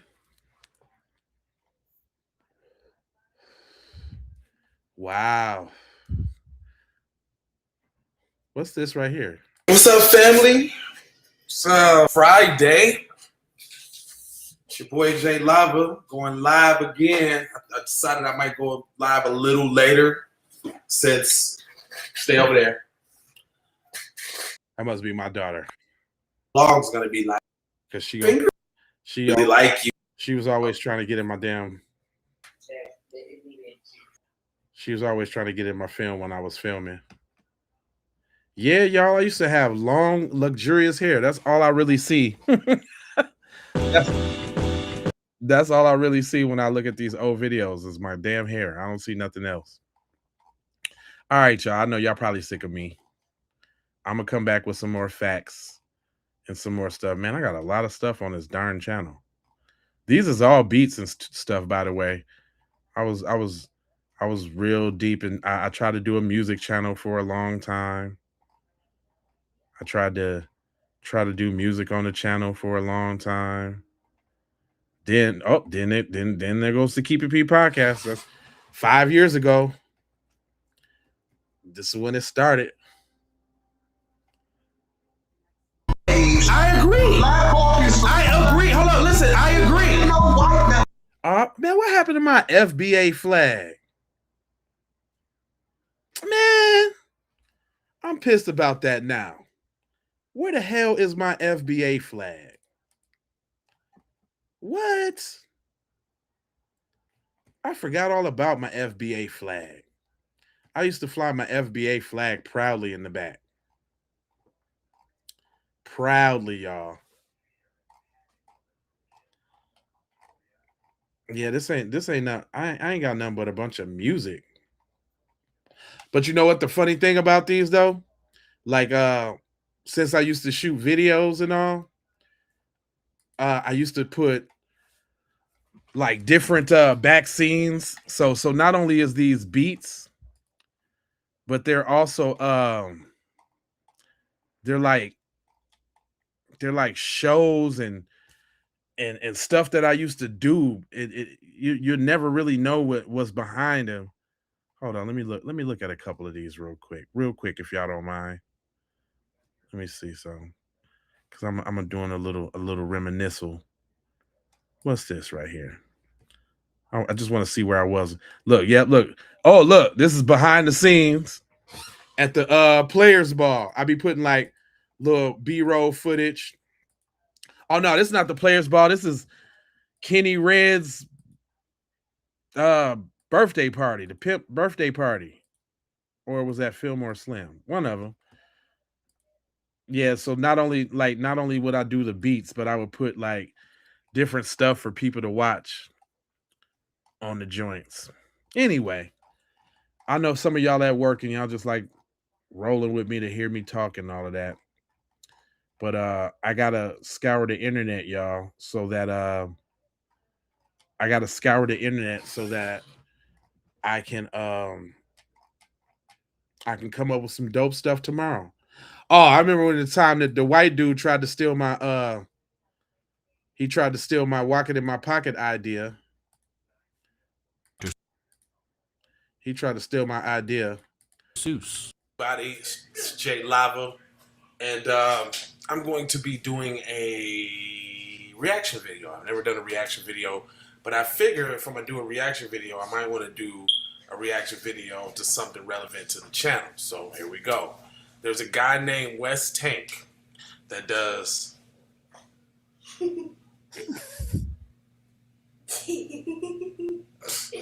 There's a guy named Wes Tank that does that does videos like I do, Dr. Seuss videos. So I'm gonna play one, and I'm gonna react to it. Green eggs and ham. There you go. Hi, I'm Wes, and today I'll be rapping Green Eggs and Ham. This pure colonization right here. Mr. Wes Tank decided to read these books after my joints went big and blew up. That he gonna go right behind me and do all the books and rap them terribly too. By the way, I end up reviewing them. Oh, look at me in the joint with all my cheerings. Oh, look at that! Look at all my cheerings. I forgot about that. Janae, I'm the oldest. Show ourselves. I'm Janae, I'm the oldest. I'm Jayana, I'm the middle child. I'm Justice, and I'm the last. Last, greatest, but you said not fair. Listen, I'm gonna tell y'all what's not fair. What's not fair is that we've had to endure 2 Dr. Seuss book Videos. reading. Yeah, I'll just call them videos because I don't want to necessarily say that was. Well, nah, I'm gonna give him his half a bit of props on the last one. He tried to rap. Now we haven't seen these, and guess what? I am going to be making. I'm actually in the process of making this song right now. As y'all know, I make mine's like songs, and I put a little effort into it. So it was only right for me to review and see what the competition is doing. So that nigga ain't no competition to you, cuz. What you talking about, cuz? Yeah, man, this nigga tried to backdoor my whole I'm the Dr. Seuss dude on here. That's the first thing that blew me up on YouTube was my Dr. Seuss joints. This dude trying to go colonize my joints and make the joints for himself, trying to do what I do. If y'all scroll down on the channel, you'll see right here, I got a whole line full of the little Dr. Seuss joints. And that nigga didn't do hop on pop like I did it. You can't do it like I do it. Cause my hop on pop was dope. He couldn't have got on there and looked at this fly and did it like I did it. We about to hop on pop. Yeah, we about to hop on pop. I love this is a fun time too. I shot this video all by myself in my living room too. With a green screen in my living room. Thanks, fam.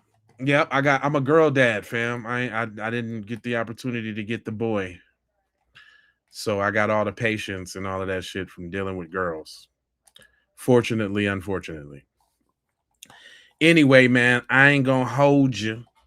But I'm a moja, foja, and scoja. Let me see. I was looking for some OJ Lava up in here somewhere. I knew I had something for you. Is it on the playlist? Let me look at this little playlist real quick.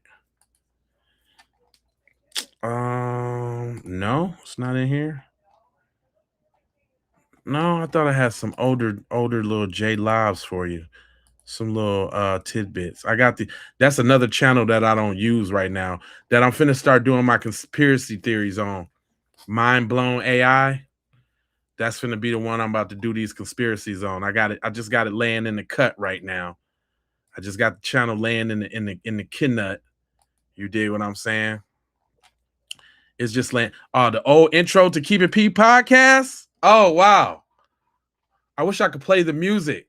We had good endorsements. We got Styles P. We had Anthony Anderson, Don Magic Juan, Professor Griff, Redman.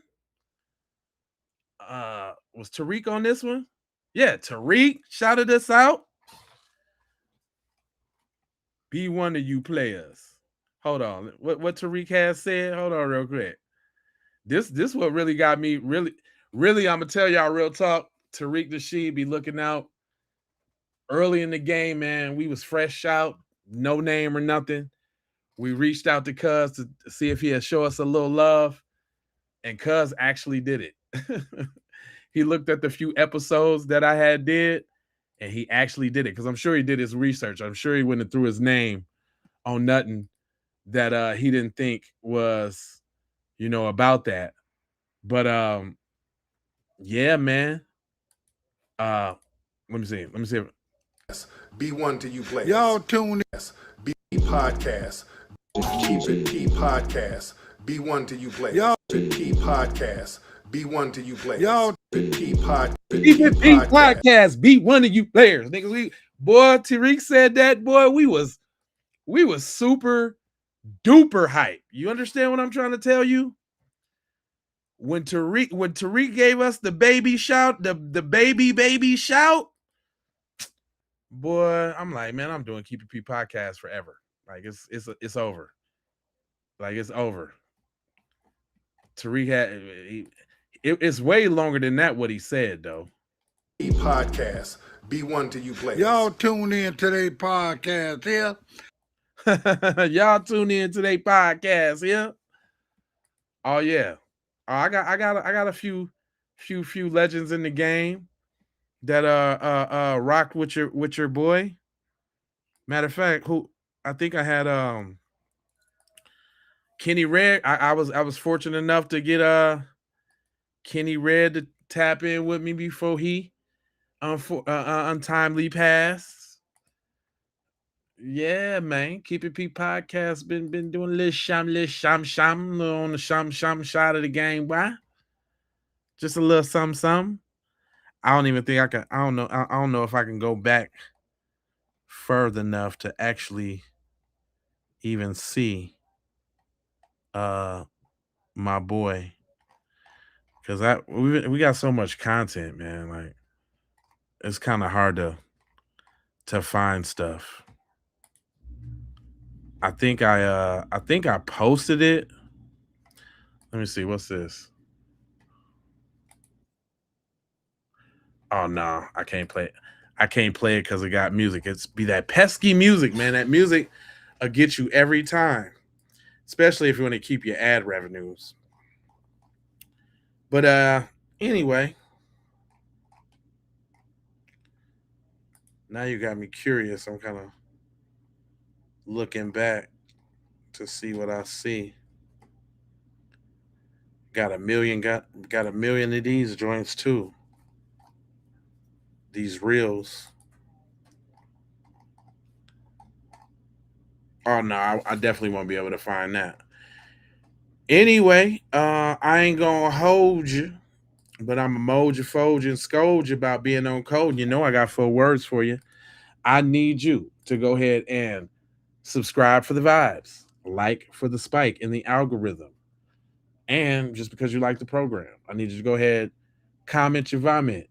Next time y'all come back, watch the horizontal, not the vertical, not the short screen.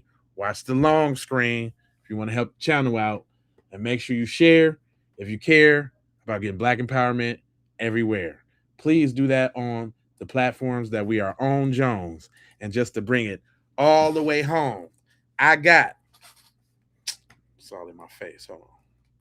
I got love, peace, blessings, and aloha. I'm out the Doha for Shoha. You already know. Yiggity.